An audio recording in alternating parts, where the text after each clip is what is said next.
Battle Royale Dragon Ball Super is now available in PUBG Mobile. In this mode, players will experience a whole new kind of combat. Players can play as several Dragon Ball characters, compete in intense battles to see who will be the final victor. If you're trying to win, try going to an energy zone and see what random buff you get. If you get a health recovery buff, then it's a good idea to stick around and fight. Even without any recovery items, you'll be able to maintain a decent amount of health. During a match, players can also use attacks while battling with others. These attacks require ki. Players can collect ki from the map. They can also choose to replenish ki by charging it up themselves. Players also need to be on the lookout for upgrade materials. These are used to level up attacks. Attacks have a total of 5 levels. Level 1 to 2 only require basic upgrade materials to level up. Level 3 and above require advanced upgrade materials. The higher an attack's level, the more damage it will deal. There's also various support items that can be found in the map. For example, the Buku Capsule and Smoke Capsule. After using a Buku Capsule, you'll be able to fly a certain distance. It's really useful for initiating battles or running away. But be careful when you run into Piccolo. He has an attack that can snipe you from far away, as well as a dash that can quickly close the distance. Smoke capsules release ball-shaped smoke, which can obscure enemy vision. This smoke screen can help you retreat or relocate. Don't forget about accessories. Accessories can also make your attacks stronger. More advanced accessories provide better buffs. If you play as Vegeta or Ultimate Gohan, who can already attack pretty quickly, you can enhance it with an accessory for an even greater advantage. If you want to increase your chance of survival, look no further than the Armor item. Armor provides extra health, which gives you an edge in combat. It has a total of 4 levels, and the higher the level, the more extra health it provides. Be sure to pick it up when you come across it. So, do you understand the gameplay and items a little better now? Let's play Battle Royale Dragon Ball Super together!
Battle Royale Dragon Ball Super is now available in PUBG Mobile. In this new gameplay, you can do battle while playing as Dragon Ball characters. Let's get to know them and their skills.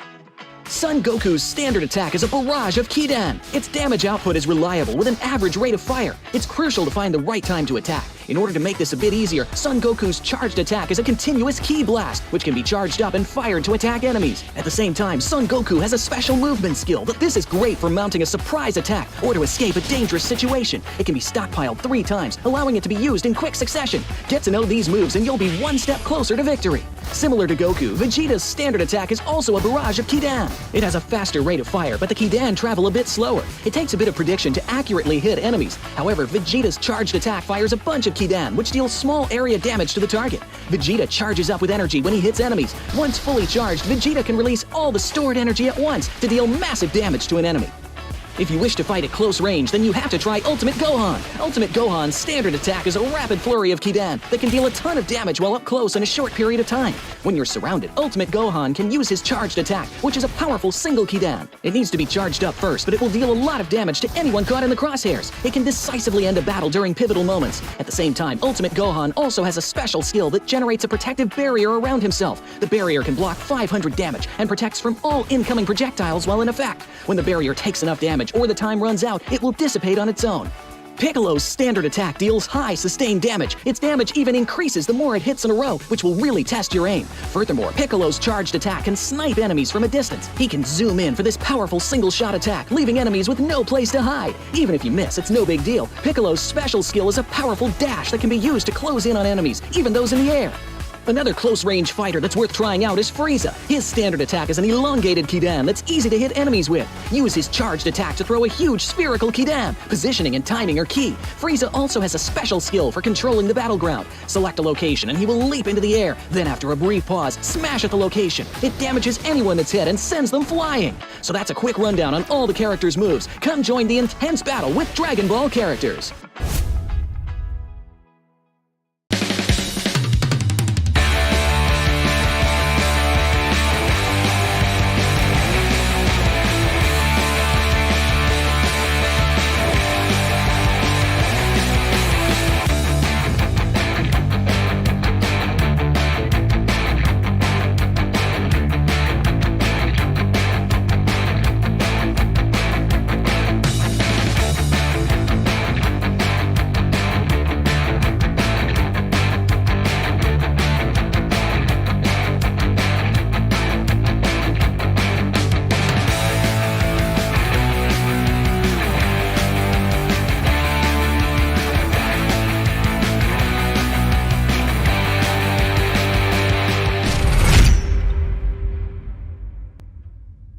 Dragon Ball Super Theme mode is here. Let's take a look at the key mechanic in this mode. In this mode, just like the characters in Dragon Ball, all players get a type of energy called ki. Ki is used to perform certain moves like Kamehameha and Bukujutsu or levitation technique.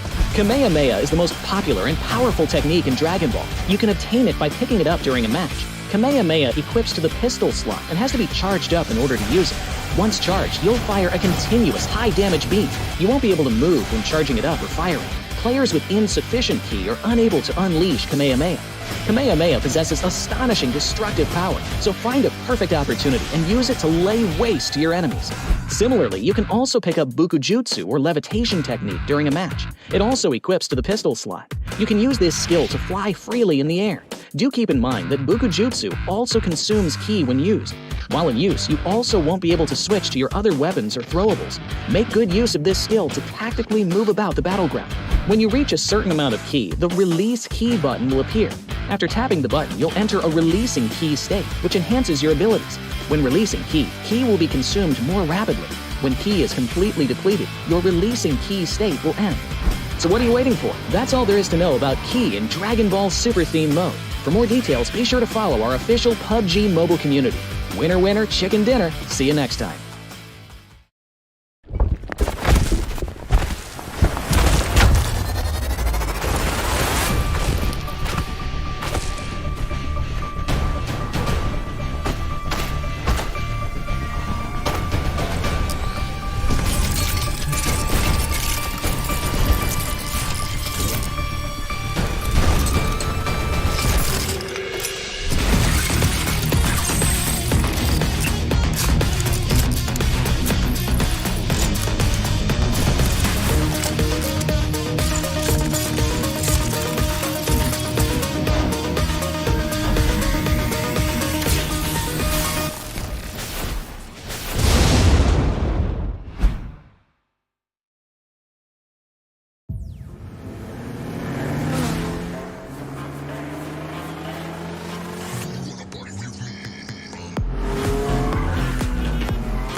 A new 1.6 by 1.6 kilometer map is coming to PUBG Mobile version 2.7. In this map, there are several energy zones where you can receive random attribute boosts, such as increased speed and health recovery. At the same time, lots of supplies spawn in the area. Be sure to grab them while you can. After finding all the supplies in an area, you should keep moving to find more supplies. The fastest way to move about is through portals. Go through one to teleport to the other side somewhere else on the map.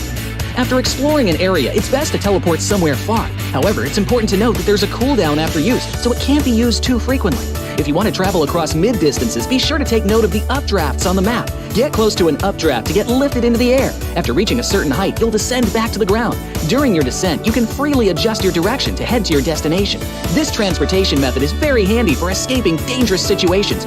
Another thing you have to watch out for are the volcanoes on the map. The lava erupting from these volcanoes can cause damage within a certain range. Be sure not to step on the lava, otherwise you'll keep taking damage and lose health. After arriving at a new area, be sure to search for exclusive crates. Approach them to get exclusive themed supplies. Apart from exclusive crates, timed airdrops are also a great way to get supplies, so make sure to keep an eye out for the countdown timer on the minimap. It indicates when an airdrop is about to appear. After the countdown ends, a crate with amazing supplies will rise from the ground. When this happens, there will surely be many enemies vying for the crate, so make sure to lie in wait beforehand and evacuate quickly after grabbing the supplies. If you get injured when going for the supplies, go to the recovery point indicated on the map. You'll be able to heal there. Just run into it to fully restore your health and armor in an instant, just like with teleporting. The recovery point has a cooldown after using it. It can't be used again until the cooldown ends. If the battle gets too intense and you find your teammates eliminated, you can bring them back within a limited time at the towers located on the map. The towers also have cooldown after being used. Each player can only be brought back by a teammate once. Players that have been brought back will directly respawn near the tower that was used without having to jump back to the battleground. Hurry and join your friends in the fight for victory.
Battle Royale Dragon Ball Super is now available in PUBG Mobile. In this mode, players will experience a whole new kind of combat. Players can play as several Dragon Ball characters, compete in intense battles to see who will be the final victor. If you're trying to win, try going to an energy zone and see what random buff you get. If you get a health recovery buff, then it's a good idea to stick around and fight. Even without any recovery items, you'll be able to maintain a decent amount of health. During a match, players can also use attacks while battling with others. These attacks require ki. Players can collect ki from the map. They can also choose to replenish ki by charging it up themselves. Players also need to be on the lookout for upgrade materials. These are used to level up attacks. Attacks have a total of 5 levels. Level 1 to 2 only require basic upgrade materials to level up. Level 3 and above require advanced upgrade materials. The higher an attack's level, the more damage it will deal. There's also various support items that can be found in the map. For example, the Buku Capsule and Smoke Capsule. After using a Buku Capsule, you'll be able to fly a certain distance. It's really useful for initiating battles or running away. But be careful when you run into Piccolo. He has an attack that can snipe you from far away, as well as a dash that can quickly close the distance. Smoke Capsules release ball-shaped smoke, which can obscure enemy vision. This smoke screen can help you retreat or relocate. Don't forget about accessories. Accessories can also make your attacks stronger. More advanced accessories provide better buffs. If you play as Vegeta or Ultimate Gohan, who can already attack pretty quickly, you can enhance it with an accessory for an even greater advantage.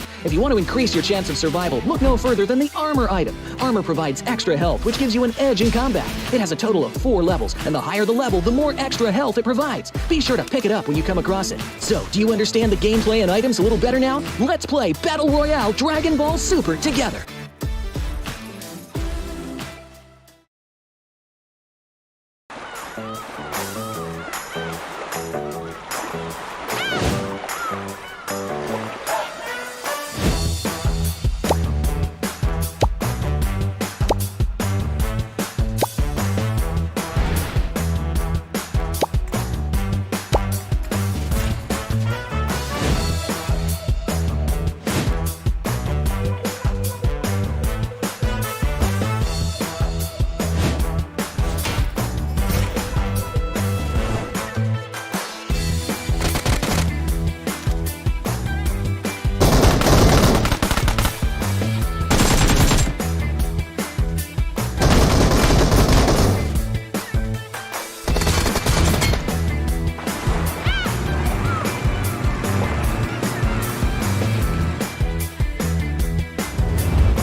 Dragon Ball Super Theme mode is here. Let's take a look at the key mechanic in this mode. In this mode, just like the characters in Dragon Ball, all players get a type of energy called ki. Ki is used to perform certain moves like Kamehameha and Bukujutsu or levitation technique.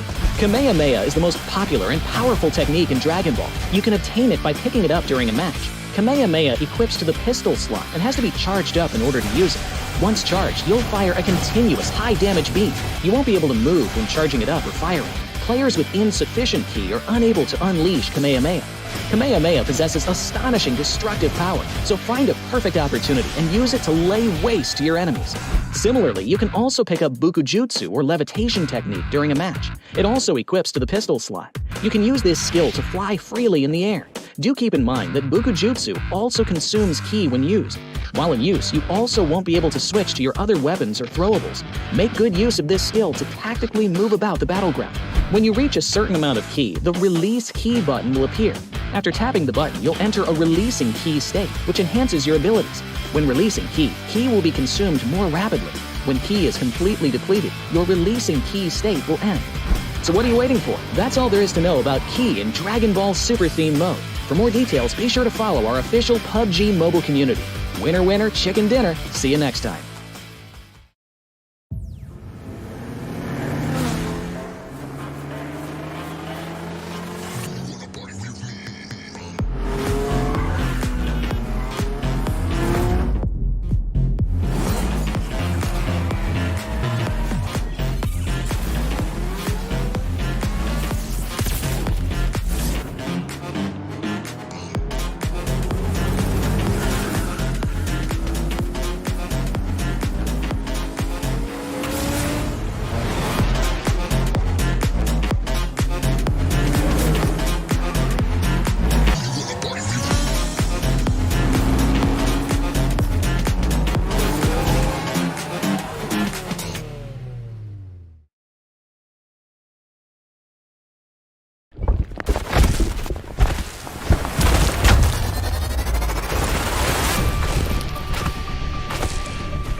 The battleground is open once again. It is day 4 of the 2023 PUBG Mobile Super League SEA Fall. And as per usual, I'm Khairul, your host for the day. But a little bit of recap beforehand of what happened yesterday. These two teams standing right beside me managed to snatch away 2 winner-winner chicken dinner yesterday for their respective teams. And without further ado, let's start our interview by having Audrey from GEEK Fam and Boychil from BIGETRON Red Villain. So Audrey, first question for you. This is the first time you are playing in the PMSL. How do you feel about it?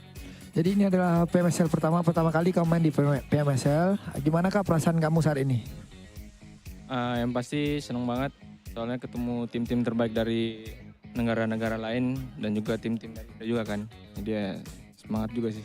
So he feels very excited to play in PMSL is because of he gonna compete with all the best teams in Southeast Asia, especially team from Indonesia. All right, that's good to hear. So you guys performed very well yesterday, but today is a new day with a new group. So is there any new strategy for today? Jadi semalam kamu perform dengan sangat-sangat baik dan akan tetapi hari ini tim yang baru, grup yang baru, adakah kamu melakukan beberapa perubahan strategi daripada hari semalam dan hari ini? Untuk strategi sih nggak ada perubahan sih, cuman buat hari ini kan jadi hari terakhir kita main di grup 1 week 1 ya. Jadi kita bakal maksimalin banget sih untuk hari ini. Okay, so basically what Audrey trying to say is actually today is their last day for week 1 and they're gonna give their best to get a lot of points and get a high ranking. All right. Audrey, last but not least, other than the champion, do you have any objective or targets to achieve in this PMSL? Selain daripada champion, kamu ada nggak apa-apa target buat kamu sendiri yang kamu mau capai di PMSL ini? Target lain sih nggak ada sih. Kita semua pengen juara pastinya. So basically he don't have anything that he wanna get beside champion. So that's what GEEK Fam trying to get. Champion it is for Audrey. So I see you, Boychil. You're looking very happy today. Let's move on with you. So you guys managed to get the top 3 by getting 2 winner-winner chicken dinner yesterday. Can you share with us a little bit, maybe a hint of your strategy for today's game? Oke, jadi semalam kamu perform dengan sangat-sangat bagus dan mendapatkan 2 chicken dinner dan mendapatkan #3. Jadi apakah strategi yang kamu dan teman-teman kamu lakuin buat hari semalam? Strategi yang saya lakukan di kemarin hari itu strateginya paling rahasia lah, karena itu strategi dari yang dikasih dari coachnya langsung. Tapi kalau menurutnya strategi biasa aja, sama-sama kayak hari-hari kemarin, normal. So basically the strategy is simple and they just follow whatever they get from their coach. So basically he just playing the normal game that they're gonna play. Okay. So with the top teams not competing today, do you think you can get the top 1 by the end of the day? Are you confident about it? Jadi hari ini rank 1 dan rank 2 nggak main. Apakah kamu ngerasa kamu bisa mendapatkan rank 1 di ujung hari ini? Of course, tentu. Okay, jadi of course they are pretty confident to get number 1 by end of this day. Short and simple. I love that confidence. So you are playing in the PMSL also for the first time. Is there any player that you cannot wait to fight in game? Oke, jadi ini PMSL pertama buat kamu juga. Apakah kamu ada beberapa player yang kamu pengen banget ketemu di in-game? Beberapa player tidak ada sih. Saya tiada mau yang saya mau temu-temu di in-game. Biasa aja semuanya. So basically he don't have anyone that he gonna meet because he feel like it's easy for him. Oh, he's the best and he knows it. Okay, spicy answer. So your team's performance was very good after Genforce came to the venue, and as we heard yesterday from Coach Cap, he said that Genforce presence was very important to the team. Do you feel that it is true that your IGL is very important, or do you feel like now we can do it without him? Oke, jadi semalam pas di interview Coach Cap ada bilang Genforce ini adalah salah satu sosok penting buat tim. Apakah kamu ngerasa begitu juga? Apakah Genforce ini sangat-sangat penting buat pasukan BIGETRON Red Villains? Genforce ya salah satu orang penting karena dia termasuk pemimpin di para player kita, karena dia termasuk IGL juga. Jadi pengaruhnya dia, sosok Genforce hadir itu sangat menambah semangat untuk kita player-player yang di bawah pemimpinannya. Okay, so basically GEEK is a type of leader guy. So he also a IGL for the BTR. And yes, of course, they as the player need to follow whatever GEEK said. And yes, GEEK is actually giving them a like boost moral. They feel like their moral has been boosted by GEEK. All right, respect to the leader. That is the 101 key to become the champion. And I think that's all for our first interview of the day. Thank you so much and good luck, all the best to both of you guys. And let's head to the casters table.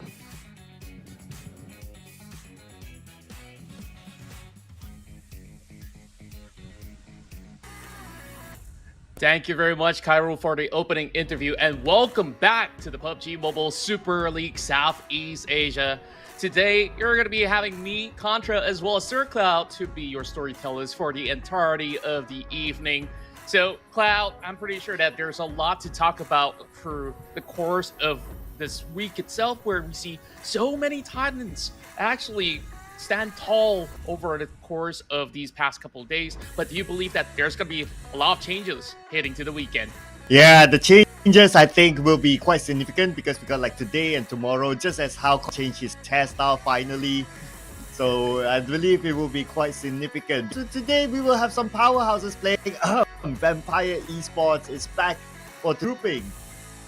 Yeah, and I'm pretty sure that there's a lot to be stoked about. According to the interview as well, without the presence of XERXIA as well as DX, this opens up so much room for everybody else to actually climb up the chart. So yesterday's big performers, of course, being BIGETRON as well as GEEK Fam winning those chicken dinners. And now that you also brought up that Vampire Esports is also back online, man, we're definitely getting our top showing of the weekend. So with that being said, first for those of you guys who have joined in for the very first time for the PUBG Mobile Super League, we'll definitely show you how the course of the tournament will run. Yeah, and so, well, if you just today, where have you guys been? Because it has been an action-packed week, but just to replay the format, it's actually pretty much the same as the last seasons of PMSL, whereby we have 20 teams that are divided into 5 different groups. But groups will change next week and the following week depending on their league plan. But after 3 weeks of league gameplay, we will fill top 16 teams who will move on to the grand finals played on the 25th to the 27th August later this month for the total prize pool of $250,000 US. That's a lot of juicy money at stake here. But first, with all these teams still playing through the league in order to get to that qualifications, they'll definitely have to accumulate as many points as possible. So once week 1 is done, they will accumulate all the league ranking points to be carried forward, and the teams with the most points will be able to advance to the grand final. So the initial points is 50% of the 3 weeks league ranking points, which will also be used in the grand finals itself. Yes, that will be the starting point later on for our top 16 teams. And to note that to determine the top 16 teams into the grand finals, it is based on the bonus points, the weekly bonus points, not the total points collected. So that's something to keep an eye on. But do keep an eye on our participating teams as well. As you can see here on screen will be the groupings. But for today, Group E will be taking a break, so we will not see them today. But we see the inclusion again of Group C. Powerhouses, Boom Esports, Sem9, who has been really performing, and of course we got Vampire Esports looking to take back the 1 spot. That's right, and we're already having quite the field day for some of these teams such as XERXIA, which will not be playing for today, so we'll expect a little bit of shift of dynamics when it comes down to positioning itself. It also does depend on how well BIGETRON, GEEK Fam, and United, PERSIJA, EVOS, and the rest will be able to fare today. And now that Vampire Esports is back, I'm pretty sure that where they're currently seated at on 8th position will definitely change by the course of the run. So let's take a look at our top eliminators of the week so far. Heading into week 4, we're still seeing XERXIA to be the leader of the pack with 92 takedowns throughout the course. Yeah, so without circling today, I guess a lot of teams will be kind of happy that finally we have a team that with such firepower playing. But we still got a couple of players that will be today with high firepower. Namely, based on the chart, Onstons will be playing. Mika from GEEK will be playing. And we, of course, we do not have Lamborghini. He'll be taking a break as well. Same goes for Rosemary from Alter Ego. That's right, and just a little bit of recap of what went on yesterday. It started off with Pipeline Colors with BN United really putting up some huge numbers on the block, and they're also within the charts to be able to leapfrog their way into getting their #1 position. But BIGETRON Red Aliens definitely put up that statement with those double chicken dinners that they've reaped throughout the course of Erangel. Yeah, I mean, BTR, they've been having a good run yesterday. And also a lot of amazing gameplays that we can see on the highlight. And then GEEK Fam is the first team to get 2 chicken dinners back to back yesterday. So that shoot them up on the page 1, on the first half of page 1 in fact. So today will be the last day that they'll be playing, as mentioned by Audrey. They'll be looking to get as many as possible to finish as high as possible since they're not playing tomorrow. That's right, and it definitely is of utmost importance, or else their points will eventually slide down when it comes down to the Sunday run. Whereas, if we take a look at how well BTR performed yesterday, it really have been able to match up to the expectation of all the fans back at home supporting him on. Whereas GEEK Fam, I think like this is where they finally got themselves that groove as well as rhythm in order to propel far ahead. And not only are they chasing for those points in the league, they're also stacking up those PMGC points. Of course, we'll talk more about that, but today we're going to start off in Sanok once again, and then we'll be moving into 3 rounds of Erangel, and we'll end the night with double Miramar. Oh, you know what? If you caught up with the drama so far in the PMSL, there's a drama happening between Vampire Esports and PERSIJA Esports. For some reason, these two teams are just, I don't know, they have a feud between them that I don't know if they're going to be settled, but we'll find out later on. But before we get into the game, of course, we gotta tell the story to you guys of this PMSL Southeast Asia skin series, that the Dream Chaser that comes together with a suit, mask, gun skin, and an M16 that's currently available in game. And not only that, I've been looking forward to this collaboration for the longest of time, and it's finally available. It's your PUBG Mobile and Dragon Ball Super collab, where you could basically get a whole lot of cool stuff featured in the game, and you could possibly get, you know, some skins along the way as well. Yeah, you can play that mode in game. But speaking about in game, you can also check out this new artwork that is currently available in game as well. And the first draw is only 10 UC. I mean, everyone has 10 UC to spare, right? So do give a try. Your first draw, you might want to see your feng shui, your luck, set your lucky charms around while you do it. And who knows, with that first draw, you will get the item that you want. Yeah, I hope that you guys are lucky enough to look like a rock star with just one spin. If you don't, like, you could always try again with all these UCs that you have available. So other than that, you know, focusing back on what we are here for, amazing action of PUBG Mobile coming in from all these teams. Now that we are also bringing back another group to be featured for our Saturday run, what do you think will be the biggest shift when it comes down to what it can bring to the results? Today, we've already touched a little bit on Vampire Esports. Are there also other teams out of this respective group that you're keeping your eyes on? Okay, I think the biggest shift today will be PERSIJA EVOS. Because there's Vampire around, and somehow Vampire is their kryptonite. And for some reason, Vampire wants to challenge them in almost every map. Even that day, we saw them challenging inside of Sanhok, in Hartin, and Vampire. I don't know, they seem to have something. Maybe someone hold the drumstick during dinner. I don't know, but they really have something they have to settle between the two of them. Yeah, and when we have seen some of all these other teams basically play out, most often than not, there isn't all too many of all these early allocations when it comes down to contesting for drop spots. So I guess that if everything goes well, then perhaps PERSIJA EVOS can actually have a good run. Maybe they've already changed some of these strats, knowing that Vampire Esports is going to be coming back up online. But I will basically stick to the stats of what we do have, because yesterday's run, we see phenomenal start coming in from BIGETRON as well as GEEK. I believe that this form of momentum will continue, and this being a very good chance for PERSIJA EVOS as well as Vampire Esports to really rake up those points. My eyes are on these three teams, and just a bonus, Vampire Esports. Great. Hit them up there. So that means you're not confident with Vampire in the first place. We'll definitely have to see. They gotta warm their engines up.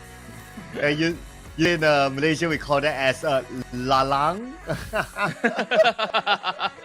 Well, call me out so early into the run, but you know what I do love is to actually see that all of the players are now gathered at the same location. We got the mighty boys of Yoodo Alliance in their signature black and green, and it's been quite a long time ever since that we've actually seen them really get into their peak of shape.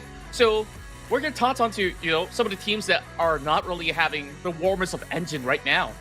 Yeah, just like MORPH GPX not having the warm engine. In fact, they're pretty cool right now at number 19 in the overall charts. Below them is Box Gaming. And if we talk about the gap between MORPH GPX and Gaming, it's not that far, considering that we still have today and tomorrow to play for. Genesis Esports hand also at the bottom half, looking to make that comeback. As for FaZe Clan, they still do not have Mela, as he's still recovering from a surgery. We can say that based on their current performance, they kind of do miss Mela. Yeah, he's definitely a very integral part of the team overall. And speaking of changes, I believe that there's also, new players added into the rosters of some of all these teams out there. And I'm looking at, Vampire Esports. I believe there's also a 6th member that they did add up with. Have we actually get any games with Trace on board? Yeah, we got a couple of games with Trace, but he has yet to re-shine. Maybe he is adapting to the team. I mean, he just joined for this season, so it's his first outing in the PMSL. So there's adapting to the team and adapting to the PMSL itself. So a lot of factors for Trace, who came from the Chinese region. But let's see, this could be his moment as we head on to the first game, Sadhawk.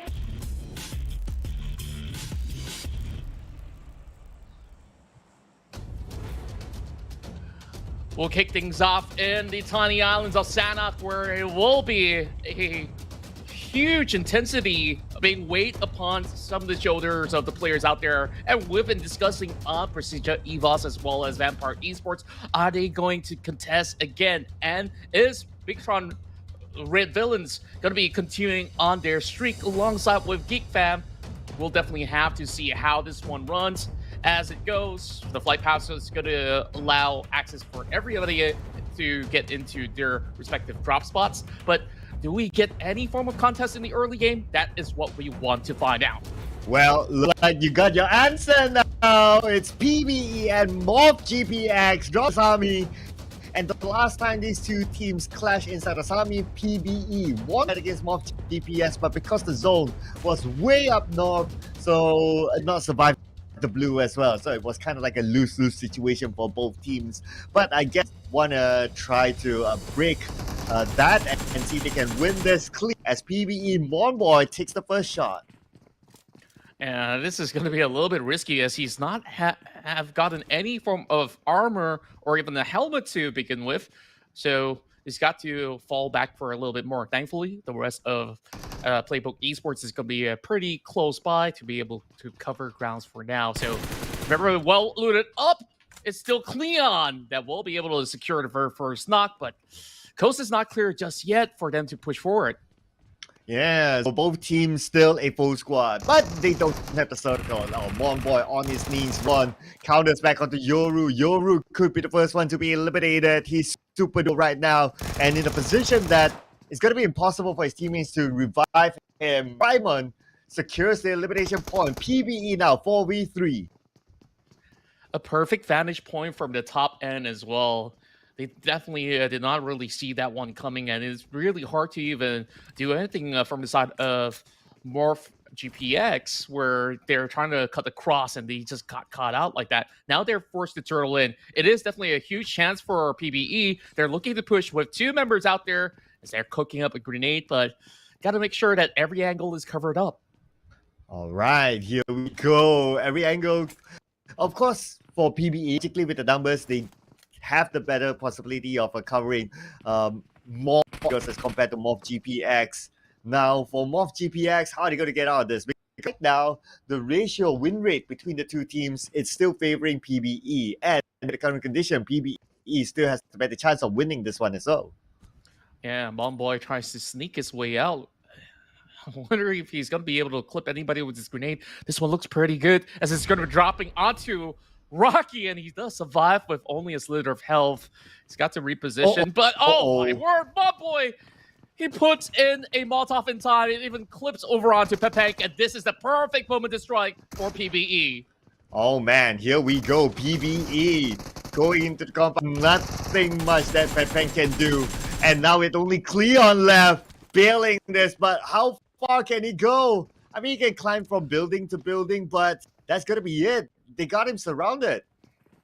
Yeah, this is definitely going to be tough. He's got to find those angles in order to at least draw some blood. Now he knows the pushes is coming right through. Raimon now pushing forward. Needing to deal with 2. QEON will not be able to survive. And that is MORPH GPX. First team to bow out. I mean, another difficult round for MORPH GPX. Now that they've lost at least twice with Esports. I don't know, man. Maybe tomorrow they might want to consider to let PLAYBOOK Esports the Sami instead. Yeah, I believe that in the early game, when you actually start off with another team, it's either you decide really quickly, do you want to take this battle or not? If you're not confident, you have to basically pull away. And there are circumstances where you are not allowed to do so, then you have to play extremely defensively. In that instance, I do believe that MORPH GPX, after losing 1, they were just held to the ground where they can't exactly leave and they can't really have that favorable position to even take a fight. So it really was rough, but kudos to the rest of PBE. They started off really well, and we do see BTR securing 1 knock from another angle, but Genfos, he's holding down some of these members of FaZe Clan. Basically, BTR is managing 2 teams at the same time, so this is a really interesting strategy that they have, but we don't see the elimination on to GE. Could be a long range, and it should be okay for GE to reset themselves. Now, looking over at VAM, Snipes is still taking a break. He actually only played 1, and after that, it was just this lineup since the second day now.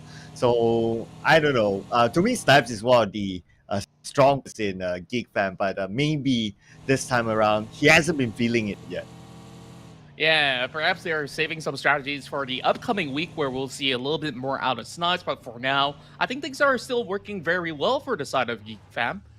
Especially from yesterday's run, I'm pretty sure that their morale as well as their dynamics have been intact from that moment onwards. So for the time being, GEEK fam, they're just looking to secure a very safe position in order to get themselves into a safe location of the map. Mormon now shoots over the wall. That sound may have actually drawn a little bit of attention for now, but it's not too worrisome. They are very well aware that there are members of BTR overlooking from the corners of the hill. So nothing much that FaZe Clan can actually do for now to even reposition at the moment. So we'll definitely have to take a look at what Vampire Esports have in store. Oh, they spot out PBE.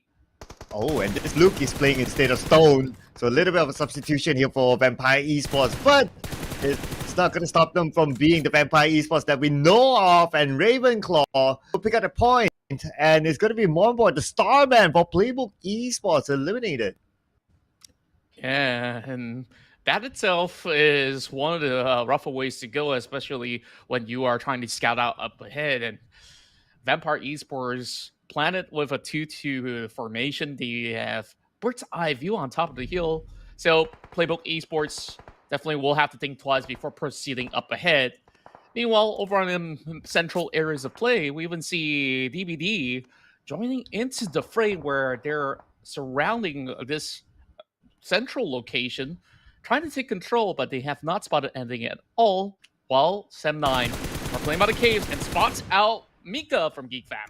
Oh, okay. So looks like Tam is taking a break for this time, the IGL. So I suppose that Dep would be the IGL 9 this time. He does have IGL experience before this during the Manparang era, so between himself and Manparang and also Putra. And having the most experience of Southeast Asia, it does warrant him to be the IGL for the team. Now, what will he do as the circle move the way? But we hang that thought for a second. GenForce comes in, and looks like we did talk about GenForce. The interview did talk about GenForce. He's showing why he deserves in the lineup. Yeah, and he started off really strong. Now he's going to be able to pop a smoke grenade in order to cover a little bit of grounds and nonsense. Trying to trade right back, but also reveals his own location to the rest of BIGETRON. I'm not really fancying his chances as three members are pushing forward, but he does get the knock on the Bujil. Oh, sharp shots coming in, but here comes Lapardo. Going to be priming grenades, and this exchange might look pretty good. The rest of FaZe Clan is swarming from the back as well. Oh, here we go. Onzens, he is alone in his compound, so if BTR chooses to rush in all together, that's going to be... But Onzens, wow! The youngest player of FaZe Clan knocks back-to-back. And that is basically 2 knocks in a row. Now, even Satar is having a little bit of tough time from the back as Mormon arrives for the flank. Looking for GenForce, and he will secure back-to-back-to-back shots. FaZe Clan, they will eliminate BIGETRON. Wow, BIGETRON villains. The second team to go out. 1 elimination point in their hand. But FaZe Clan being shot from afar, and it's going to be from the same region of Thailand. And Pi Esports, Tony K knocking them down. And that's just an instant response as well. How fast Tony K actually reacted to that. And we'll have Schweppes to do a drive-by to take out Mormon. So make it as easy as it could be. But Tony K, he's trying up close and personal, and we'll have to deal with Onsens. Oh, he managed to run across, but 1 tick of health left for side of Tony K. He is surrounded, and there you have it. FaZe Clan, next one to fall on 14. Wow, I really love the coordination from Vampire Esports. 1 knock, and it's not like you see them getting on their vehicles. They're already halfway driving to the compound. That is how fast they can execute a move. No wonder they are the scariest team in the PMSL now. Yeah, and I absolutely want to reinstate what you just mentioned as well. There's just little to no room for FaZe Clan to even react. And that's how scary Vampire Esports strikes, because that 1 knock you see in just a couple of seconds, it's a full send coming from Vampires. Despite FaZe Clan just winning out with that 1 trade, they just couldn't find themselves enough time for that reset. Yeah, I mean, skill move there by Vampire Esports. The fact that they didn't play yesterday, so today is a new day for them. They got a good rest, and looks like they're not slowing down. Break didn't really break their momentum. Not at all. And as for BIGETRON villains, it seemed like it was just an unfortunate altercation and very decisive strikes coming in from FaZe Clan that have shut them down here inside of Sanhok, but they do not need to worry too much heading into the bigger maps, because they will be as surrounded as compared to what they have here in South Sanhok. As we take a look at the update of the mini-map, we'll have majority of all these players to play along the central location, which is why you see majority of these teams are not playing just within covers, but also surrounding all these hills that are going to give them those elevated bird's eye view across other teams that's trying to cross by. Yeah, play with the high ground is always a good idea. And looks like for GE. Okay, another thing about GE in this round, right? So normally they like to drop into Resort, and that is where Xavier likes to drop as well. So far, their score is 1-1, the both of them. And the fact that Xavier isn't playing today, GE, an easy start at least. Yeah, And for the time being, at the very least, GE, they would at least have all these members intact to get that smooth cruise into stage 4 eventually. And for the moment, speaking of getting across, boom, they tried to send one member through, and they did manage to open some room in order to knock one member down on the side of Yoodo Alliance. It's going to be Iftar that will be needing a little bit more of a safety room for the time being. I think Luke is going to try to hold off the fort as Razy. He's already pushing right across, so this reset has to come in instantaneously. Wow, you can see how fast the execution is. But Flex fast on his fingers as well as the X1 member of Boom Grammary will be knocked down from afar by Volky, the newest member of Yoodo Alliance. But unfortunately, Volky countered by Yummy instead with a long range form gameplay. And now Volky's down his knees. Okay, Yummy 1v1. He has the DBS in, and we all know what Yummy can do with the DBS. Oh, the king of DBS hailing from Indonesia. Just needing 2 taps to secure the knock, and here comes the push. I think Luke, he's got a DBS of his own, and that's 1 tap. Now he has to challenge the king of Indo of TBS. So let's see who's much quicker in this. Oh, here we go. Oh, wait! What? Come on, Echo. Come on. Adilu would have wanted that not because of the point, but because he wants to prove a point that he's also the king of DBS. But unfortunately, Echo had to put it in. And then that was just 1 tap. It felt like he just waited for that golden opportunity. Meanwhile, we have another fight picking loose. BN United now getting pushed upon by Tony K. Break goes in for a revive, whereas a couple of all these nades are being lopped right down the hill in order to keep them at bay. Sheps is going to be able to supplement in terms of the hail of nades that they would be able to put against the rest of BN United. They got to settle the scores really quick because there's a bunch of teams, such as Box Gaming, that will be lurking around these corners. And Tony K, he still lands most of the damage across. Oh, look at the circle. Looks like it shifted up north. So we got Vampire Esports on the outside of the circle. But the zone is just behind them. So they can be the gatekeeper against some of these teams who will need to find their way in. Yeah, and that is definitely a perfect position for them to be on, unless if there's too much of a flock of crowd that will eventually collapse them in form of numbers. But for the time being, I think things are looking pretty great for the side of Vampires. Meanwhile, PERSIJA EVOS looking around the corners of Paradise Resort. They have a little bit more of that wiggle room. Meanwhile, GEEK fam, they got a surprise from the back. Gosu charges forward, gets Sonic as well with Namcube supplementing the damage. Wow, Boss Gaming fighting for their lives. They don't want the last team right now. And looks like they're motivated this time, but GEEK fam, they have Audrey, the one who knocked down Gosu, and Audrey, the starman for GEEK fam right now. Needs to go up against the rest of Boss Gaming, but the nade comes in from Namcube, breaking his heart.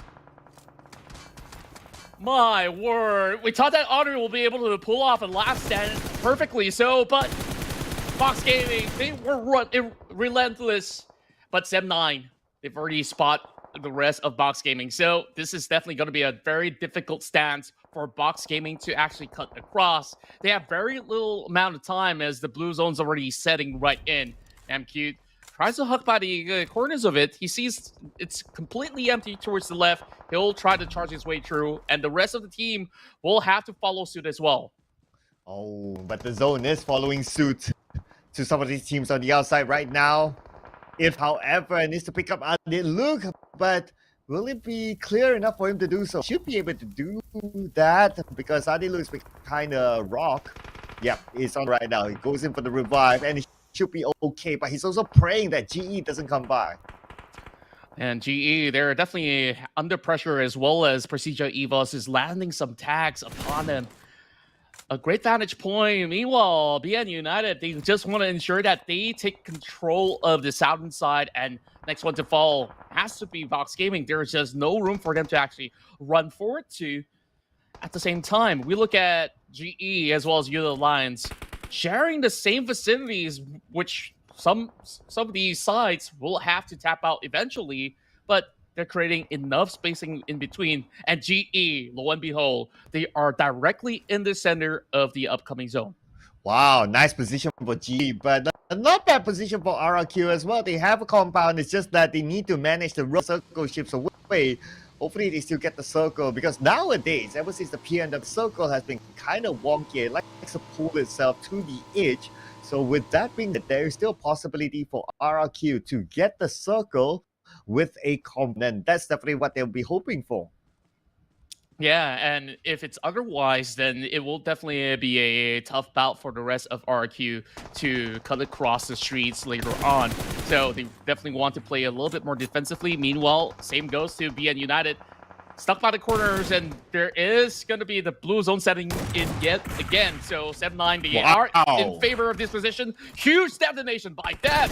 They do find SOAS, and a perfect lineup for PERSIJA, but will be stopped once again by 7-9. Oh, Mikael happening in the right place at the right moment. Save his teammate, but unfortunately they couldn't save Kenny, and Kenny will be taken out. There you go. It's taken out by Porsche.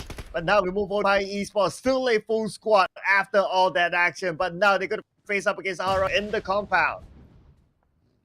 Yeah, they definitely have to clear the way through. There's no other way but to fight forward. Meanwhile, RQ getting breached, and they will be able to find Ravenclaw from the outskirts as well. Great takedown for RRQ, but that is going to be stolen away by Rage, I believe. Sharp eyes coming from the team representing the Philippines, whereas Empire Esports, they try to find themselves into the upcoming zone, but absolutely get stopped by the rest of RRQ. Meanwhile, DBD, they're pushing forward against PERSIJA EVOS. We go by the edge of the zone. PERSIJA EVOS, they have multiple teams to go with, and now the Infinity also waiting for them at the lower ground. But next, the circle will chip away from these teams. Where will it go? How far will it be? Not that far, but they still win the fight. Yeah, pushing forward through the smoke and immediately getting clipped off. This is definitely not going to be the best of advantages as Yen finds another one in the form of Misery. All these members of PERSIJA EVOS slowly gets depleted, and it's only ZERXIA left to fend off. He's trading right back, spots out Echo, tries to see if he could actually land more upon them, and there you go, a knock onto Izane, leaving only 2 more members for DBD. Oh, Yen and Echo now need to find their way through. PERSIJA EVOS will not be making it easy for them. ZERXIA, the legendary ZERXIA, the only man standing for PERSIJA EVOS. Him alone holding DBD from afar. And at the same time, Grill pushing for the back will be the demise of DBD. Only Echo left for now as they're being pincered off by both PERSIJA as well as 7-9. A tiger, a lion, and every feline on board to just take a bite out of them. Okay, like how you put them as every feline on board, and true enough though, now that I noticed that is in fact the logo of that team. But for real, unfortunately, the fact is that he'll be knocked down by someone, I believe it was from Yoodo Alliance. Dep still by the edge of the circle. Because how close these teams are at this moment, including RRQ Asa, trying to go out of the compound, had it been down. Yeah, it's only Def that's left standing, and at the very same time, when you take a look at the current position for 7-9, it's not all too clear just yet that he can still afford to get that revive off on the side of Mikael and carry on their run, as there's a lot of room for them to breathe, but the timing might actually be a little bit off. 5 seconds before the blue zone sets in, and he has to make a run for it. Meanwhile, Master Smile already climbs all the way upwards, and he's just going to drop nades after nades against the rest of these members of Infinity that's coming across the other side. Style holding on with West Carry, tries to flush them, but this is still going to be pretty tough for him. Eventually, GE will also have to turn all the way into the south side.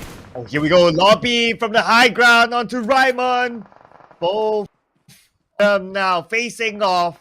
But both happen to be in the outside of the circle still.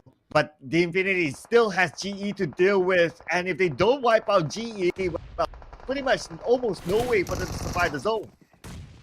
Meanwhile, they still have Master Smile taking full control from the top side, and that Molotov's really going to cut off their axis.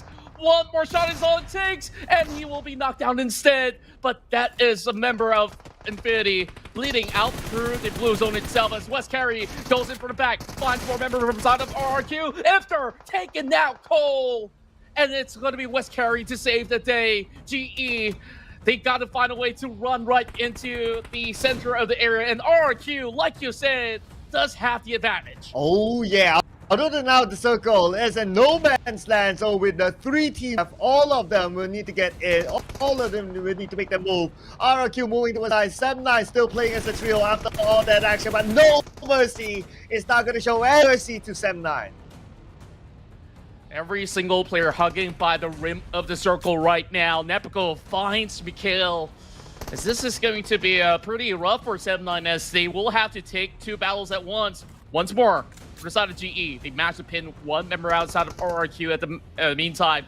2 versus 2 for the moment. And Real is only down to bandages, and here comes those grenades. Slowly chipping away the health bars out of GE, and they're looking for this push. West now, last stick of health, and it's going to be 7-9 taking now West. Eliminated at 3rd spot. But 7-9, they seem to have the elevation against RRQ. This could be the moment for 7-9, unless no mercy. The new addition for RRQ can pull off a clutch against 2 from 7-9. And he still has a grenade. This is going to be pretty rough for No Mercy. He's got the that is a way to get the chicken there with a bang coming from 7-9. Literally bang that Contra. And then the round with the nade against Mercy. It was a great strategic move from 7-9 to move back the position of where GE is at. And with that, they naturally had the high ground against RRQ. The last player, No Mercy, stand no chance against 9. A phenomenal start coming in from the Malaysian squad. 7-9 had so many utilities hitting into the very final zone. And keep in mind, they started off from the caves from the south side. It wasn't exactly the easiest of route for them to actually cut through, but they pulled it off in spectacular fashion. Going against so many of all these teams across these fields was no easy task, where we see Deb taking so many takedowns throughout the course of the run. I would say the best is yet to come, but this is a great start for 7-9. I do agree, like they were really busy at their side. It's not like they circle all the time, or it's not like they have a clear entry to the circle. No, they had a lot of teams around them to deal with, and Real come in as the MVP this time. 5 eliminations, 561 damage. He missed out on the first few games of the PMSL, but it looks like that didn't stop his personal momentum now with this MVP status. And you can see how emotional he is. One of the first few times he's playing up against some of the giants of the Southeast Asian region itself. And lo and behold, the numbers speak for itself. It's definitely a huge team effort when we take a look at how well 7-9 has performed, where we have Depp as well as Mikhail to frontline most of all these fights, and then you have Real to always supplement and ensure that they nail all the points back in the team. Oh yeah, 561 damage, most damage dished out, damage taken, and most for the team, bringing them to 13 eliminations in total. So now with the chicken dinner, they scored themselves 23 points in round number 1. This is 7-9's second chicken dinner. They got a chicken dinner. They got 17 eliminations, which is pretty decent as well. Now, compared to the other teams up here, it's nice to see a good mix of regions as part of our watch in round number 1. Yeah, I absolutely agree, especially now that with the inclusion of Genesis as well as Esports in the top 4 as well. They didn't really have the easiest of. I would say that Genesis Esports, they were definitely in the poised position initially when we saw, hey, they have the center of the zone and they do have that high ground advantage that Master Smile was holding up to, but the pressure of the blue definitely eventually came up to devour some of these players, making it harder for them to actually move forward, even for PLAYBOOK Esports. Yeah, speaking about PLAYBOOK Esports, they started out the fight with MORPH GPX inside of Sami, winning again for the second time. So now, if we talk about the King of Sami, with these two teams, it's definitely going to be PLAYBOOK Esports. It will be a question of whether MORPH GPX will leave Sami for PvE tomorrow. Yeah, and then we had this whole drama across the bootcamp where FaZe Clan managed to deplete the BTR very early on, And just a few seconds after that, Vampire Esports struck them down like lightning, not giving a single hope for FaZe Clan to climb forward. It was a tough circle, Vampire Esports, not gonna lie. At some point when they wanted to enter the circle, they had against the compound that has the entire RRQ squad, and we all know they would be, right? Like, if you are a gold squad like RRQ with a compound, it's always been difficult for them to try to take over that area. Plus, inside the side hall, you normally don't have vehicles to try to crash into the compound. You have to go on foot, and that exposing yourself. So RRQ defended that compound against Vampire Esports really well. That's right, and when we take a look at standings for Game 1, Sem9 have reaped in maximum points of 23 by the end of the run, with a lot of battles that they have been able to win entirely so, whereas RQ trailing closely, but with a 10-point deficit from Sem9 with 13 points.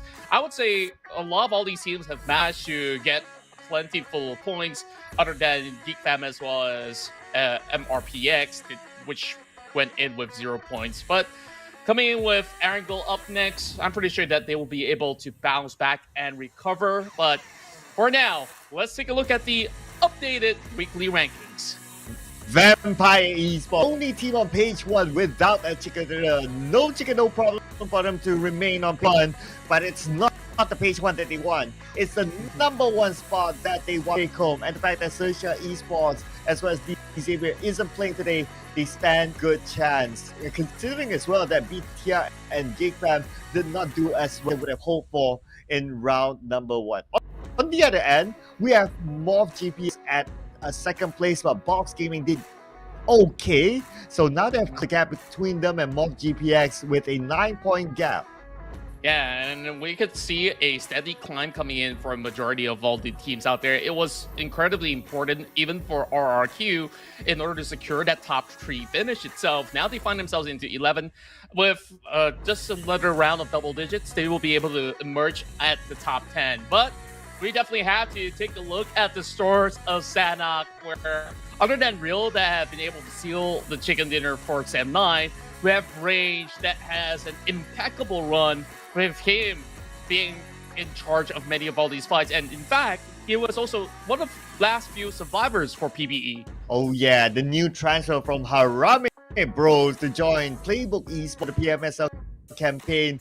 He is showing that he is a very valuable player to PLAYBOOK Esports. Even during the off-season tournament, the Ruthless Esports tournament, he did really well as well. So I look forward to seeing him continue campaign here in the PMSL. And also, I'll be waiting for Mix from West Point Mamba to debut in the PMSL, probably later on.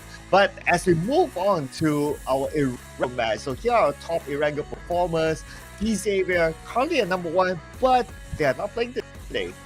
Yeah, and this definitely opens up a lot more room for GEEK, PERSIJA, EVOS, as well as B and United to also claw their way up. And based on those stats that I've just witnessed, you can see that they have a very consistent ratio in order to secure a top 4 finish. So, match 2, this is something you all do not want to miss.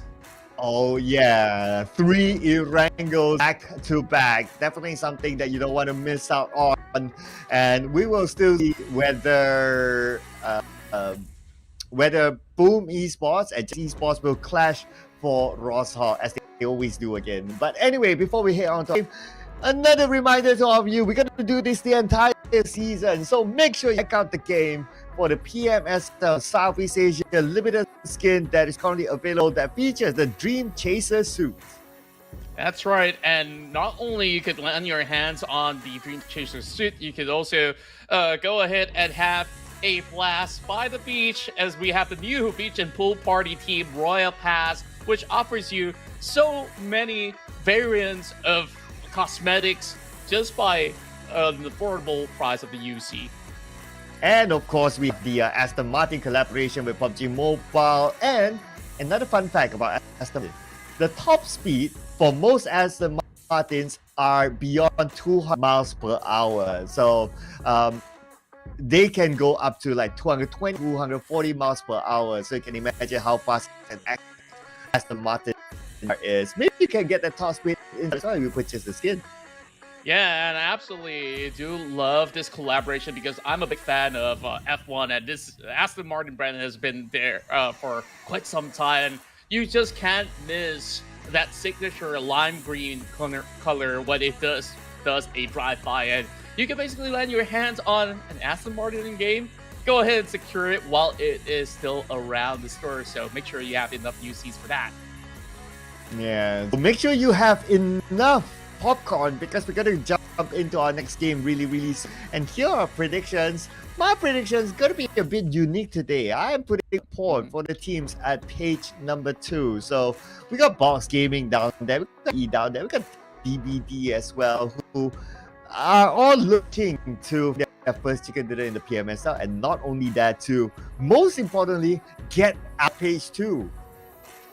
Yeah, and I think that you've already got it spot on, right? GE, they managed to secure quite a substantial amount of points, and DBD, they were also making it to top 5, top 6 on that previous round of Sanhok. So we're hoping to also see Box Gaming continuing to fight even harder, which they did very well back in Sanhok. But now, going to Angle, I'm pretty sure there's a lot of things that they really have to polish up in order to keep the momentum up. Oh yeah, because Sanhok for GE in Sanhok, no challenge for because in Paradise Resort there's no Xavier. But next, their regular drop spot is in Sanhok, and Boom Esports also drop in Sanhok. And so far, the win rate between favors to Boom Esports. Not the stat that GE wants, but looking at GE trend, they don't seem to be faced by any of those challenges in every map. As long as based on the group rotation, there's that particular team, they would still go for it. I would expect the first clash in Erangel to be in Sanhok. Rozhok, sorry.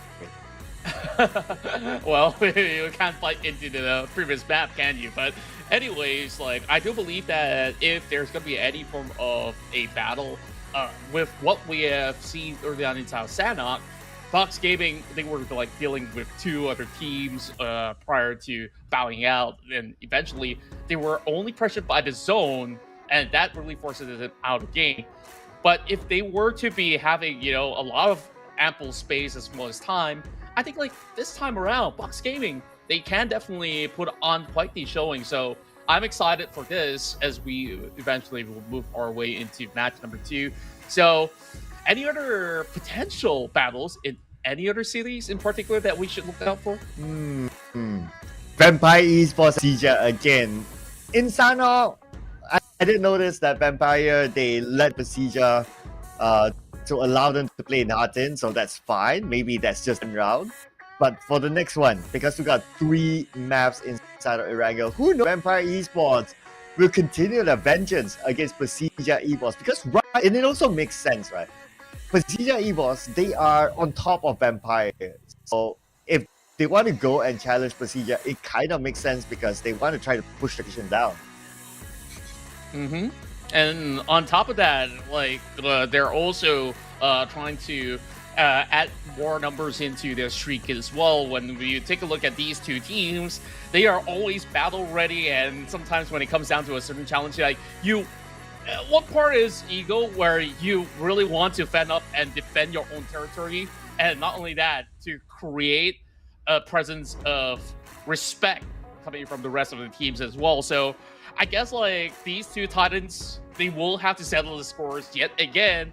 And we did definitely see the surrounding view of the studios where, Tony K definitely wasn't all too happy about the results back in Sanhok, but he stays focused in order to see what's coming up ahead for these bigger maps.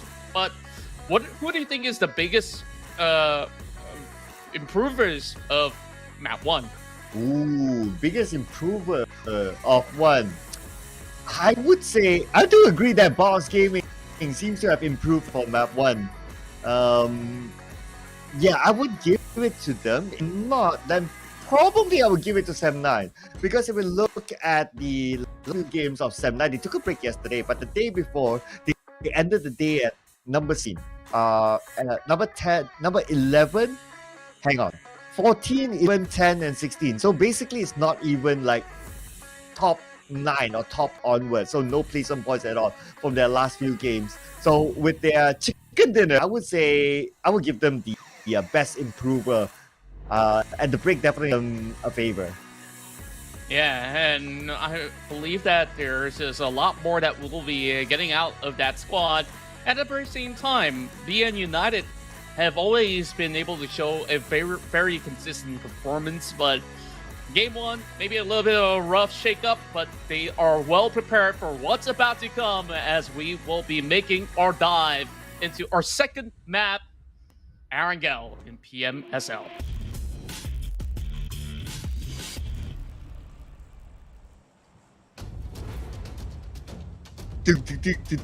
Yeah, okay. Same theme that we've heard for a couple seasons now. So, FlyPath is going to be a nice one from mid to the mid.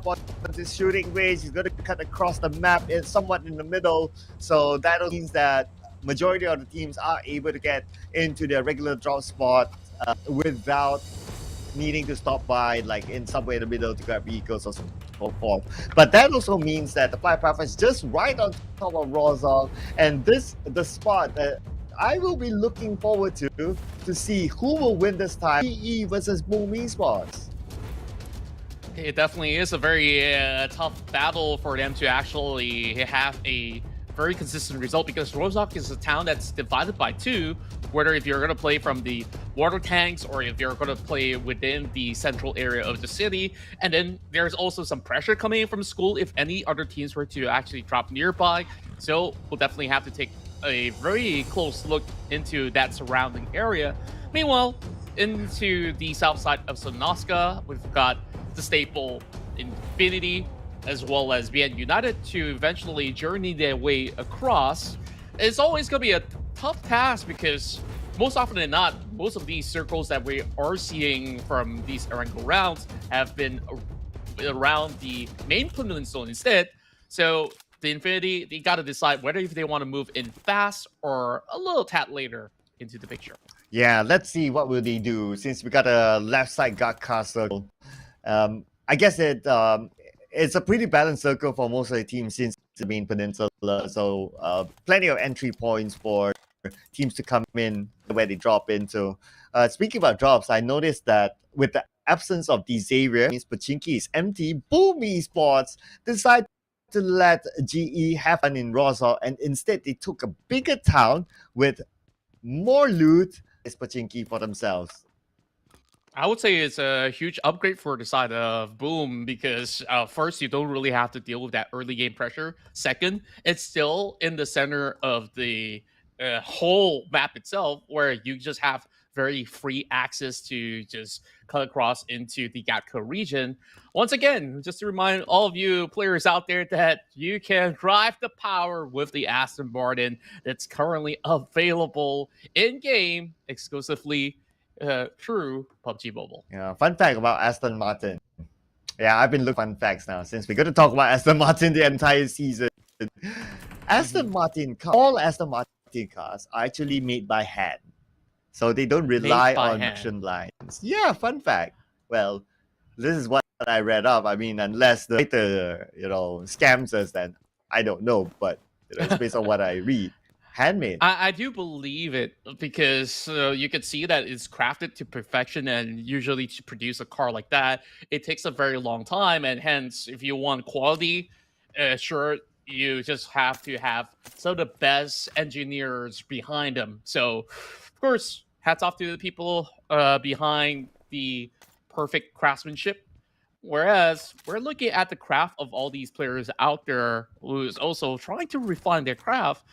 Sure, it was a rough start for some of all these players of MORPH, but do you feel like it's more of the pressure of playing offline that these players are currently dealing with, or is it otherwise? I think for GPX, some of the players first time playing in Southeast Asia. So I guess it's also like the experience of playing with some of the best teams in Southeast Asia, and at the same time, they kind of transferred a few players like Boo Boo Hoo and all that into MORPH GPI. So they're kind of like how should I put it? A stitch up team if that's the best way for me to describe. Okay, one player from this team, one player from the other team, and so on and so forth. Yes, they dealt in PMPL Indonesia, and that's why they are here. But when we talk about PMSL, it's an all-new animal altogether. Yeah, especially when you mentioned about the experience that majority of all these other teams that have been around for multiple seasons already have already had ways to counter specific teams from other regions and know what exactly that they're dealing with. As for teams with lesser experience, they will have to learn every step of the way. But we could definitely see some healthy signs of improvements along the way for a team like MORPH GPX, as we're having a very early transition here coming in from the Infinity, who have just left the military base to get the deep dive into Gatka. I wonder how well will that actually fare for the Infinity. They just bypassed GEEK fam without any form of casualty, so that is already a good sign. As the Infinity, of course, had major roster overhaul from a couple of seasons back, where majority of the players ended up in Vampire Esports. Yeah, but I guess answer as well what kind of rotation style that the Infinity will play. So it's going to be a rotation for them into the middle of Gatka. And I kind of do miss like Infinity. I mean, I'm not gonna lie, I am a big fan of the old Infinity. One with Mela, Nuzi, Logan, got Tony in it. That to me the best era of the Infinity, and they were insane that time. They even won against Nova in PMRC at some points. That is insane that lineup was. Yeah, I cannot forget about that moment because they even have the audacity to hot drop Nova on the very final game in order to secure that championship during that PMRC. And then speaking of PMGC, they definitely have a very difficult ways to deal with their own respective group, and unfortunately did not qualify through. And that's where you see the dynamics started to shift. And now a lot of all these ex-players of Infinity has ended up in Vampire Esports, where they still continue on raking up trophies, even in the recent championship itself. Oh yeah, Nuzi with Vampire Esports, with the success that he Vampire Esports as of now, I'm sure he'll be like, okay, I don't really miss the Infinity out of the fans, but at least it's good for him as a career, as a player. Like he grew him coming in with a new team. There are other players as well, like God Tuni is currently with Nova, and obviously Nova is like multiple world champion. And then you have Mela with FaZe Clan, who has been a very important player for them. Unfortunately, surgery Clan as of now. We do hope that he gets well real soon, because there's plenty more upcoming tournaments for him to participate in. So have a good rest for the time being. Meanwhile, we have BN United that takes a slower passage, cutting across from the Eastern Bridge. So this is definitely going to take a lot of time before they get into Gatka. Now, the PMPL Vietnamese region have always been very interesting to me because a team like Box Gaming have seen roster shifts almost every single season, and their current roster feels majority of all these players hailing from Shine Like Diamond.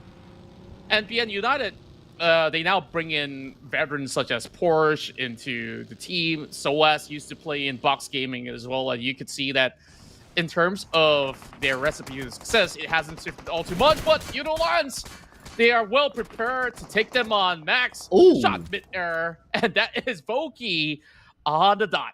Wow, from your boy Voki. Yeah, still your boy. Yeah, I'm sure you missed it, but I do.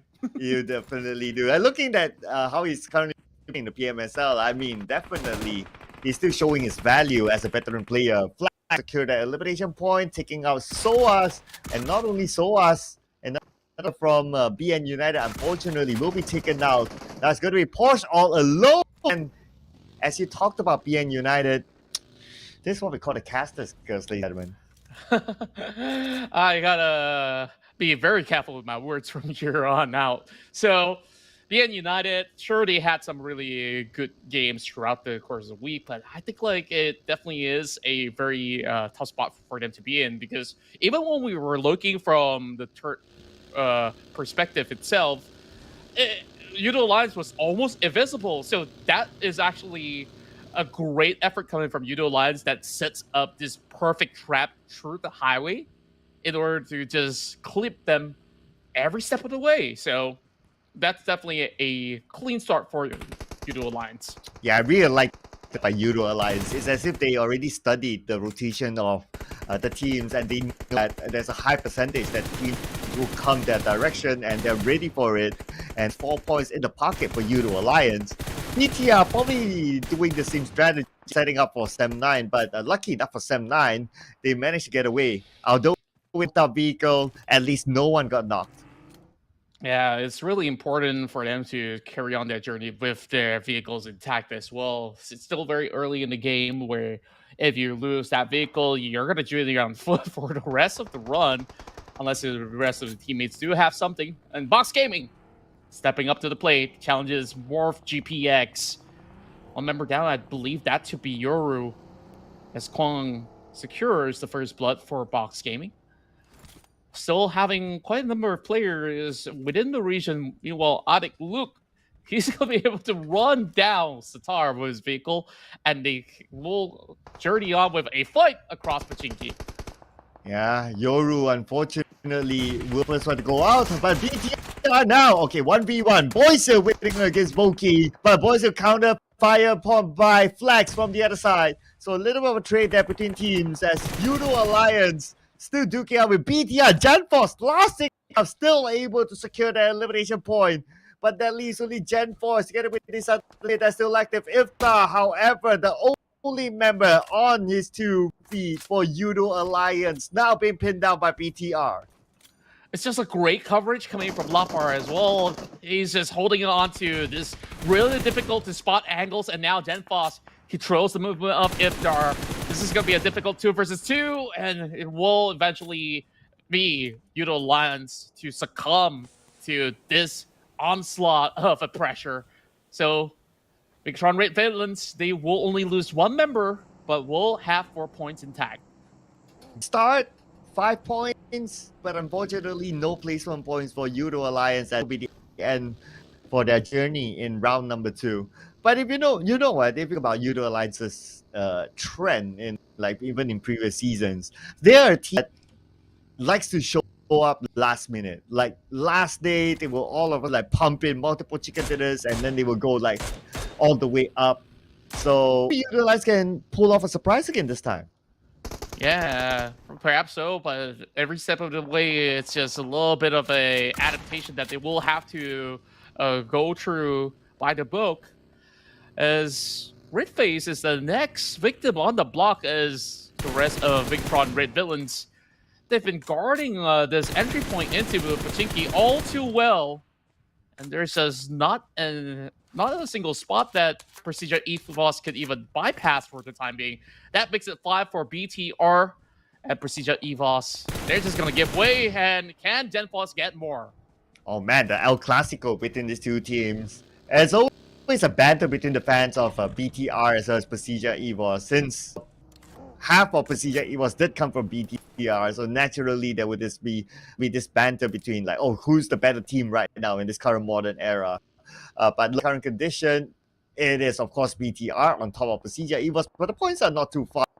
But speaking about PERSIJA EVOS from BTR now, it's going to be signed.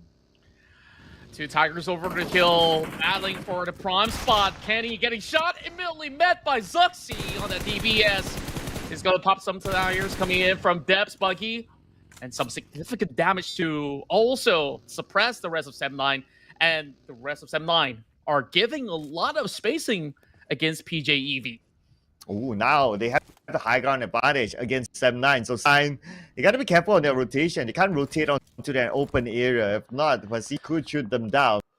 Speaking about shooting down, the 2 teams from the wildcard region, GE and PLAYBOOK Esports, having a trade range between the 2 of them, and GE will pick up their first point. They're gonna have a long haul exchange that will definitely will require them to save some of all these utilities. is there's going to be a lot more teams that's going to be joining them later on, but it's also a great notion that these teams coming here from the wildcard region will be able to at least hold out for the time being. And we see an update on the circle. That also means that both GE as well as PBE will have to move further down into the flat grounds of Gatka. Not going to be easy, though. Gotta take their sweet time to plot this one out. Whereas PERSIJA EVOS, they do not stop on their engines. They will continue on driving across into the west side instead. But what exactly is going to be the best game plan? Because this isn't exactly the safest spot with RQ being around. You might notice that like the move, majority of these teams, like they are really swift and fast. It's like Circle Pop already driving. It's not like, okay, Circle Pop, they're still waiting, they're still deciding. No, they're already on the move. And this is the pace of the teams inside of PMSL. Show that why these are some of the best teams, not only in Southeast Asia, but the world. Yeah, definitely some of the best in the world at the moment. Trongsin, though, he's going to be able to get that huge pickoff onto PBE. And back towards your point as well, like, you got to always be ahead of the competition by making the first move. So long as you do that, you will be able to get significant advantages against those that are slow moving, because once you're going into the circle real late, you don't receive as much intel as compared to many other teams out there. And despite it being a little bit of a challenge, it's something that they are willing to take. Wow, Mikhail finds it or not. Speaking about challenge, Mikhail knocks down Fluke, but I think it's a long range, so it should be okay. Fluke to be recovered. Napiko, on the other hand, eliminates Raimon. PB out without a single point this time. Interesting, considering that they have decent run in sign-off. Yeah, and at the moment, you can see a lot of all these teams are also waiting by the outskirts at the very same time, because they are looking directly into the middle, which spot is going to be safe. FaZe Clan now will be charged with a couple of all these grenades by Yen. Going to be able to trade back. Mormon drops one, and Onsens finds Echo trying to lurk up ahead, and that flank will not be successful at all coming from a Malaysian team, but they're still back up on the way. We'll see how this one plays out. Okay, here we go. DBD playing without Echo this time, but this is a fight that they must tend to the circle. It's going to be FaZe Clan still with the full squad. Molly from Onsens onto the high ground, but Emma found down by Jimmy. Now they are back on equal grounds, but looks like Yen down as well, so it's going to be Isaac and Jimmy OP, the duo that's going to do it against FaZe Clan, but Ventores, the OG player, nades down Jimmy. And there's so little room for him to even revive Yen, and there is just no time to be bought right now. Izane has to do it all alone. He's got to fend this one up, but he walks right into the nade. And there we have FaZe Clan, a perfect 4-point finish, an ace upon DBD. Ooh, with DBD only collecting 1 point so far, this allows room for GE to over DBD in the overall charts, and not only GE, potentially MORPH GPX, and well, maybe Box, but Box needs to come up big. But GE definitely, they are currently on the same amount of points, and GE could potentially collect their next point now. Yeah, and at the very same time, while they're trying to farm out for some of all these points, they got to keep an eye out for Box Gaming that might be cutting them off at the very same time as they are dealing with the Infinity. We have Audrey now trading back against the rest of Vampires. Tags being sent towards the window as he's sharp enough to still land a couple of all these tags back onto Vampire Esports. 7-9. How are they supposed to leave this facility? They're surrounded by PJEV, Vampire Esports, as well as BIGETRON Red Villain. And now, the battle will carry forward with Bull pushing upon Box. Oh, we go to knockdown now. Box Gaming probably only a player active. Make that 2 now. Razy wants to secure the elimination point out of Gosu. So on his knees, definitely will be eliminated. But Trongsi is on the other side. Okay, Trongsi using Gosu as somewhat of a bait. And if Boom, they go directly on the Gosu, then Trongsi could take advantage of it. But because Boom took their time, the Infinity still point away. That is just a perfect bird's eye view for him to be able to deter party out in the open grounds, especially with a couple of all these members from the side of Boom. being covered by some of the smoke, so they won't be able to actually reap those rewards, even despite them securing the knocks instead. Now, Real, like about the edge is here. He does not have room to even run out in the open. Will have to put on his belly and deals with GenFoss. Both sides really low, but Real, he's got to keep his eyes forward and continue to crawl. Oh, he's got no time to even heal up. This is definitely going to be a big bummer for them, as Mikhail is the only healthy member for Sem9. Wow, he somehow still survives. Luckily, he is in the wheat field that can provide him decent amount of cover as he tries to crawl into the circle. For Game on the other end, we have Audi as well as Sonic's damn route might be taken out. But at the same time, Mercy takes out Ravenclaw from Vampire. So looks like the fight between Vampire and RRQ again, round 2. It definitely would be really a huge battle between these two teams again. But there is a rather steady spacing for the time being. Lapar just trying to keep himself safe from arm's reach. And Shorty, he's going to be spotted out by West Carrier, but he will initiate first, knocking him down. GenFoss will take the final member out of Sem9. So that will be a 10th place finish for Sem9, I do believe. With only one elimination point. Ouch, unfortunate for them. They got the chicken dinner, but this time it's going to be only 1 point for Sem9. As for Mercy, looks like he managed to get the knockdown to Schweppes. There's going to be a second knockdown of a Vampire Esports. Personics tries to steal that knock away, or the elimination away, but unfortunately kind of tap onto that member of Vampire Esports. Now, FaZe Clan has the elimination against GEEK fam. As much as there is an advantage for the time being for FaZe Clan, it seems like it's a very difficult terrain for them to actually crack open the defenses of GEEK fam at the moment. Eventually, FaZe Clan will have to also push up ahead. That's going to be a circle that they will have to hug, and they're also trailing closer and closer towards the rest of RRQ. RRQ's been looking into the center of the zone, and they're definitely poised for another top 5 finish. Now they do get a knock upon GEEK fam. Wow, RRQ buying the circle this time. The circle again. My goodness, and they're in the middle of it, but they need to fend off against FaZe Clan, who's just right beside them. Sonics will be knocked down by Zuxi from PERSIJA EVOS, leaving all as well as Damrud, the two members that are still active now. But I don't think Sonics is that far. They should be able to pick him. But now we move over to the Infinity versus GE. Oh, what a nade from Armstyle, connecting onto 2 members of GE, leaving only a duo alive for the time being. Master Ichi as well as West Carry, they pincer up the solo for West Carry. He runs out in the open without a single form of a chance. Now Ichi, last man standing for the side of GE. What's he gonna do? Slowly looking for an exit from the back instead. He's only carrying the DBS. Now dropping a few names before he bows out. I don't think he survives. Nah, stage 6. I mean, he could go one heal with his first aid, but I guess he just decides to try to secure that one elimination somehow with a nade, but unfortunately, he did not. So went out without the extra point. Number 8, at least with 1 elimination point. Considering that they are at the bottom.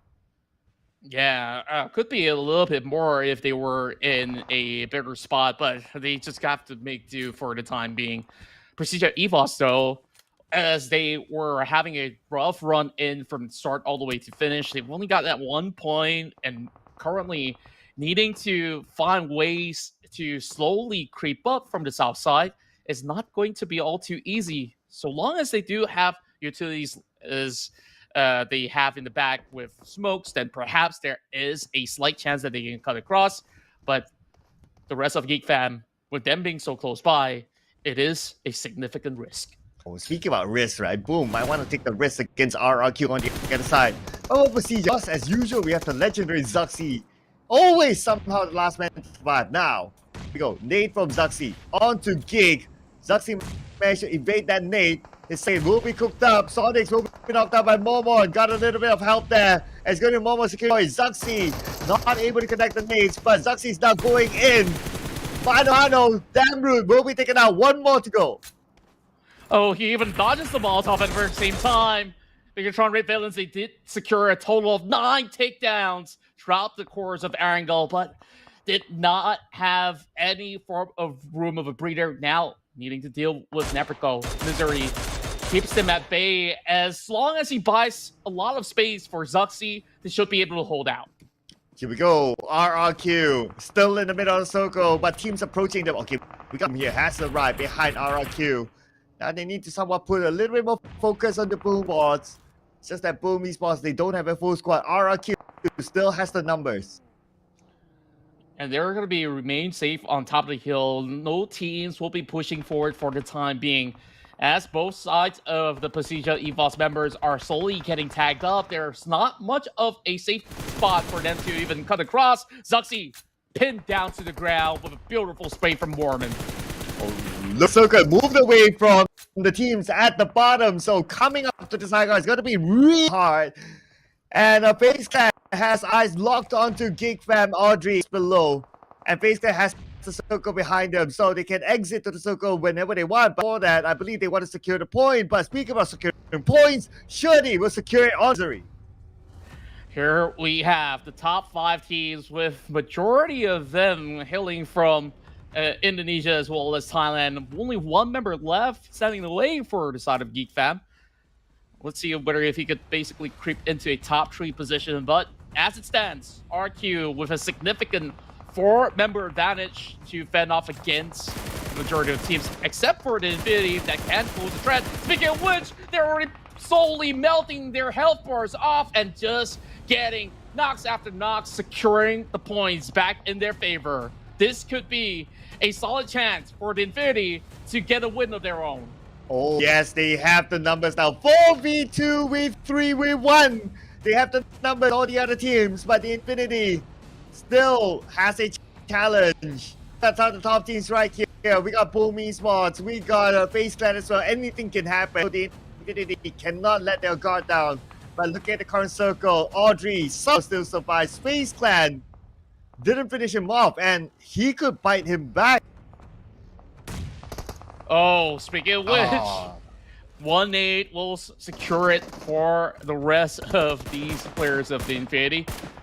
As Mormon, he gets spotted out by Shorties from the outskirts instead. Anson's not really training back.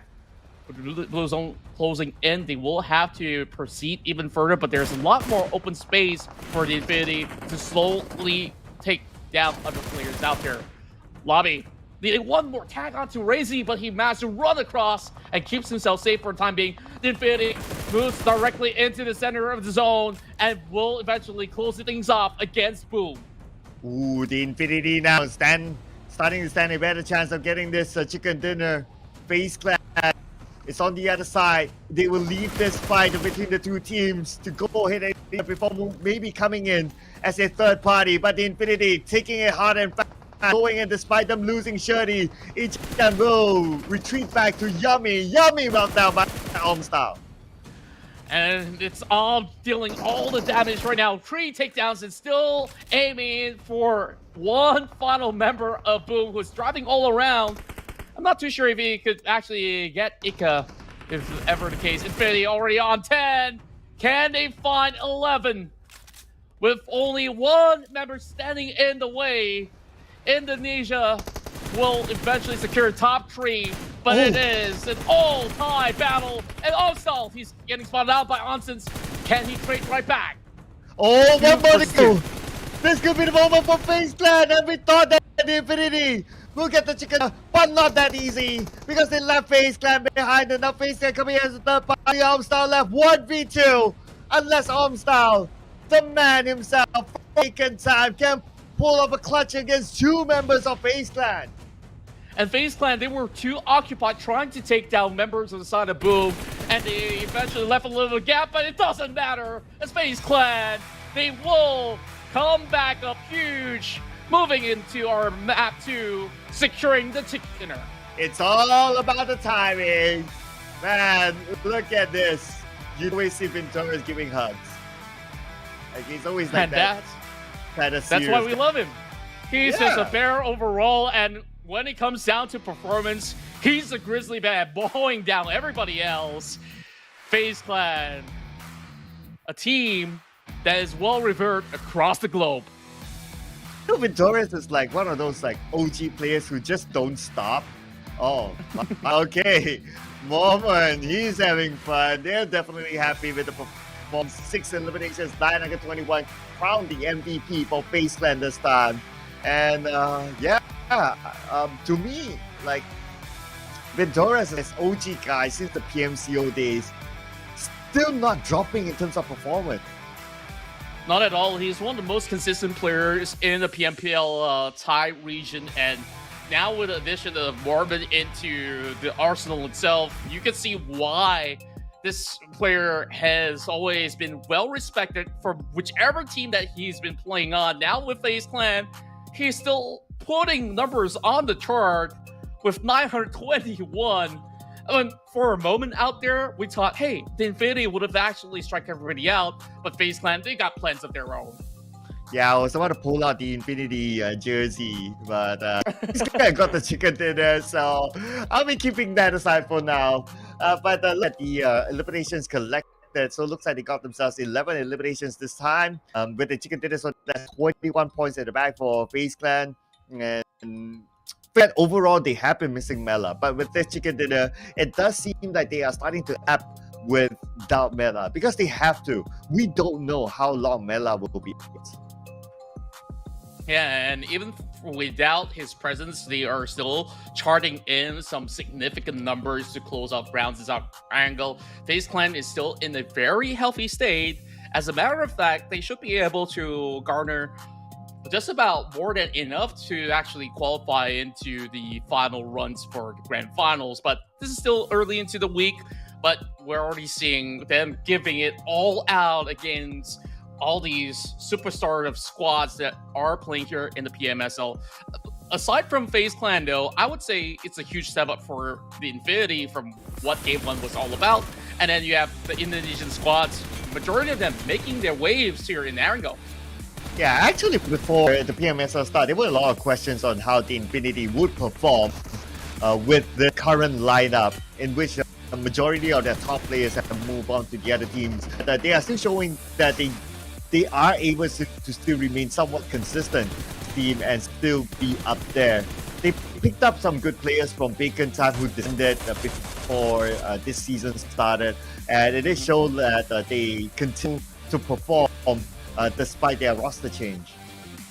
Yeah, and just look at how fast-paced all these players have been playing throughout the course of the run, and even for the Infinity, they have learned and adapted on the fly in order to secure a top 2, but FaZe Clan absolutely stole the show, and they will even overtake the Infinity with that 11 eliminations of their own, matching it evenly, but that chicken dinner definitely proves to be the significant difference between the two. Wow. In this match, what attracted me is BTR. They went out fairly early, but they managed to get 9 eliminations, bringing them up to 10 points in total, and that is where it all matters. It's the point that matters at the end of the day. So BTR did fairly well this time. But on the other end, BN United got the contrast curse, and fortunately, they went out without a single point. Yeah, they ran into Yoodo Alliance, and then Yoodo Alliance ran into BTR, but BTR, they just kept going for more and more. And you just love this team to bits on how aggressive they do play, and we find BTR to still remain in the top 3, needing only about less than 10 points to overtake DX. So by the end of the run, so long as they stay consistent, they should be able to eventually reach that top 1 eventually. And you know what? Vampire Esports now drops down to number 9. And okay, Sem9 is playing, so they could overtake. And we have Alter Ego not playing today, but next we have RRQ, who is doing okay today because they're having the luck of the circle as well. Let's see what the coaches have to say with this interview. So we're sending out to Kyril, our host. Take it away.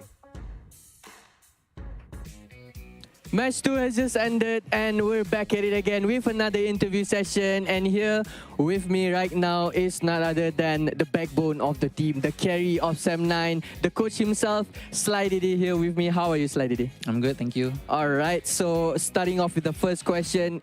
For sure, it is a good start for you guys. On match 1 to get a winner chicken dinner and a total of 13 eliminations in Map Sunhawk. Can you share with us what happened during that game?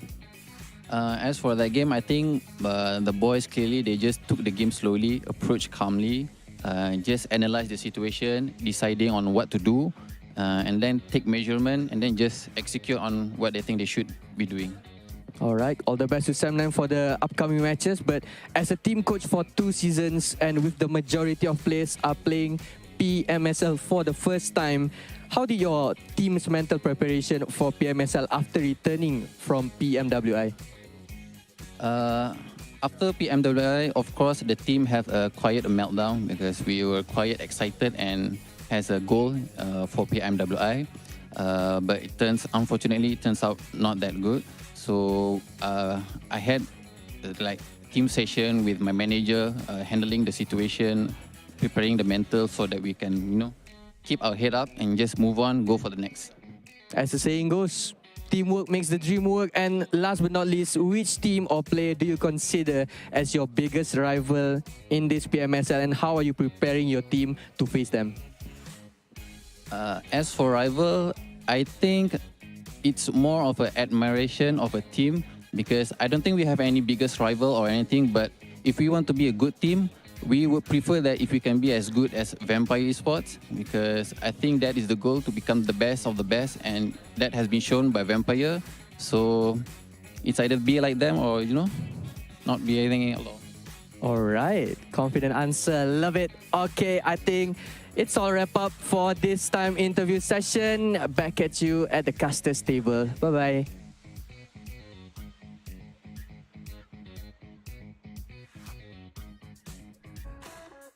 I just love what Sly DD mentioned on the very final phrase. If you want to be a great team, you gotta aim to be like Vampire, or you don't be anything at all. When he said that as for rival, my immediate thought goes like 4 rivals he's playing. Some of the players are.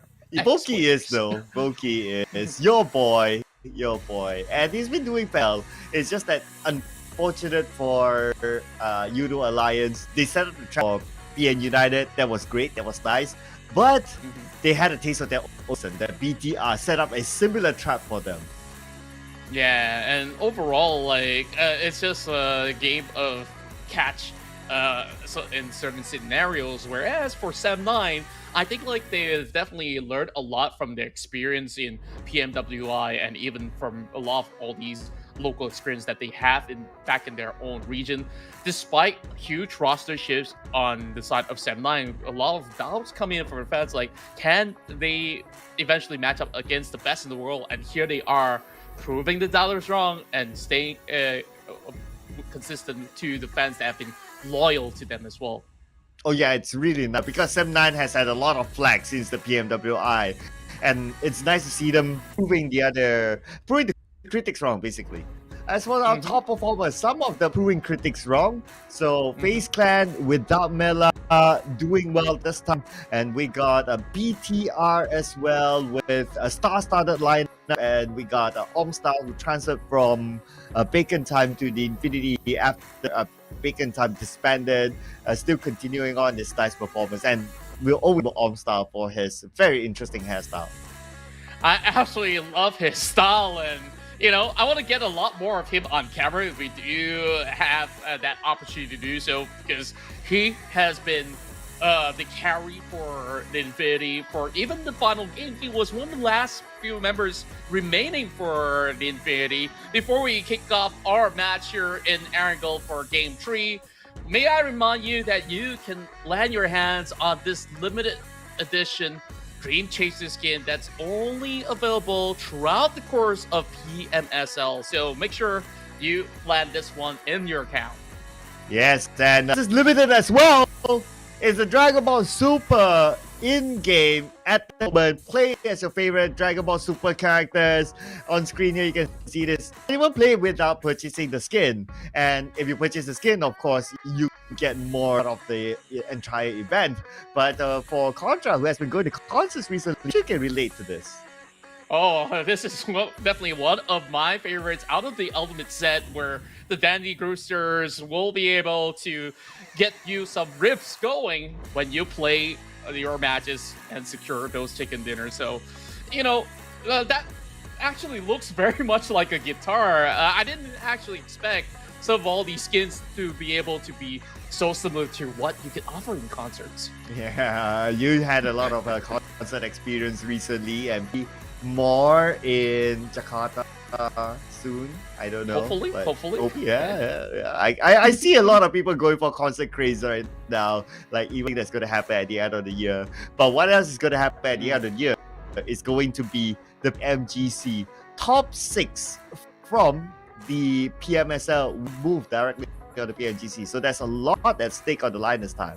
Yeah, I think like that is what the goal is for majority of the teams that are currently playing here in the league. And at the very same time, despite maybe some of them not making it into the top few spots in order to secure that slot itself, there is still that PMGC points that they are currently gathering for their own respective regions in order to qualify. So last I checked for Malaysia, I believe that it's GEEK currently leading. I have not checked for the rest. Maybe you have a few details about, the rest of the regions of Southeast Asia. Ooh, as for the other regions in Southeast Asia, I am still looking forward to see. I think the tight one will be Indonesia at this point. Yeah, the tight one will be Indonesia. Malaysia region also has a tight one. So I would say this too.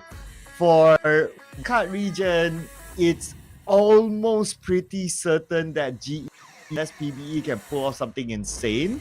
And for Vietnam region, well, I mean, Xavier, they have quite a significant gap. Yeah, come on. Yeah, and on top of that, when we look at the Thai region, one name definitely would be all the way up there, because Vampire Esports with their PMWI win, I believe that they should be the ones to be eventually featured as well. But here, they're still going to be putting all the hard work into play as we're having our teams getting set up for the second round of Erangel. The first round itself already starting off really rowdy in the middle of the fields of Gatka, as we take a closer look into all the setups. And I do notice for a fact that majority of these teams, their IGL will have, printed out maps in order to plot their journey. That's great practice coming in from majority of the teams. Yeah, it's nice to see all that adapt to the same preparation nowadays. A fist bump to YouTube in Taurus. But I also want to clarify on the PMGC slot from the PMWI. So, because I noticed that some of our viewers as well in the comment section also talked about this, and I just want to clarify that Vampires do not get the automatic slot to PMGC as the champion of PMI. Instead, the slot will be given to the Thai region. So, meaning that the number 1 that's fair. and number 2 PC points from the Thai region will go on. Now, this comes to another point, which is who is the number 1 and number 2 in the Thai region for PMGC points? It is Thai Esports and FaZe Clan. So, it's very unlikely for any team to be able to catch up to these two teams. So, although unofficial, I can say very, very, very likely we will see these two teams in PMGC. Yeah, especially now with them gathering even more points by playing inside of PMSL. I guess FaZe Clan has got to thank their brothers from Vampire Esports, like, hey, thanks for winning the other day. So we will not have to worry too much, but we just gotta consistently put in that performance. But at the same time, you see newer names even challenging those form of a score when you have previously Hale that was climbing up, and now XERXIA at number 1. Perhaps that will be that major difference maker in that PMPL Thai region to see who actually makes it through the cut. Wow, speaking about difference maker, we finally Snipes back in the lineup after a couple of days break. So he will be replacing Sonics, who has been playing in Snipes' absence since number 2. So glad to see Snipes back. Daddy, Papa Moas will be proud to see his son playing right now. He's actually watching, and he watches every single game. So up to parents actually supporting your kids in this tournament. Yeah, and that is definitely the fifth player of every single squad out there, because without their support, there won't be huge successes for all these teams out there. And once more, we dive into Erangel for PUBG Mobile Super League.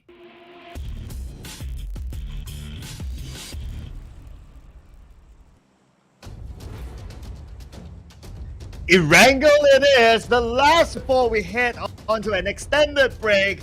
This is going to be the flight path, as it's going to be a slightly different flight path. Before this, it was from military base to Sydney, but this time it's going to be military power to the left side of Kuwari. So teams who like to drop onto the areas of Severny or northern Johor will need to travel for quite a bit, and namely RRQ as Vampire Esports. So with that being said, it's either they get a vehicle in between or they will consider to change their drop spot. Yeah, and I will definitely keep my eyes on the outskirts of Yasna Polyana, because that's also one region where you see a lot of car spawns where teams would like to actually contest from. So with all these form of teams getting similar drop patterns, it should be all too difficult for them to get to the spot that they desire. But RQ definitely is that outlier where we'll see whether if they do manage to get across safely, but it will definitely affect their looting time in order to get those rotation points much quicker than usual, if ever the case. So FaZe Clan, you have their way towards the far western side, aiming for South George as well as Hospital, it seems. And I think it's still going to be a pretty straightforward way for, you know, a team like RRQ to get all the way back up, because shooting range is absolutely empty, with majority of all these players still starting off in the Central Plains. Still hovering around, so let's see if any team really goes up north. Considering the goal is there, I guess it does make sense for, like, okay, for teams like RRQ who normally up north to just grab a quick vehicle somewhere in between and just shoot straight up Bernie and continue looting up there. Since there is a possibility that the circle will be inside of Silverny as of now. Although there is a certain percentage that circle is in the main peninsula, but I personally would like to see a challenging circle. So if it goes off, I'll be happy. Yeah, I definitely want to see a little bit of a change of a pace as well as scenery overall. As we talk about sceneries, we're going into the ports of Novo Rybnoye being united. 2 games in a row. The first game, they did manage to get a significant amount of points from positioning itself, but not really a high amount of takedowns. Whereas game 2, absolutely stopped by the rest of Yoodo Alliance. We want to see them perform a lot better this time around. The Infinity, on the other hand, almost got themselves that chicken dinner in the past round. Oh yeah, the Infinity. Must be quite a heartbreaking moment for them. They thought they had it in the bag when they had it fought towards the end, but it had to be FaZe Clan. It takes a tie to take down an entire team, they say, right? Yeah, it has been the case for a lot of all these major tournaments as well across Southeast Asia.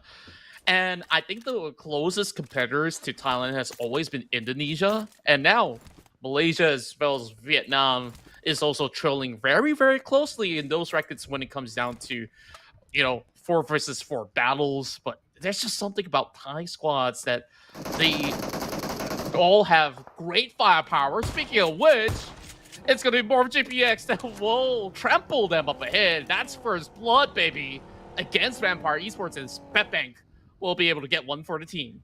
You know what? It's no longer the casters. It's really the contrast curse. Every time you talk about, like, oh, this region, bad team, something like this happened. But you set me up. I mean, the question came from you. I mean, well, at least when I was talking about it, no one got it. Just saying. Man. I think nothing's going to happen in Quarry at least, right? So, DBD. Let's talk about DBD for a second. Because, sure, they have a few decent rounds back in the weekdays. But during the weekend, it feels like they don't really have that same type of formula that they've been able to get to a consistent top 5 at the very least. But Box Gaming has been rather interesting. A very momentum-heavy based team where once they do get a top 2, top 3 kind of finish, you will see them having a very decent day. Yeah, that's still my prediction to get the chicken dinner today. So come on, Box Gaming, do it for me. At least I can prove that the contract curse does exist. But Or it could be otherwise. It could definitely be otherwise if we jinx them once again. So I'm not all alone in this, right? I don't know, chat. Don't flame us too hard for this. But I would say if there's any form of assurance when it comes down to performance, FaZe Clan, even if they do bow out a little bit early on, they always walk away with high elimination points, if you do notice. oh yeah, I mean, I think of them. It's also thanks to players like Onzens, even I think of Onzens. Onzens has been one of those young prodigy players from Thailand. If we gotta think about it, right? Thailand produces a lot of young prodigies, like They do. the Tony K. K. Yeah, Tony K. I think is one of the significant ones, and then you have Onzens, and you even have like players who didn't make it on the PMSL because of how competitive the Thai scene is. Yeah, and then when you do look into other regions as well, I think like Indonesia is also following up closely with Rosemary now being one of the top performers. But speaking of Thai teams, we have FaZe Clan at it against Boom, and that was just a drive-by that they just did upon Razy. Another prodigy that's looking to make a mark here in the PMSL, and MR5 brought right in here for our third match inside of Erangel. They've been having a little bit of a switch every other game, and yet they are still having the same form of ferocity. Yeah, and it's a very good from FaZe Clan. Now that they will be the gatekeeper of this bridge, if Zone does move up north, and there's that possibility, Boom might need to go through this bridge, and we all know that FaZe Clan will be waiting for them, and Boom has that mission as well. And I guess that's why they were like, okay, we're not in the mood to take fights. Let's do the other way then. Yeah, I think this is definitely the best measure coming out of Boom. With it being so early, you don't want to walk away with, minimal points in terms of elimination, and then after that, you just crash out of the game, not being able to even get more rewards. Currently, where Boom's currently standing at 10th, they don't really have the best spot possible. They want to ensure that if they get maximum points out of this, they can overtake perhaps Sebline as well as RRQ. But for now, they will have to slowly find the same form of consistency that they had back in their own local league. As for Sebline, I think things have been looking to be pretty clear for them. Almost catching up to all these teams like Vampire, Esports, FaZe Clan, and even Infinity. Yeah, making a kick from PMWI, doing a lot better for their PMWI outing. Although the round 2 wasn't really their round, they only managed to get 1 point. But at least they got it today. So that kind of compensated for the 2 rounds that they have been upping. Let's see what happens in this 3rd round. But we move over to GEEK Fam, and we have another team, the Infinity. So now GEEK Fam has them locked in on the other side of the bridge. So this is going to be tough. GEEK Fam not letting them go at all. Yeah, I think that Shirties might have actually seen some movements, which is why he's being so cautious right across the bridge. And this is going to get a lot more awkward the more time that Infinity takes, as well as GEEK Fam. They are both not going to be getting into the zone with that form of safety net. But GEEK Fam, there's a clear passage over on their north. And Orgry, the first pickup onto Logan, is significant as they try to dent their hopes and dreams. Lobby the next one to falter as well. GEEK Fam with an immaculate setup. I think, okay, Infinity, they should have known that GEEK Fam is there, but looking at their utilities, looking at their first aids, they only have like an average of like 2 first aids each. So I guess for them to like rotate like the other bridge is just too far for them, and it's not going to be worth it. So that's why they tried to YOLO this. By YOLOing, that allowed GEEK Fam to obviously get the knock onto the Infinity. It's quite a difficult stance that they had to decide on. But regardless to that, it's still a lose-lose situation, no matter the case. So might as well take that early choice to cut across the other side of the bridge, which they will eventually do so now with Amstal's Shirties being the only 2 members surviving. Oh man, it's gonna be hard. I'm not sure if they can withstand this zone, considering that the zone went up north. So they'll be able to do so. I think the other bridge, they should have a clear entry in. Didn't notice that any team bridge camping on the other side. But that also means that it's not only about the first day, it's not only about the zone management, but it's also about, do they have enough gas to reach up north? Yeah, that's really important because it's quite the long journey all the way up into the shooting areas. Shooting range areas overall. M249 in the hands of Echo this time around, keeping his tabs onto Mormon.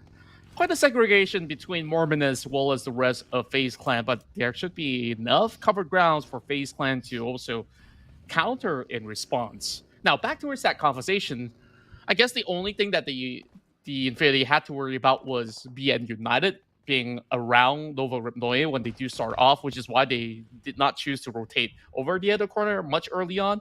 But coast should be clear, like you said. Yeah, I noticed that BN United, they took it over blue. Now they're taking it again. So I'm not sure if BN United is having that strategy, trying to block the potential of the Infinity coming by them, or are they spending some time looting up in the zone. I did notice that High Esports also spending some time in the blue. So this time it's going to be a slow for Vampire Esports. Maybe it's affected by the fact that they only have 3 players now. Yeah, you can see how careful these squads are currently playing for the moment. This is going to be very significant for them to close off this weekend run with the most points possible. Qualifying into the grand finals guarantees them a lot more of that PMGC points, and at the very least, Vampire Esports is coming in from the far western area where shooting range just allows them a little bit more of that spacing against all the other teams that are looking to camp out inside of 70 as well as the south entry point. So I would expect a lot of fights to break loose from the entry points of Yasnaya over the south, where PERSIJA EVOS is also looking to make a huge U-turn. Oh, this is definitely a very peculiar strat coming in from PERSIJA EVOS. Okay, but speaking of peculiar strats, DVD, not so strat, taking the high ground, and below them is going to be FaZe Clan, the team that just got off a chicken dinner. DVD tries to get something out of this, but I don't think it will be a big push unless he sees a clear chance by knocking out maybe 1 or 2 members of FaZe, since they're all in the circle now. Yeah, and with this current position, it may actually look to be a little bit difficult, but what Jimmy OP can do is to deplete the buggy at the very least. Starless sees Yoodo Alliance passing by, and Lapar does deal with Boki, and he has the upper hand. And it's still a 1-to-1 exchange with Satar, giving a little bit more cover to Lapar at the same time. But the rest of Yoodo Alliance, with another huge setup here by the bridge, is going to see them being a little bit segregated from the rest. Wow, beat Yoodo Alliance round 2. Let's go. Boysil with a DBS in hand. Sees how they look. Not even reacting to it. It was because he was super low anyway, so he tried his luck, but unfortunately luck wasn't on his side. Now it's going to be flags against Satar. Boysil going to come in with the nade as well. The nade should be able to be connected onto his opponent, but Satar knocked down by the zone. Spent too much time on the outside, but he took a couple of shots before he went down. But it's going to be Boysil at the forefront. Boysil loses the fight. Volky gets a knock. And there is an exchange coming from Denfos. A couple more clips. He has to go for a reload. And he was cut out by flags. He saves the day for Yoodo Alliance. Volky's still alive, but how much longer can they hold on to? PERSIJA EVOS overlooking that corner. And it's going to be Infinity from the back. Oh!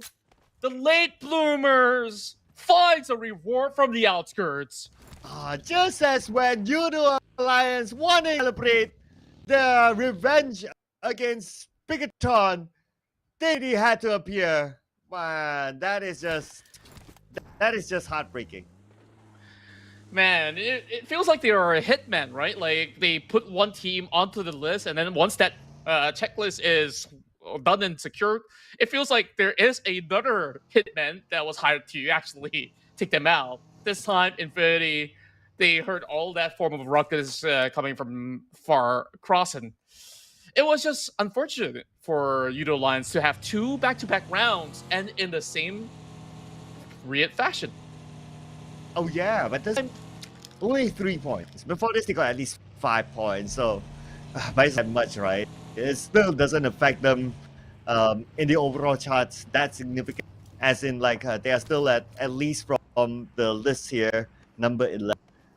But that also opens up some room for GE to actually overtake Yoodo Alliance, and definitely Yoodo Alliance doesn't want that to happen. Yeah, and on top of that, Yoodo Alliance now securing at the very least a total of 80 points. They would have a fair shot into the upcoming round as Boom. Sure, it may not be the day where we see them pop off just about yet. If Boom does not secure any form of points, then it only leaves 1 point of gap for Yoodo Alliance to close up. Oh, double drops coming in a way. Whoever wins the battle between FaZe Clan as well as DBD might be able to get a lot of restock as GEEK Fam casually appears and bypasses the heal. Very safely so, but will be met by challenges coming in from the side of Box Gaming, and it will be Tongzin that takes down Mika. Andre now going up close as he will draw everybody into that corner, and Namku holds down the fort. Literally, Box Gaming turned them into a box. But unfortunately for Box Gaming to lose squad, Namku should be able to revive. We can see the smoke being deployed to go save him. And now FaZe Clan and DBD, the fight that we know is inevitable as FaZe Clan goes up to the high ground. DBD still defending the ground with Echo on his knees. Yeah, and it piles him through the smoke, and he will be able to spot MORPH as well. He will be able to knock the majority of FaZe Clan out of this match. And coming from the back, it's Tony K that shuts them off completely. DBD, they still have members on the ground. This is not going to be a clear plan for them to take on VP for now, but whatever they can do to reset, they will have to fend them off, no matter the cost, as they're slowly having members shut off one after another. Ravenclaw, get a grenade, but that is all that DBD has at 11. Well, again, Esports coming in at the right timing, mowing down DBD. Not for DBD to reset at all. Again, Vampire Esports, despite them playing as a trio, it does feel like they're still playing as a full squad. Yeah, and that's how scary they are. Overall, they just have that sure finesse of a firepower. And as much as it was only 2 points garnered from the side of Vampire Esports, a lot of all these rooms have been opened up for the team to be able to eventually close off into the central areas of play, as other teams are also struggling to get themselves a safety ground. PJEV sees the rest of Genesis Esports cutting across, and that's where they have a full line of sight to trade back against Master Smile. Ooh, Smile knocked down now. Like West comes in for the other side with the DBS gameplay. Knocked down on the break. So was will be knocked down by Ichi as well. Break finish off by West. And now PERSIJA EVOS comes in at the right timing. Not letting him go at all. Not letting time to breathe. The nade from Zaxi into the building. West eventually could be in trouble, and now West is the last man for GE. Comes out to defend his ground, but links it for the other side. West all alone as PERSIJA EVOS devours him. PERSIJA EVOS, sharp as a hawk, and they definitely out-finesse the rest of GE. They lock onto the targets, and they just have decisive strikes now. Vampire Esports deals with whatever's inside of the shelter. They will drop one grenade onto Boom. That's yummy. Down in the rut. There's no way for this team to actually escape, so they're going to be cornered up for the time being. Vampire Esports can just wait it all out for now. And Boom, what exactly can they do about this? Oh, well, I guess that's your answer. He knocks out one member of Vampire Esports. That's going to be Fluke. And the rest of Vampire Esports only playing as a duo. Do they really want to do this? Because the circle is not in the same. I mean, they don't really have to push. They just got to wait it all out. There's just the blue zone slowly devouring them, and here comes Crazy. He's pushing forward. Tony K, he's getting shredded apart, but Boom will still be taken out cold by the Vampires. Oh, it's going to be Vampire Esports still hot this time. 6 elimination points for them as they take out Boom Esports, and they're currently dominating. Now, we move over to 7-9. Playing without that. On the other side, against MORPH GPX. It's just crazy how they've been able to do this with only 3 members, like you say, from the get-go. And even despite that, now being the top performance, 7-9 now, full sends it. 2 versus 1. Oh! Hank! Oh, a clutch coming away for MORPH GPX. Wow, 2 back-to-back for Pepe.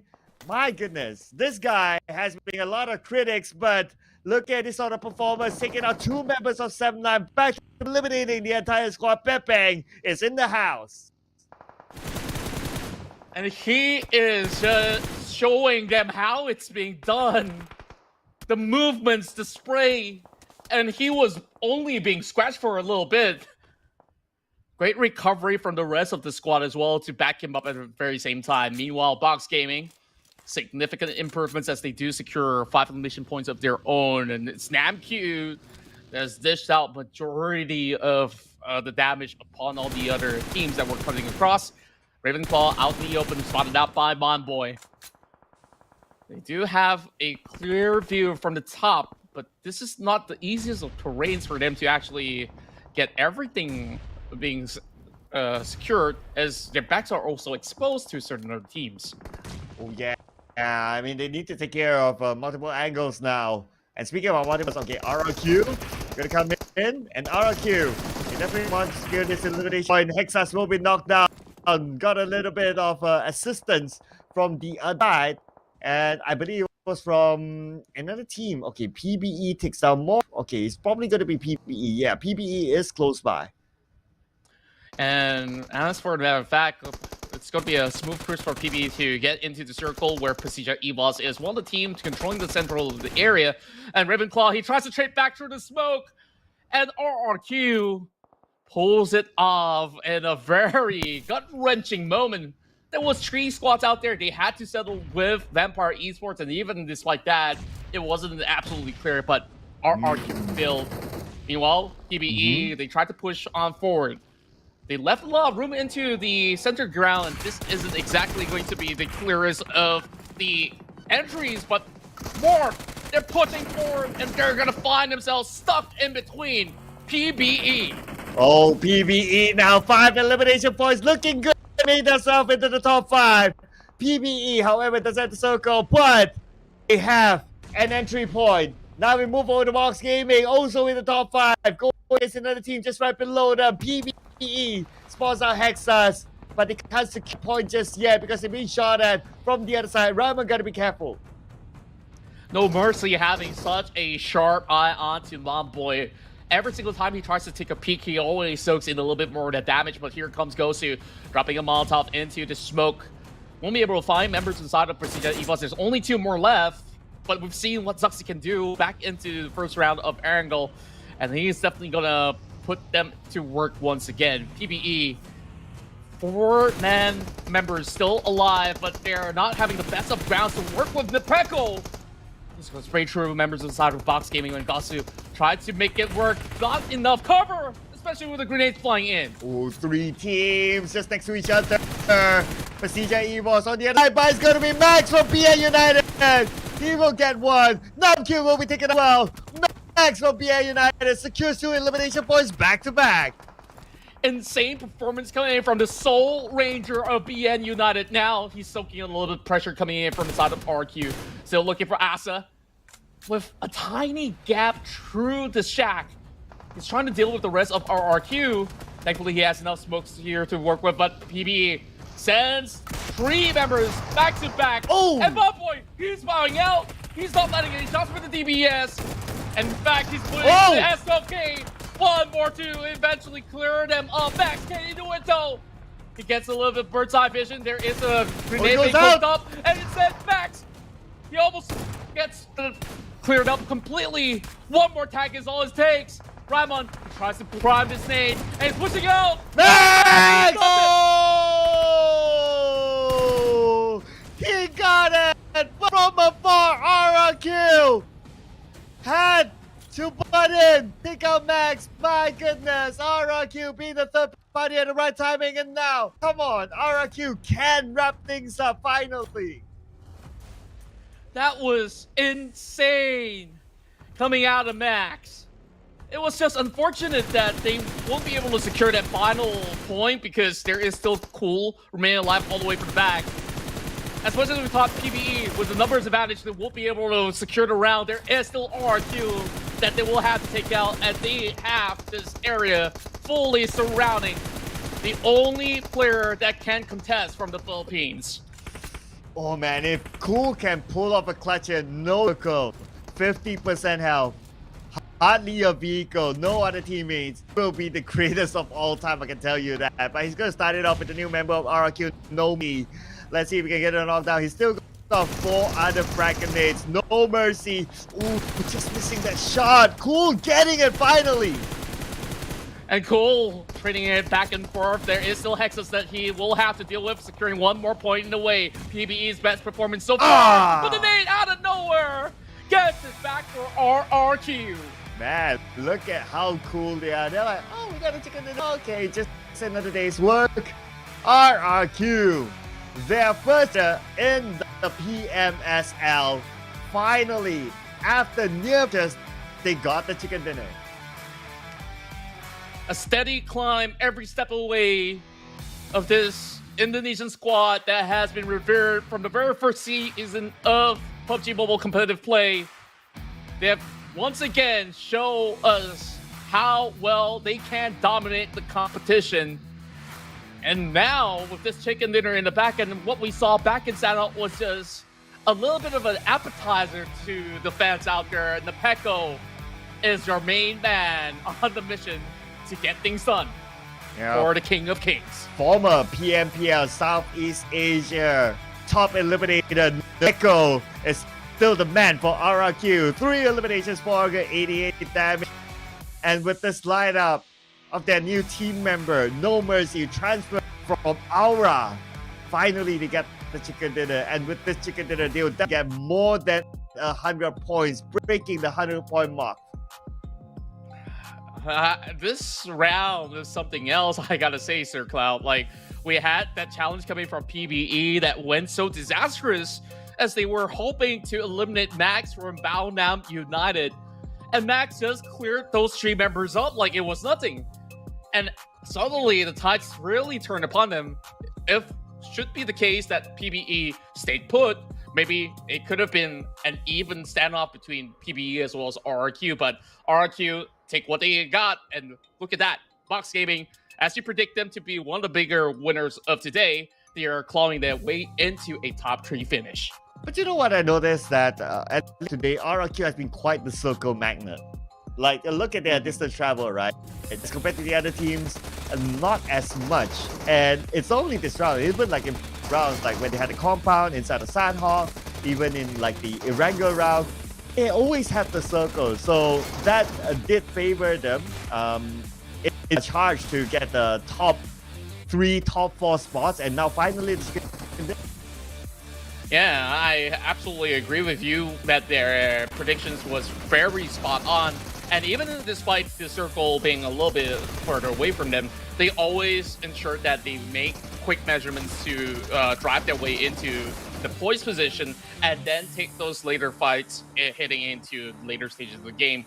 And RRQ makes it pretty straightforward. There's nothing too flashy about RRQ's play, but by sticking to their disciplines, they reap a total of 18 points in the bag.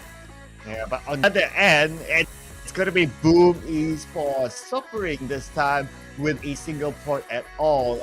And if you can't think about it, actually Boom Esports has been sliding down. They haven't really been performing for not the past few games or the past few days. So now they are actually, the last time we saw them, they're actually on page 2.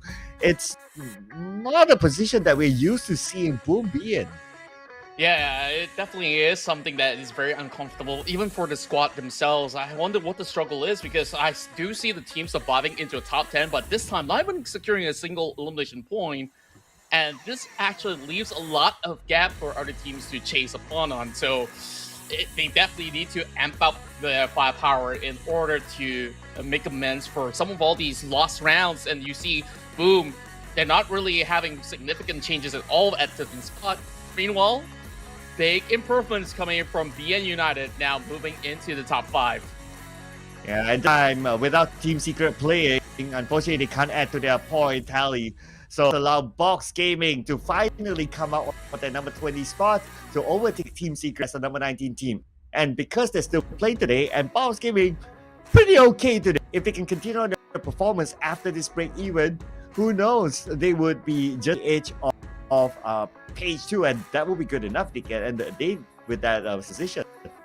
Yeah, and overall, like, I just do love that these players still see themselves a lot more of all these opportunities to just keep propelling forward and not even thinking that, hey, it's okay, it's just one round, and you know, just basically give into other teams. Like, this is the fighting spirit that we all know and love about teams like Box Gaming that has been a household name of Vietnam, and that's just championship mentality. What we do require all these teams to have here in the PUBG Mobile Super League. Yes, so after this, ladies and gentlemen, we will be taking a break. So this will always be the question, right? Will the break benefit the teams? Or will the break the momentum of some of the teams? This has always been the question mark, because some of the teams, like when they have like a good run, for example, like RRQ, they always want to keep playing and playing, and they don't want to take that break if possible. But the arrangement is such that they must take this break. So I wonder if RRQ can continue to perform when they come back. I do think that this is a much needed break for a majority of the teams out there. For RRQ, I don't think it will be significantly affecting them too much, because they have their formula to secure a top 5 finish at the very least throughout the course of the day. I think they stick to the game plan. Nothing will be too significantly changing for the team. Whereas for those that, you know, have a rough run in, like what you mentioned about Boom, they definitely needed this break to really think again what exactly is the best course of action heading into all these other maps, especially heading into Miramar. Do they want to start using substitutes? Do they want to change certain strategies when it comes down to how the last remaining games to be played out inside of this Saturday run? Yeah, you know what? Boom's Coach Ken, he has a reputation of being rather military, so to speak. So I don't know if the players will want to see him during the break. Yeah, but anyway, they can't avoid it. He's still the coach. Unless anything changes after the pep talk from Coach Ken himself for Boom Esports. We'll be taking a short break, so we'll see you after this.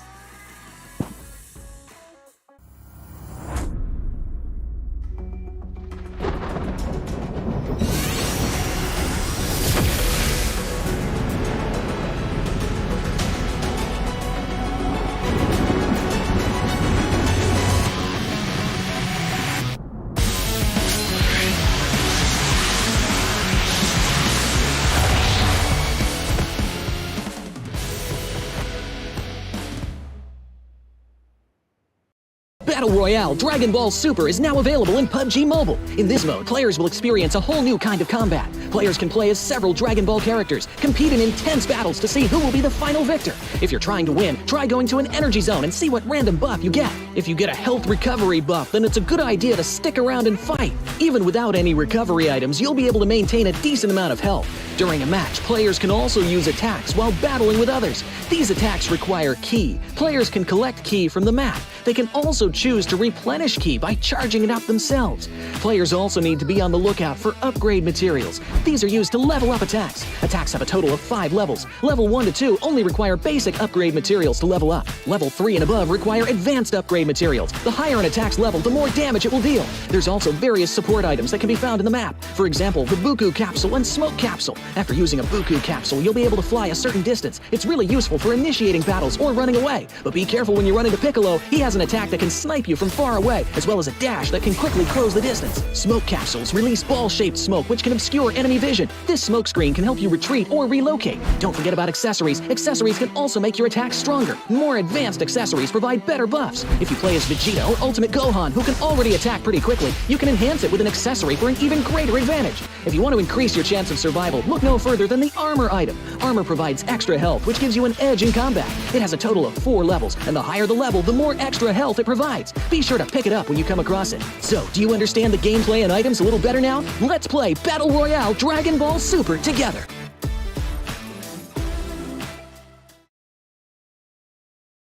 Battle Royale Dragon Ball Super is now available in PUBG Mobile. In this new gameplay, you can do battle while playing as Dragon Ball characters. Let's get to know them and their skills.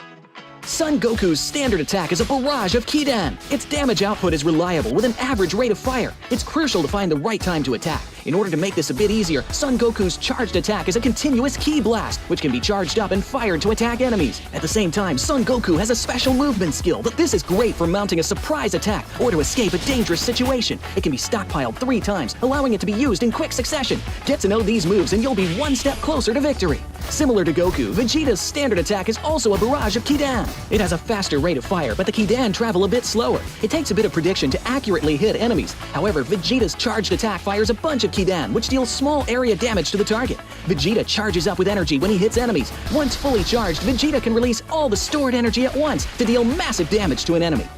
If you wish to fight at close range, then you have to try Ultimate Gohan. Ultimate Gohan's standard attack is a rapid flurry of Kidan that can deal a ton of damage while up close in a short period of time. When you're surrounded, Ultimate Gohan can use his charged attack, which is a powerful single Kidan. It needs to be charged up first, but it will deal a lot of damage to anyone caught in the crosshairs. It can decisively end a battle during pivotal moments. At the same time, Ultimate Gohan also has a special skill that generates a protective barrier around himself. The barrier can block 500 damage and protects from all incoming projectiles while in effect. When the barrier takes enough damage or the time runs out, it will dissipate on its own.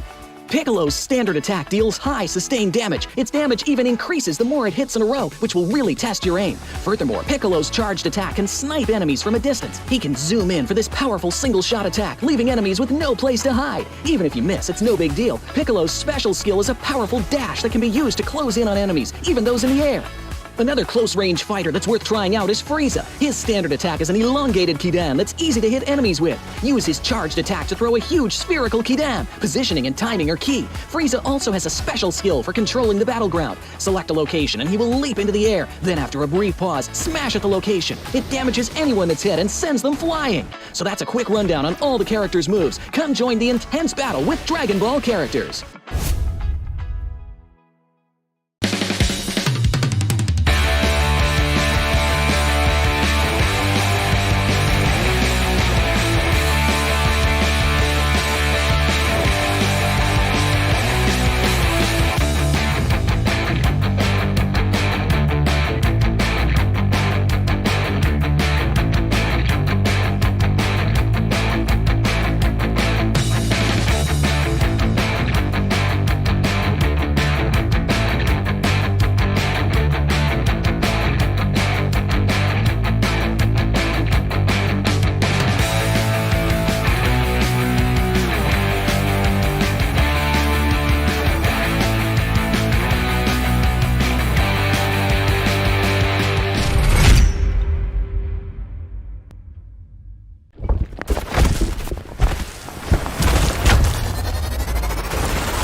A new 1.6 by 1.6 kilometer map is coming to PUBG Mobile version 2.7. In this map, there are several energy zones where you can receive random attribute boosts, such as increased speed and health recovery. At the same time, lots of supplies spawn in the area. Be sure to grab them while you can. After finding all the supplies in an area, you should keep moving to find more supplies. The fastest way to move about is through portals. Go through one to teleport to the other side somewhere else on the map.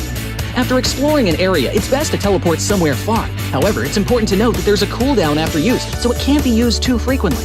If you want to travel across mid-distances, be sure to take note of the updrafts on the map. Get close to an updraft to get lifted into the air. After reaching a certain height, you'll descend back to the ground. During your descent, you can freely adjust your direction to head to your destination. This transportation method is very handy for escaping dangerous situations.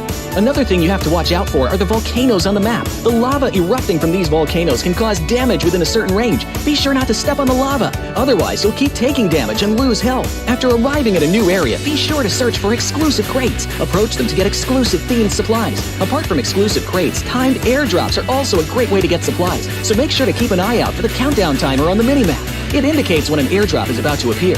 After the countdown ends, a crate with amazing supplies will rise from the ground. When this happens, there will surely be many enemies vying for the crate, so make sure to lie in wait beforehand and evacuate quickly after grabbing the supplies. If you get injured when going for the supplies, go to the recovery point indicated on the map. You'll be able to heal there. Just run into it to fully restore your health and armor in an instant, just like with teleporting. The recovery point has a cooldown after using it. It can't be used again until the cooldown ends. If the battle gets too intense and you find your teammates eliminated, you can bring them back within a limited time at the towers located on the map. The towers also have cooldown after being used. Each player can only be brought back by a teammate once. Players that have been brought back will directly respawn near the tower that was used without having to jump back to the battleground. Hurry and join your friends in the fight for victory.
This is the 2023 PUBG Mobile Super League SEA Fall, and we are left with just 3 matches for the day. But before we start the game, here with me we have a player from RRQ, which is Nerpeko. Hello. Alright, so congratulations on getting a winner chicken dinner in match 3 just now. Can you share with us what were the difficulties or challenges that you guys faced during the past few days matches? Oke, jadi selamat untuk WWCD-nya di game ketiga tadi.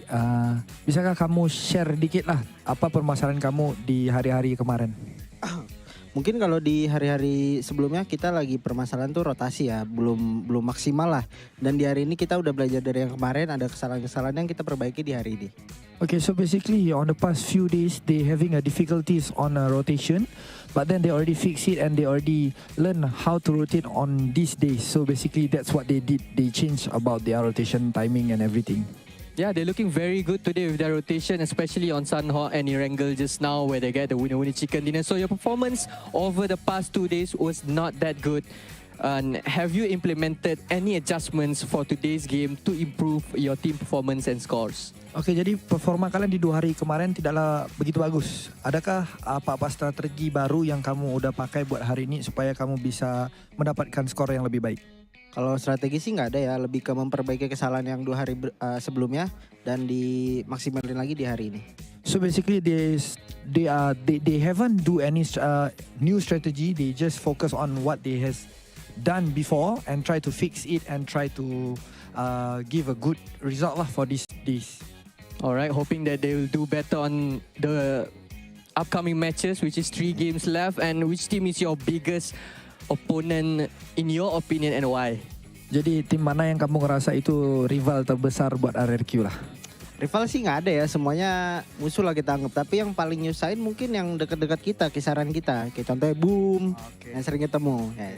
So they according to our Nerpeko, they actually think that everyone is the same, but they only focus on the teams that drop nearby them, which is one of them is a Boom. So they always meet each other in their rotation. Yesterday we got Coach Cap saying something about Boom, and today we got Nerpeko here mentioning Boom. Looks like Boom. Everyone is eyeing on you. Careful, Ken. Alright, I think that's all of our interview session and the game about to start. So let's get back to the casters table. Bye-bye.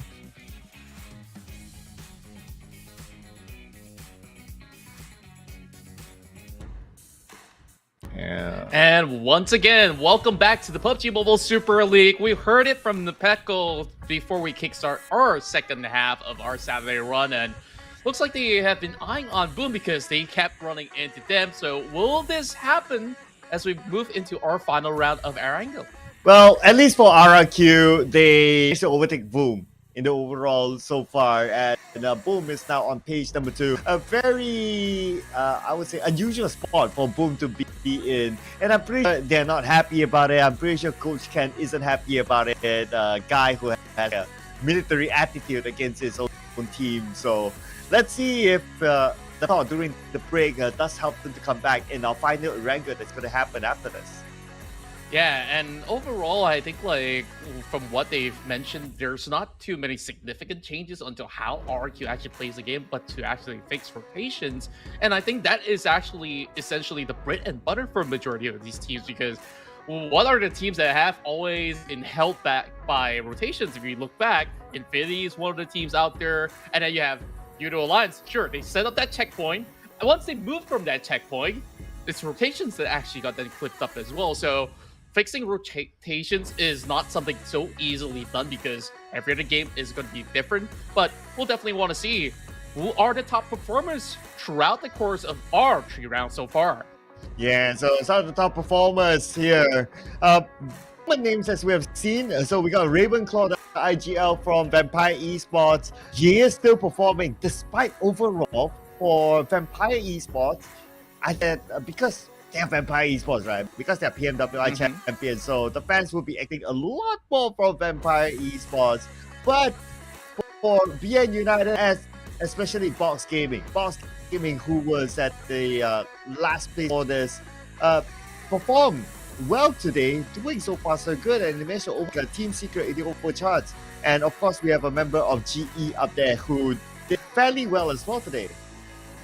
Yeah, and I want to highlight once again on BN United because Max LV actually secured majority of that elimination from that outstanding play that he had in round 3 where he was going up against PBE. So hopefully there's a lot more coming in from Max LV because that was a show-stopping performance. But before we get into our game, may I remind you that we have an exclusive skin just for you throughout the course of the PUBG Mobile Super League. You can get your hands on the Dream Chaser set. So make sure you get it before it runs out. Yeah, and for all of you waifu lovers, you gotta get this as well, which is the new beach party theme Royal Pass that is only available until the 3rd of September. So it will run out at some point. Get it last. Yeah, and on top of that, if you guys love speed, Aston Martin has got something special for you, as you can drive the power with the new collaboration between PUBG Mobile as well as Aston Martin. So you can basically leave everybody in dust while you glow in green. Yeah, glowing green. That is the color that the teams will be hoping to achieve as they fight for the next chicken dinner. You want all of your members to be in green as you get the chicken dinner. That means that you don't give any point away to any other team.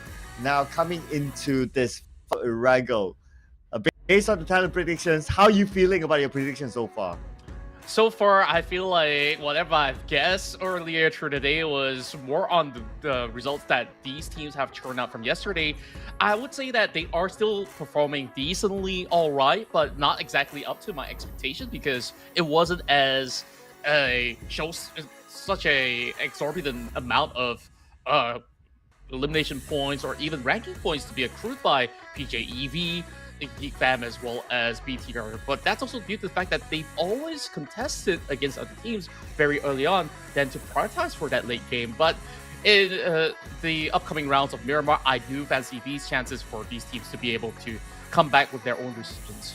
Yeah, resurgence, that's the keyword for Contra. Really rings a bell, yeah? I don't know why, but MORPH has been related to them. Today has been doing okay.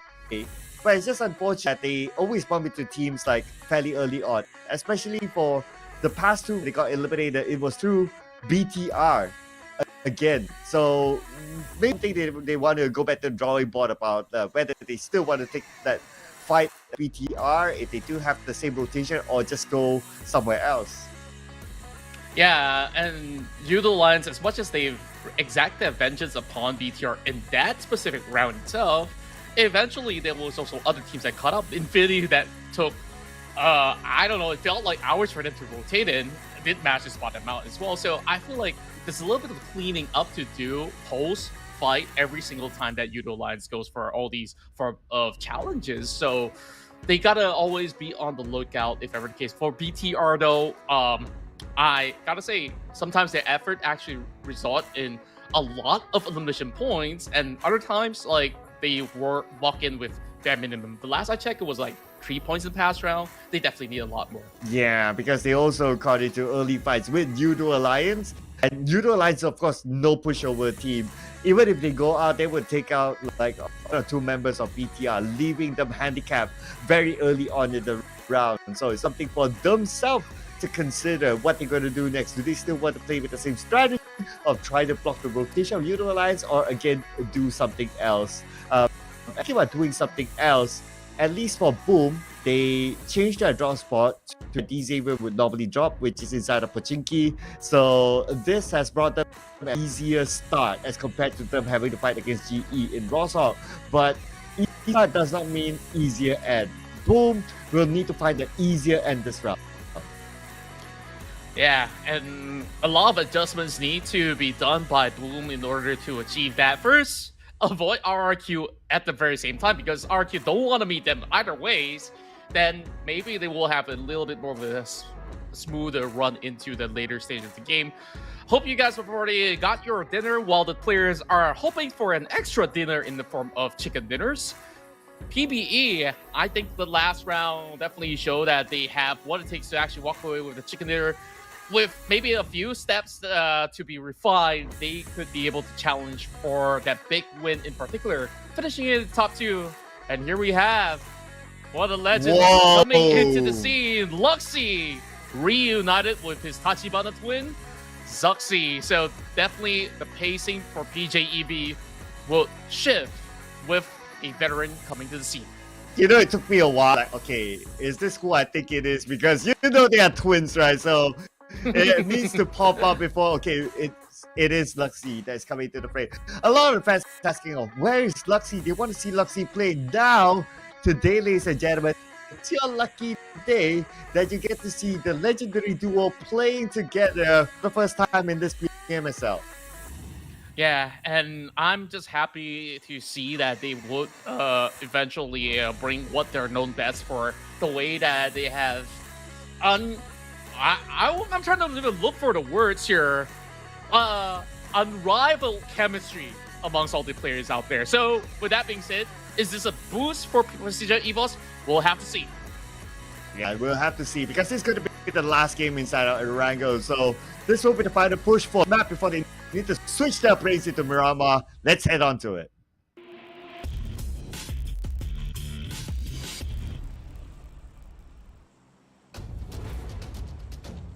Starting off from the southern plains of Sonoska military base, this is going to be a little bit more lopsided as compared to the other pass to Arangold maps, which was a lot more central.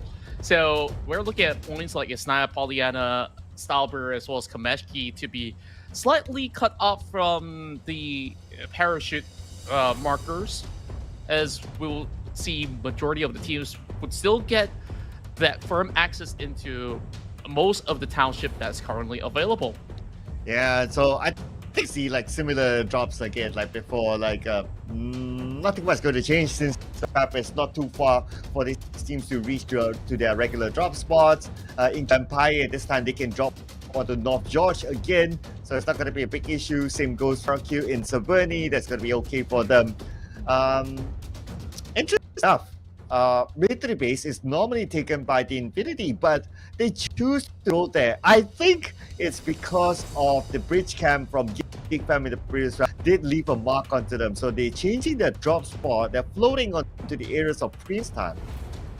Oh, I was about to highlight that as well. I was wondering if the Infinity is looking for Zarki instead, but they drop a little bit closer. But this time around, the circle is in between the mainland as well as the island. So perhaps if they actually start off in military base, it would have actually rewarded them with a little bit more room. That also entails that GEEK fam as well as the Infinity, they're about to lock horns again in order to survive in this battle. Oh, but on top of that, it's going to be Sem9 and Box Gaming. Sem9, majority of their squad members are here, so they have the numbers, but do they have the right weapons at all? We can see that Mikhail has a micro Uzi together with an M16, and Gosu has a Bison, so pretty decent as well, but they don't have the numbers. That's the only. So it's going to be 4v2 in this compound. Gosu, he is the star man for gaming. He played really well the other day. So now it's going to be him and Trongzin. While Kwang be on his way, but unfortunately for Trongzin, he will be the first one to go down. A full stack of Tigers sent his way. Gosu still managed to get enough, but before bowing down as well. That 1 HP surviving to tell the tale. Sem9's going to be able to recuperate. Meanwhile, not so much for the side of Box Gaming. Satar picked off by the gas station. Not that he has a car to begin with, as that will go in the hand of one of the players of Yoodo Alliance as they make a quick drive into the island. Could this be, with this first blood onto BTR, could this be the resurgence of Foki and Alliance? But the next challenge is going to be BN United, and they normally drop in no, so they're prepared for this. So early on, it comes in from Soas. He gets a double as well. Yoodo Alliance, once again, after taking one fight, they will crumble on the next one, and this time, even earlier on, Yoodo Alliance, they weren't prepared for what's about to come, and BN United, so many steps ahead of all these teams, and they just deplete Yoodo Alliance so early on. And they'll say thank you to the vehicle. Thanks for delivering them. But speaking of delivery, the Infinity delivering themselves to GEEK. These two teams have been going ahead with each other from the previous round, and now GEEK fam again having the upper hand against the Infinity. And this is going from bad to worse, but for Lee's Logan survives much longer this time around, picks off the main marksman of Geek Fam, Audrey, out. There's still 3 more members to deal with from the side of Geek Fam, though. He's the only one left standing in the way. Needing to pick up Lobby. Should be safe enough for him to get this pickup from the corner of the staircase, was the rest of Geek Fam is marching up ahead. Just a smoke covering a little ground, but he is being spotted out. He survives only for the slightest bit. Snipes hunting out, but there's no escaping the wrath of Geek Fam.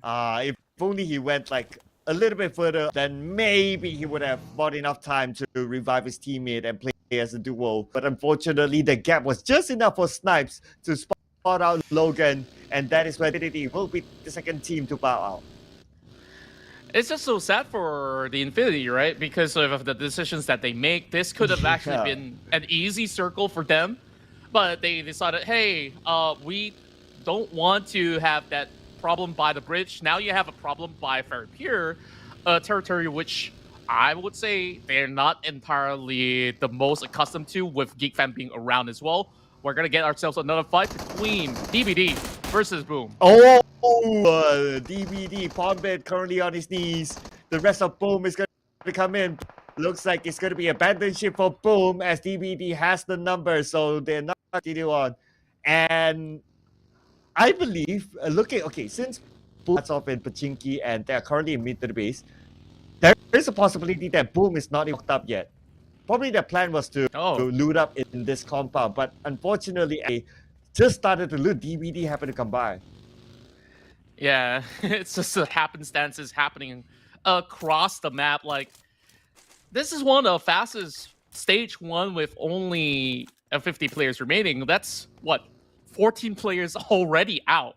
Like, you see across your right-hand side of every player standing in the way, there's about 1 member being picked off from even some of the top teams out there. And, of course, with the Infinity as well as Yoodo Alliance being the first few to be taken off, it was just insanely rough on how this circle is going to play out, because teams, they know they cannot afford to be late into the island. You know what? It'll be hilarious if it actually ends up in the main peninsula after all this drama. It could be possible, honestly, because there's still some of the areas right below Pachinki that's still heavily covered as well. So that could actually be the case. Well, for MORPH GPX, who dropped in Severny this time, there's going to be quite a distance for them, and they'll be hoping that that happens. But for losing another member, what is happening to Boom now? Yeah, it doesn't seem like they have a clear idea of what's waiting for them inside the island, as much as they've already passed into these sectors. Box Gaming just lying in wait, just hoping for another catch coming in from these off angles. And that's the dangerous thing about driving into the island, where your next move, once you pass that bridge, is going to dictate whether you survive longer or your game could just end right there and then. I don't know, man. I mean, Boom, what's going to happen next? Okay, we got Razy here with Guang. Okay, Guang. Oh, no. I mean, this is just going from bad to for Boom. Unless Razy can win this 1v1 fight. And luckily he does. So at least some form of redemption for Boom. Razy, one of the quickest hands here from Indonesia, was daring enough to actually go in for a close quarter exchange, and now locking onto NamQ. Gonna have a safe distance to drive out, and this will definitely be hard to hit with the Scar L, especially with that red dot side. This will allow Box Gaming to survive with only 1 member, and I think it was the right move coming in from Boom as well. If you're going to be having so little left on the tank, you might as well just put some risk into it, where Box now have to play it super passively through the islands. Yeah, it's better than like circling around, not taking the risk, and still end up getting eliminated, because you're still a free target when you circle around another team. So I gave them the benefit of winning the fight and that 1 point in the back at least. But with 2 left on Boom at this stage of the tournament, I mean, it's going to be hard for them to get that chicken dinner this time. Now, we're heading on to stage number 2. I can't wait to where the circle pop. Is it still in Military Base Island? It could be majority of it still around the island. We gotta have a look onto the updates later on in about maybe 15, 20 seconds from now. But I would say those teams that are traveling from the north, they can still have a lot of free spacing to work with until they are really, really forced into the island, right? They don't need to overcommit just yet. And I think that is another way of playing it safe.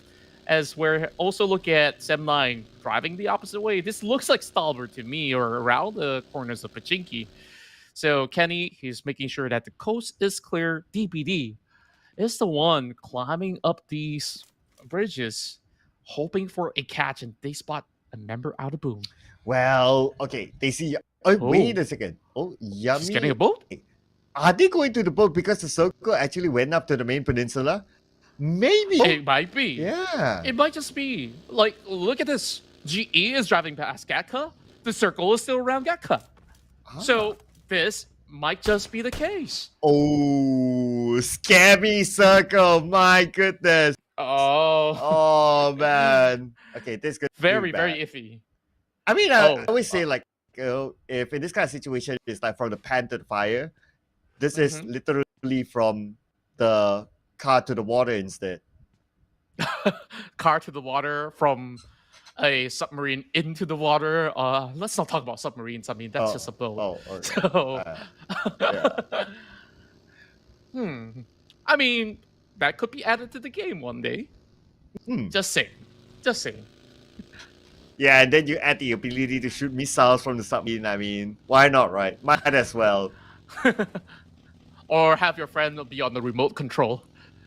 Oh, but speaking about that, that's actually not a bad idea. You know, can you imagine all these vehicles, like they have their own attached guns on it? They shoot while you drive. That would be pretty nice. Yeah, that actually changes the course of some of all these battles where, you know, there's a lot of drive-bys that actually happen. And sometimes being on a buggy makes you feel so vulnerable because it's already opened up. What if there's like, a machine gun attached to the backseat? Then you can still basically trade back. And yes, it does move back into the mainland. It's going to be around Quarry, to be specific. PERSIJA EVOS, they're taking control of the northern area where you have Vampire Esports being in the center of Quarry itself. So this will definitely be some of the top teams here to dictate who gets in and who actually gets out. BTR overcommits into the island, and they are now tanking the zone. Honestly, you know, the saddest bunch of all of these teams is actually Boom, because they actually start in Pachinki.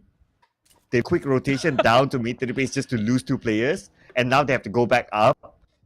Like, I don't know what else, man. They need to, like, they need to, I don't know, bring all the lucky charms they can get, because this is just so unfortunate.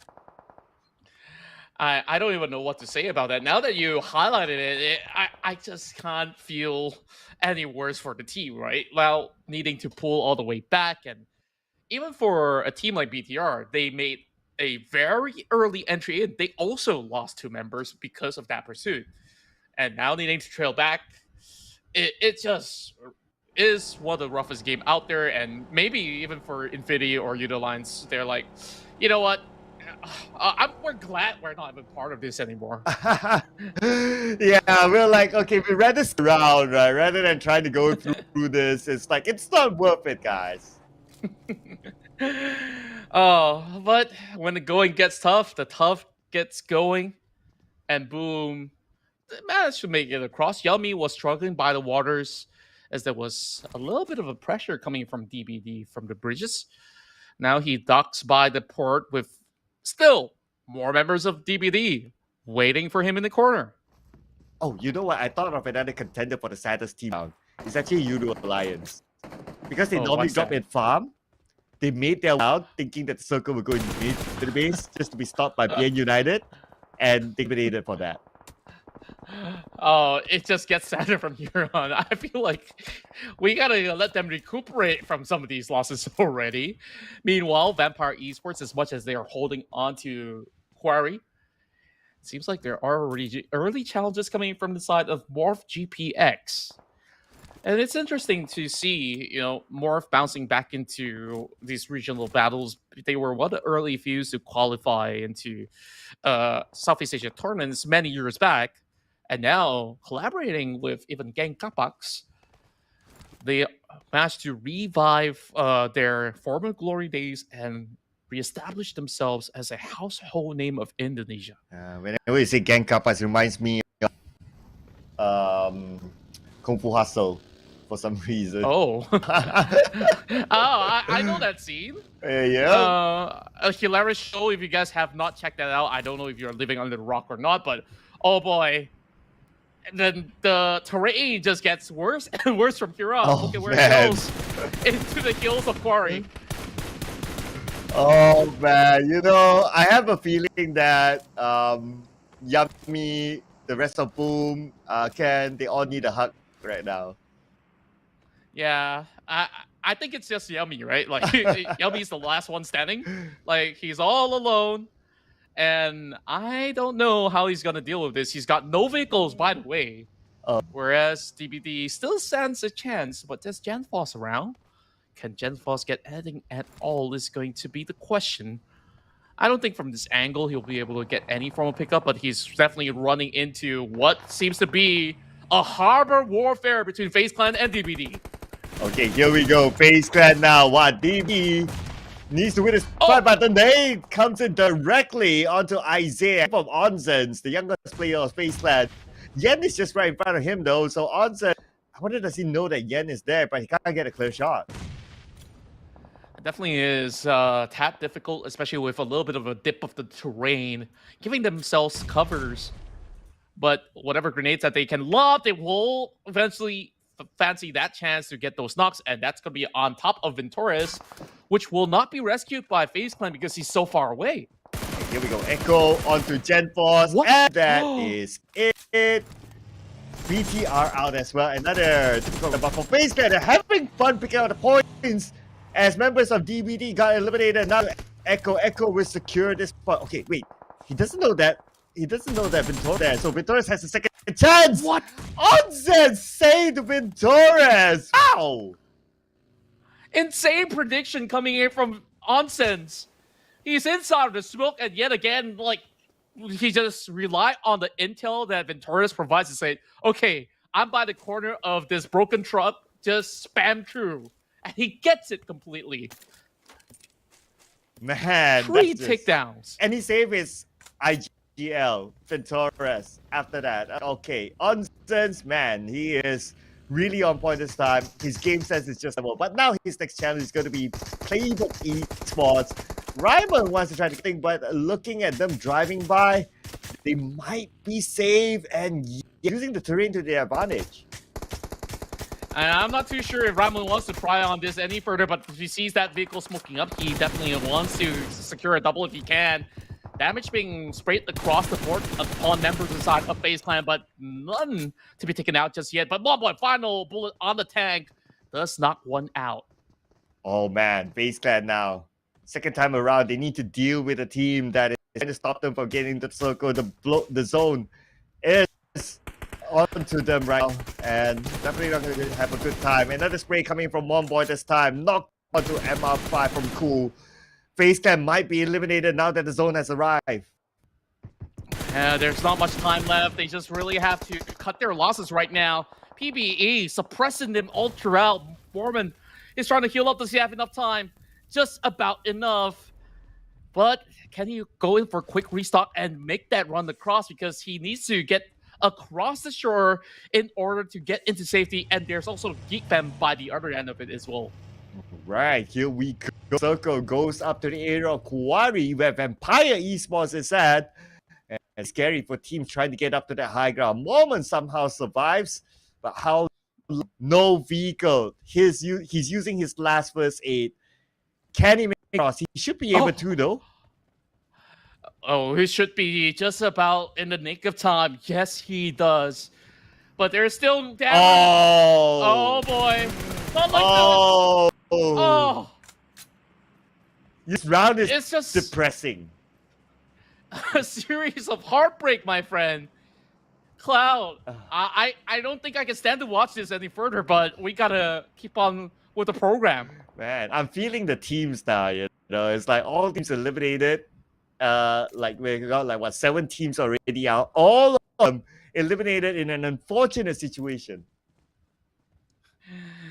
This is just one of the hardest games to play out. And I can't really fault some of these teams for bowing out early. Maybe some are decision related, some are just luck related, right? Majority of it luck related. Especially now inside of Quarry, it's about who lasts the longest in these battles. So Vampire Esports, they didn't really have all too much of a difficult time inside of the township. Or do I want to really call it a town because it's a lot more of an open ground to loot from. But they managed to stand tall at the very least. As PPE, they're loitering around the corners, trying to battle it out against GEEK Fam. Okay, knockdown, and Cool will knock down Mika from afar. Now it's going to be Daru needing to save his teammate. The smoke will be popped out. Snipes is closest guy though, so he will be the one to go and kick in the revive. But Mika needs time for himself. Thanks to the smoke as well. Time bought, and he should be okay. Yeah, just a small little safe space for the time being. Dammer tries to go in for another exchange by flushing Cool out of this area of play. There's still MORPH GPX at the back as they see Bobo just running around and Pepank. They're picking up any form of vehicles that they still left in the tank to drive directly into Quarry. And this whole forest terrain isn't exactly the easiest for them to look for those pickoffs, but the good news is GEEK Fam is going to be safe, and Sam9, they're going to lock onto a new target, which is PBE. Here we go. Not only PBE, but it's going to be 7-9. RRQ has 2 teams to deal with, but elevation, they were started off by taking out Big Cal. But the nade, luckily for Biko, he managed to evade it. But for the members of PBE, 7-9 is there to stop them as well. Mom going to be the last man, 50% of health left. Kenny with a nade on the Mon Boy, but Mon Boy ran away. He's got to sprint as far as he can. Kenny lost sight of him for now, but he knows where Cool is currently located, so it won't be too far that he's going to be running across, as that will be a drive-by, leaving only one member behind, and I believe it's only Range that's going to be holding out, and Kenny makes it swiftly, and Range trades back for those shots coming away, and he does tap Kenny out. Oh, Rage from Harame, bro. He is performing well for PBE now, and again, he's proving it by taking the last member of 7-9 and possibly saving his IGL Mon Boy. He has about 8 more seconds, so it should be enough time for him to do so. Then, speaking of time, only 10 seconds before the zone shrinks yet again. Vampire Esports now dealing with the rest of PERSIJA EVOS. Couple nades being sent right in. Tony K tries to lead the way alongside with Fluke. And it seems like that will be a significant amount of damage. Luxy now prepared for the DBS. One shot is all it takes, but there's 2 more right from the bomb side. It needs a little bit more help coming from the side of Red Face, as they will have to give a little bit of that angle away. Ravenclaw claws his way upwards and walks directly into the fires, bringing down some of the health bars onto the side of Fukas. And here comes Ravenclaw. He will shut off PJEV. Wow, and after all that, Esports will still maintain it as a full squad. This is what you will get if you give Vampire Esports the circle. They will mow you down. 3 points in the pocket of Vampire Esports. As we move over to the other side, we got BN and GE. And they're definitely wrapping things around against the rest of GE. Have to play this one carefully, especially now that they only have 3 members left. Dammer now running into open space. Rocky needing the final few touches to actually eliminate him, and we'll be able to find the bar. GEEK Fam, the next team to bow out. Only 6 more remain, and majority of them actually suffer some deficits. BN United as well as Vampire are one of the ones that are very healthy in the fight, and not forgetting MORPH that's been hiding around Primus for the longest of time. Wow, MORPH GPX, 5 points in the battle. Looking good so far for MORPH GPX, and if they can get a good run, they could probably overtake DB. But now MORPH GPX needs to deal with RRQ within the circle. RRQ Only 2 members left, so MORPH GPS at the advantage, but the bigger surprise, Yoru from the side. Yoru, he would have wished that he can pull off a dimensional rift, but fortunately not in his arsenal. Couldn't teleport his way out of this one, where he's holding on to that grenade, where Nebeko is holding down the site as well against him. A huge nade dropped onto his side of Bubble Ho, but he won't be able to steer clear away from danger for the time being.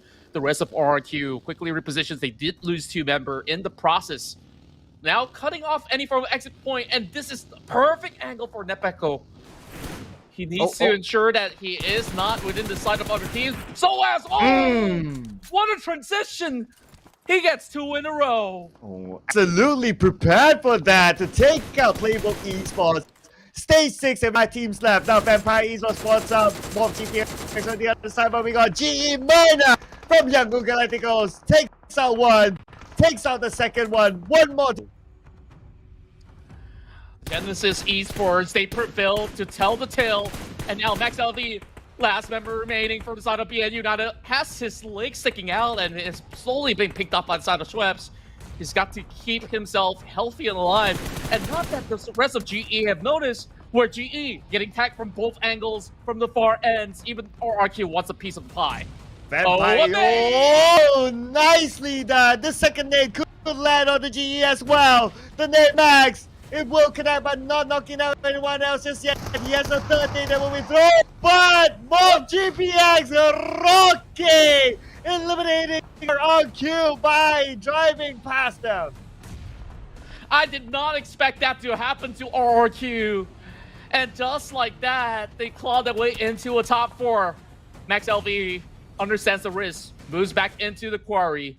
He still has very slim region to play out from, as that is going to be covered by the blue inside of the shack. Whereas the rest of Vampire Esports, they devour and control 50% of the map at the moment from the top side of quarry. GE, potentially the ones to challenge Vampire Esports eventually, but Max is hiding right down below. He ain't gonna go quick like Verstappen, but he's just gonna have to wait out. Wow. I get that the reference. Looks like someone's showing that he's an F1 fan. But anyway, MORPH GPX, they're pretty much the only team on the other side. It's going to be the toughest rotation for them. But before that, knockdown onto West would help that rotation.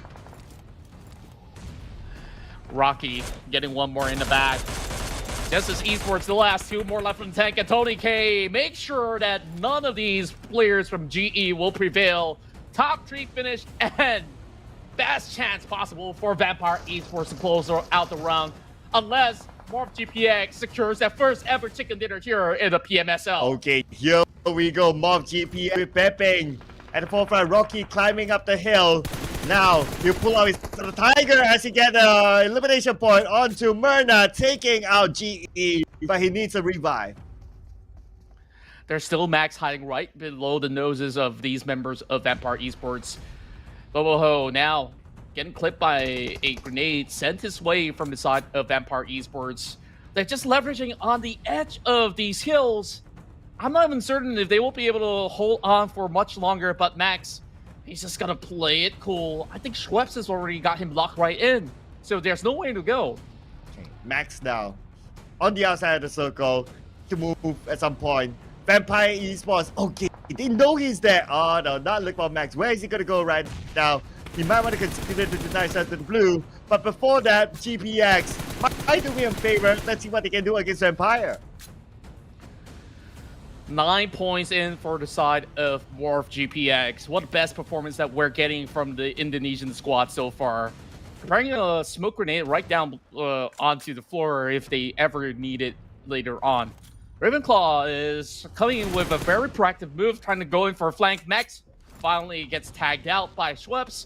And now, 4 versus 3, Vampire on the driver's seat. Okay, so it's either one of the bottom teams or one of the top teams to chicken dinner now. MORPH GPX 3v4 as Ravenclaw now pinned down the lower ground. But like what you mentioned before, Vampire Esports, they have good control of the circle. MORPH GPX, we need to get a knockdown to Vampire Esports, but it's going to be Flu from the other side, getting a knockdown instead.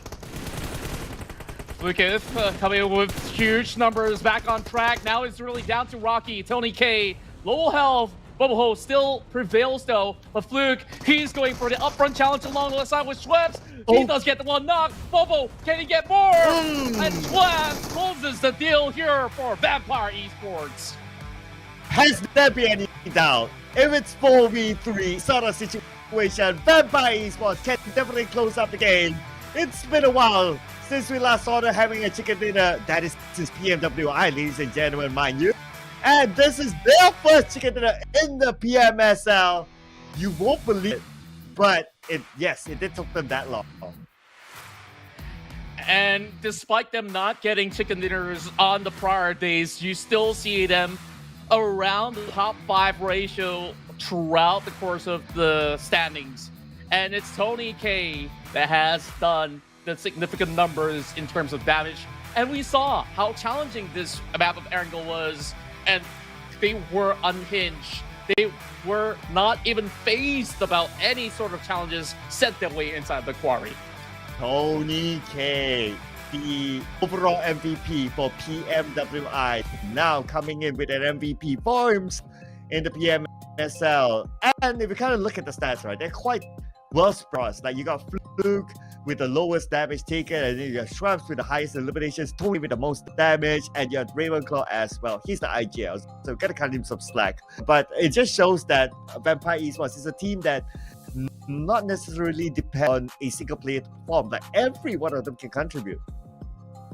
Yeah, and that's what's magnificent about this squad, because everybody does basically everything in order to keep themselves afloat. So, of course, Tony K was outstanding on the amount of damage as well as knockouts that he actually provides for the team. But Ravenclaw, you saw how important it was for him to move all alone into the low grounds in order to seek out the rest of the squad of MORPH GPX. Now, look, games to watch. Again, it's nice to see like a good mix of different regions on the team from Thailand, Indonesia, Vietnam, as well as Myanmar, represented by Esports. So it's also nice to see that out of these teams, we got 2 of them who are from the bottom, which is MORPH GPX as well as GEEK. So with the last 2 days, including today, this could be the rise of the teams from the bottom. Yeah, and it's about high time that they get those points back up, because these are lifeline points that they're hanging onto in order to make it into the grand finals. Let's go back into the chaotic run from start to finish, where it started off with BN United getting a full clip onto its Yoodo Alliance. And we thought Yoodo Alliance have been able to recuperate out of some of these fights and losses that they've had back in Erangel. I'm pretty sure that they're looking forward to Miramar already. Yeah, I mean, Yoodo Alliance, Bull, I mean, those are the 2 significant teams that suffered from this kind of circle that was really scammy. They thought it was like military base all the way until it went back up onto the areas of quarry, and they got gamed basically. So I'm pretty sure they're done with Erangel. Yeah, pretty much done and dusted. And Vampire Esports securing their first ever chicken dinner here in this 4th round here in the Saturday run. And I would say that there's plenty more underway for the boys in black and red. Here we go. Orange, you may say. Yeah, more like an orange. So 10 elimination points for Vampire Esports, bringing it up to 20 points. Of GPX, this is the best round in the PMSL. Now, second place finish with 9 elimination points, pretty nice. 15 points that they like. This will definitely bring them up a few notches in the overall charts later on, considering that teams like DBD, who's just close by with them, only managed to get like 3 points, and you got Box Gaming only 3 points. So it's a really good haul for MORPH GPX. Yeah, and on top of that, we saw how much that GEEK fam actually struggled in this round, and still, despite all of those struggles, they still walk away with 5 takedowns in order to add a total of 6 back onto the block. So they will retain number 4, but BN United, because of that show-stopping performance that Max had, today he is on fire, and that will push Bao Nam into the 3rd spot. Oh, I'm surprised that Page 2 did not move at all, but at least the point gap now is really small. So MORPH GPX only 1 point than a DBD. But On the other side, like what you mentioned, I think one of the interesting surprises is PN United now at the top 3.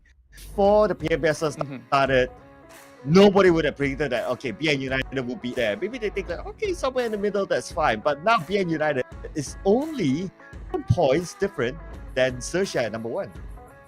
Yeah, and well, it just takes one round to do so, where this could basically send Vietnam to the top of the charts by the end of the day. We will compare head-to-head records between Tony K as well as Rocky, where Rocky have secured even more damage, even more takedowns, and even more team contribution against some of these members of Empire Esports. The only unfortunate thing was Rocky didn't survive to tell the tale when it comes down to that 3 versus 4. Yeah, the total throws used, frankly speaking, it's not the most significant of that. It's just fun to know that Tony K tossed out a little bit more throwables as compared to Rocky, but he has been carrying the team. I mean, out of the 9 eliminations that they got, he got 5 of them, which is more than 50% of the eliminations for the team.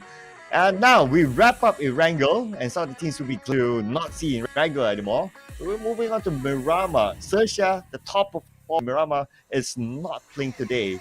Same goes for Xavier. But we have BT and GEEK fan playing. And even despite BIGETRON, Red Villains, as well as GEEK fan playing, today hasn't been the smoothest of days for either side of the party. We saw last round, BIGETRON was one of the early teams to be taken out without any 4 points. And we saw the rotations. It was treacherous. It was also not on the team's fault because it was so difficult to play out. But Miramar, hopefully no shenanigans as what we saw early on. So it should be a lot safer for the teams to rotate around. Yeah, but okay. But for Miramar, there will be a chance side of San Martin. We'll talk about that a little bit later, as we need to remind you that this current promotion is happening inside the game, which is the PMSL Southeast Asia Limited skin. That is the Dream Chaser that comes together with a suit, mask, and an M64 gun skin. Currently in the game, do check it out. And not only do we have the Dream Chaser set, we also do have a lot of offerings coming in from this collaboration with Dragon Ball Super. Well, you want to turn Super Saiyan, you could definitely go in and have a whole lot of fun with this brand new game mode for a limited time only. Yeah, and this is especially for you guys who really love concerts, just like a friend here, who watch a concert halfway just for the concert to end. You guys can continue the concert inside the game by using only 10 UC of first draw to be part of the Dandy Grooster set. That is going to be part of the promotion, so don't miss out on that. Yeah, and I'm pretty sure that this is going to be permanent as well. So, like, if there's no stopping you from rocking it out. So, with that being said, it's definitely something that, it was interesting to me from, a couple of experiences that I've gone through. I'm not going to go dive too deep onto that, but diving into Miramar, where it's hot, humid, and as much as Erangel has been probably one of the hardest games to be played out by a majority of these teams, Miramar is not going to get any easier at all. Like, I want to hear your thoughts, moving into the past couple of days that these teams have. Who do you feel have the best of chances to be at least top 3 for these upcoming 2 maps? Oh, I feel that right now, if I look at my watch, it is night.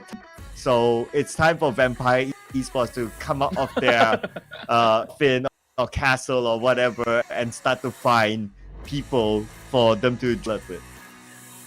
Oh, I think that's a really fair point. And, they actually arrived very early on, right after dinner, to get their own chicken dinner. So 2 more to go. Can they actually get a bite on chicken? I'm not too sure if that is a vampire's usual diet, because these chickens and hens, they're hiding inside a farm, and we don't really see too many vampires in the farm. If there's anybody out there, I think it's about time Baonam United gets one. Wow! Okay, yeah. Baonam United, if they are able to get it, then they might be the team that will surprise us to be at number 1 by the end of the day. But competition is tight up there, not gonna lie, right? But if PN United can do it, that would be a great story. They do have a good amount of supporters in the stream as well, and they'll be hoping that they can do a fan service for the support here. Yeah, I think like what is required by Balianam United in order to secure a chicken dinner is to keep everybody else alive heading into that late game, because I only see Max by the end of the run most of the time to secure a top 3, top 2 finish, and that has definitely boosted the chance of BN United to be the top 1 team of the leaderboards. But if only they had more players to play out from, then they would be able to actually speed up that process and actually challenge for that chicken dinner. Yeah, so look out for BN United, ladies and gentlemen. I know we talk about like D Xavier, we talk about teams like Vampire Esports, but yeah, BN United. And look who's here! Repo Boy making his debut for Yoodo Alliance. And it's definitely a change that they need, because Yoodo Alliance, they have been sliding down for the past couple of days. And I think like Repo Boy is definitely a staple player to have, where he's always putting in very consistent numbers in the form of damage as well as those supportive measures for the team. Maybe that's something that Yoodo Alliance need right now, a little bit more of that composure.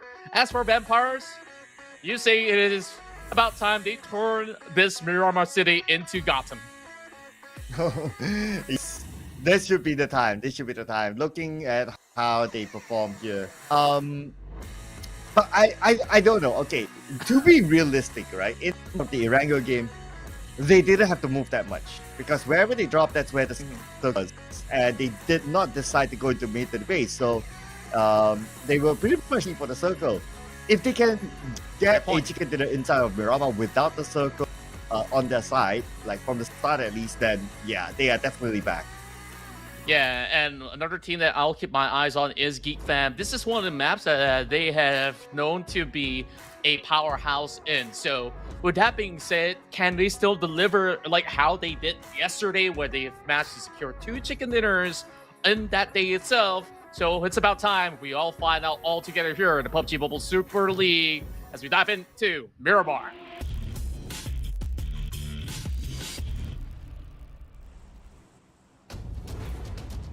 Oh man, Miramar, the map that some teams can't wait to play, and some teams are totally done with Erangel. Here we go, Miramar.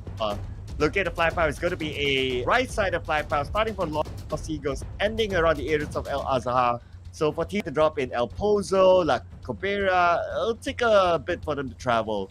But San Martin, okay, I want to talk about San Martin, right? Because San Martin is the place of contention between GE and Box Gaming. They have not been able to let go of San Martin. Yeah, and now with this flight path being in such an order of the eastern terrains, you might actually see even more of these teams battling for some of these hot locations like Chumacera. Los Leones might actually see a lot more visitors, including Impala, which is going to be a direct drop spot for some of these teams. So we'll keep our eyes onto St. Martin still, and I wonder what will happen later on. Is it going to be a northern type of ending? This is definitely heavily favoring the teams that starts off the east. Oh, you know what? There's another drama inside of Miramar. It's the drama between Vampire and PERSIJA EVOS. For some reason, PERSIJA EVOS has been hunting down... Vampire has been hunting down PERSIJA EVOS. And looking at their drop, they just need each other. But at least this time, the difference is that PERSIJA EVOS drops back into Lawless rather than trying to contest Vampire Esports. Because it's quite apparent that the win rate does favor Vampire Esports. So they're letting Vampire go for now. Yeah, at the very same time, PERSIJA EVOS, they may not have to deal with bats in particular, or, you know, vampires in specific, but there's a werewolf waiting over on the south side, and that's Boom. So another Indonesian affair might actually break loose over on the south side if they were to clash early on. But we're already seeing some casualties over onto the middle of the circle. Sem9 takes on what I do believe is to be MORPH GPX, and another team smacked that right in the center, and it is RRQ. Ooh, okay. Go suffering some significant damage, but Hexas managed to get the first. and I believe they took out the member of MORPH GPX. So, as when MORPH GPX was having a good round, unfortunately this round is not going to be a good start. But it might not be a good start for Mernat. He's been chased down by BTR. What a start of the run here inside of Miramar. Because of that flight path, you see majority of these teams battle for vehicles, and usually this is going to be the consequence of not securing it in time. 7-9 now getting charged upon by the side of MORPH GPX as well. They were hoping to get that pick off against RRQ, but 7-9, their vehicles are smoking up. They got to finish this fight early. Oh, what 3 teams in the same area. MORPH GPX, Calipon 7-9. They're very low on ammunition. Yoodo only has 3 bullets in the micro Uzi chamber. Kenny and Real currently down. That well. 7-9, only 1 left. Oh no. I can't believe my eyes that we have a 3-way battle in the early stages of the game. And 7-9, they were hoping to go in for a flank, and in that process, they lost 3 members. And Mikhail, he's got no business being here any longer. So once the dust settles, I believe they will start respecting each other's boundaries. Very important, that is.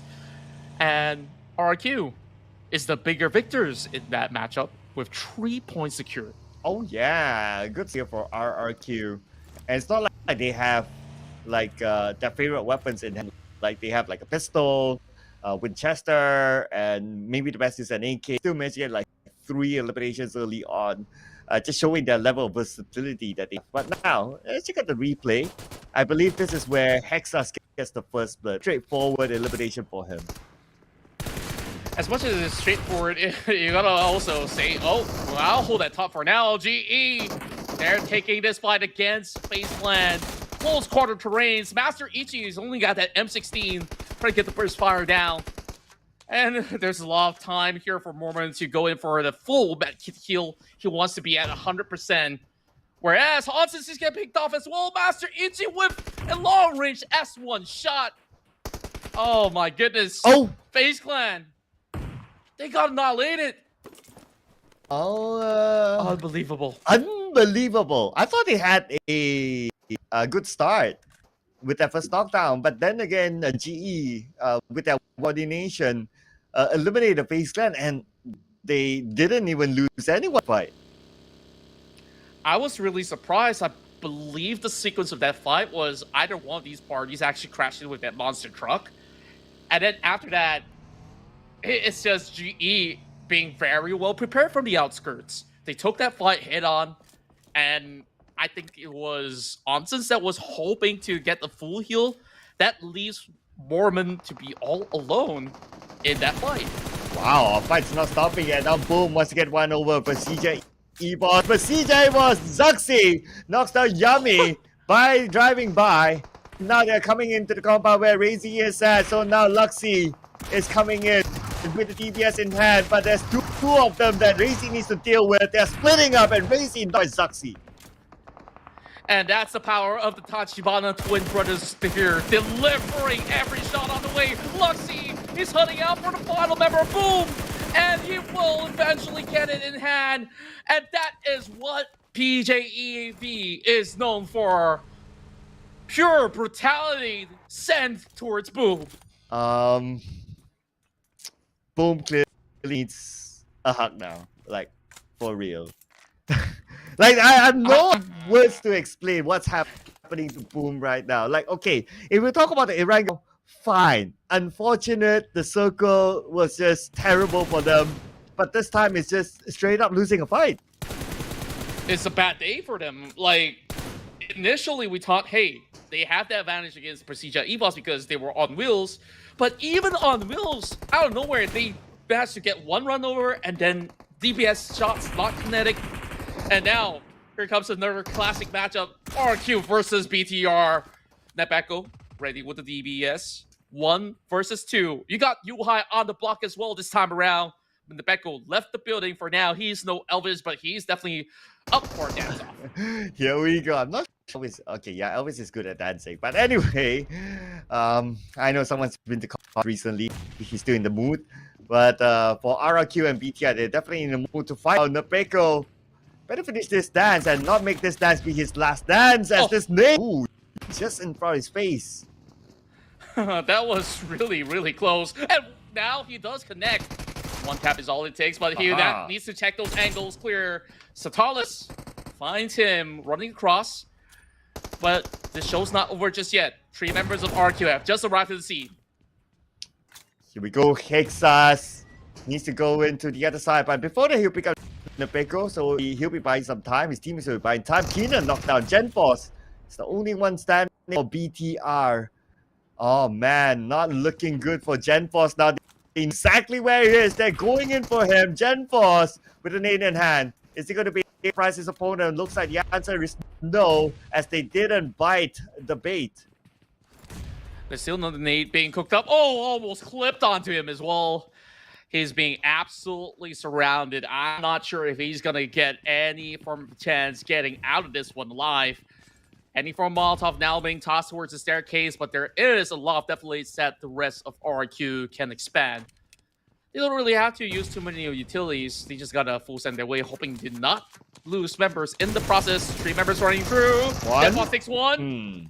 And that's all that he has. In a 3-man rush against a barrel, it's very unlikely for the barrel to win. So it's gonna be RRQ winning the fight. 7 elimination points already. And we are just in stage number 2. Can you believe this? But next, maybe the Infinity will be interested to try to come in. I'm not sure if that's going to be a wise decision considering how strong RRQ looks right now. They managed to clip majority of these members hailing in from 7-9 to kick off the game. And then after that, there was a few members of MORPH GPX, or should I just say one single target. And then even BTR. Today, BTR is just getting stopped every single fight that they actually got themselves into. So it was pretty rough when it comes down to those close quarter combat. RRQ, they're looking at the timer and they know it's about time to leave. Infinity might have actually missed the chance to take them on. Yeah, if only the Infinity continued on after that fight, then maybe they would stand a chance. But if it's a 50-50 in the blue at stage 2, like what you say, it's definitely not going to be worth it. The Infinity choose to bail this, which I think is the right move. Yeah, better be safe than sorry, because there's still a lot of stages to be played out here inside of Miramar. DBD will have a smoother cruise for the time being, but I'm unsure how DBD has their vehicle already smoking up so early on. At least making it into the center of the map, Milan's General is rather safe is a clear sign, and for Infinity, they're still drilling onto RRQ. This time, managed to stop one in between, and that's going to be Hexas off the wheels. He's taking a huge risk right now, and Lobby is just going to find those angles and will knock Hexas down. Wow, but Echo there, taking one step ahead. Almstyle on the other side, well, just taking steps ahead of each other right now. Almstyle with the knockdown on the back. Now, RRQ, I believe they have only 1 player that's still active. Make that 2, but they only have 2 as well. So, okay, this is the part where I worry that it's a lose-lose situation for both teams. Yeah, they're already losing members to the zone, and perhaps they can go afford 1 save, but Almstyle, he says, nope, you're not going to go in for the pickup. I'm just going to continue on with the streak. Now that only leaves 1 member remaining for RRQ. How the tables have turned. Oh, this is just rough. We were just talking about how it's not worth picking up fights on the outskirts. This is the reason why. Yeah, exactly.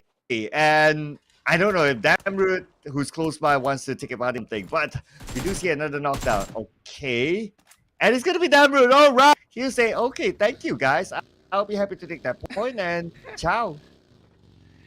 And I'm just surprised he's so far away from his team members as well, but patience definitely did pay in the matter of 1 point. So that's not too shabby after all. Asa, he knows there's not much to do but to fight on, trying to look for Logan.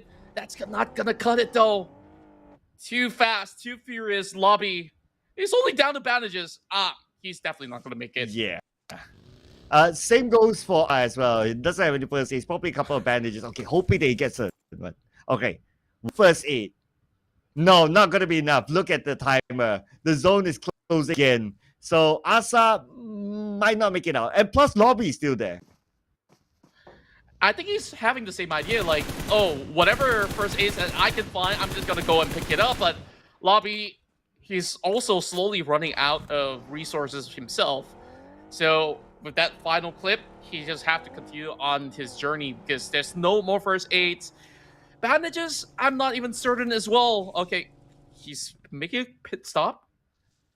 Man, both fans definitely on that lose-lose situation, but I saw he managed to find more first aids. So RRQ is winning this one. Wow, counting his lucky stars and also counting the first aids that he has, that might be enough. 3 first aids in hand. For Lobby, only dependent on bandages, definitely not going to survive this. Let's also have a look at how far he has to journey in as well, because for Asa, it is definitely guaranteed with those 3 packs in hand. While we wait for what the verdict is, we will move over to another team currently in a little bit of a contest. But there is a little bit of a hill segregating these 2 teams. Box Gaming, as well as what we do believe to be Geek Fam, to be traversing the way through the hills. Oh, we move back to the struggles of the Infinity. Okay, we are talking about 30 more seconds to stage 4. So, unlikely. Even though he has a lot of bandages, but Kenji like stopping every 100 meters just to heal up again. 500 meters away from the zone. He's stuck yet. Yeah, unless Logan actually drives all the way back to go in for a miraculous save. That also requires Logan to give his first aid out. So he's only got 1 pack, so that is not doable. Which is why the Infinity did not make a U-turn for the player that's currently outskirts. Lobby's still trying to salvage the situation. Shots now being fired over the side of DBD. That is not going to be a safe spot for Logan to drive towards, but he's just gonna wing it and book it. Audrey now looking for a target as well. Izane locks onto Logan, but he managed to cut across. Infinity having Logan as the last hope for the team. And that's what we kind of expected, that he will be taken out by the zone. And so happened, Logan didn't make it too far as well. DB will take him out. That is going to be an early elimination for the Infinity. I mean, honestly, the Infinity, they could have changed their fate by not fighting onto RRQ. Yeah, that makes a major difference, right? Like, these 2 teams can basically survive with all their players alive and actually have a decent chance to get into the circle. But, you know, micro decisions can turn into something pretty huge in terms of what the fate offers by the end of it. At least for RRQ, right? With these early circumstances that they've managed to win in forms of battles, they can walk away with 8 points and they could still grin in the face that, hey, we possibly have a better finish than some of these teams by the end of top 5. Yeah, I would say it's the Infinity.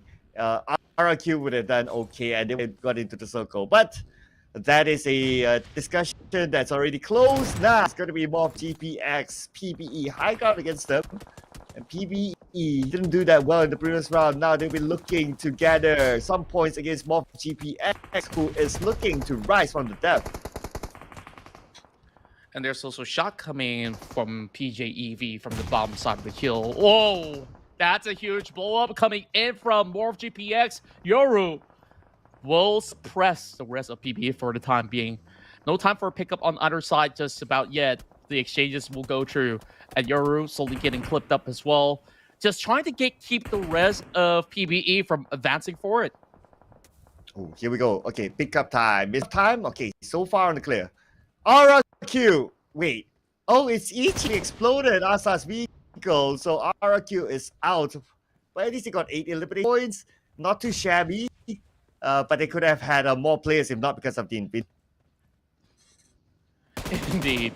And now another knockdown over the bottom end, and this is where it will have both sides locking on really closely. Red FaZe, he spots out range. This might just be a free pointer going in the hands of PERSIJA EVOS while they're waiting for everything to subside over the top end. Monboy managed to save a little face against the likes of MORPH for the time being. Ooh, now more pinned down by PERSIJA EVOS. Rocky will go. Monboy might be the next victim. Monboy is still okay, but he's still outside the circle though. The zone will arrive onto him anytime soon. Gotta make this fast. What a way to go from here because PERSIJA EVOS is overlooking them, so not much space for them to play with. Yeah, meanwhile, same fate for some of these teams out there. MORPH GPX did not manage to survive much longer. And Monboy, he's trying to push forward from another angle instead, but this is going to be towards the directories of BN United, so as having a field day out, suppressing Monboy to the lower slopes instead.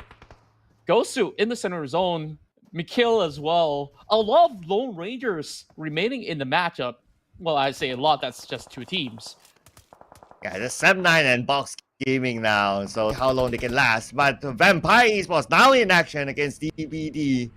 Situated full squad, Yen, 10% of health. He'll take his time to reset. Fluke will need to be picked up by K, but he doesn't have the time. And now Aizen comes in. Tony K nails down Yen. Aizen, that's a fun. He will go up against Vampire Esports all alone. His teammates are behind him.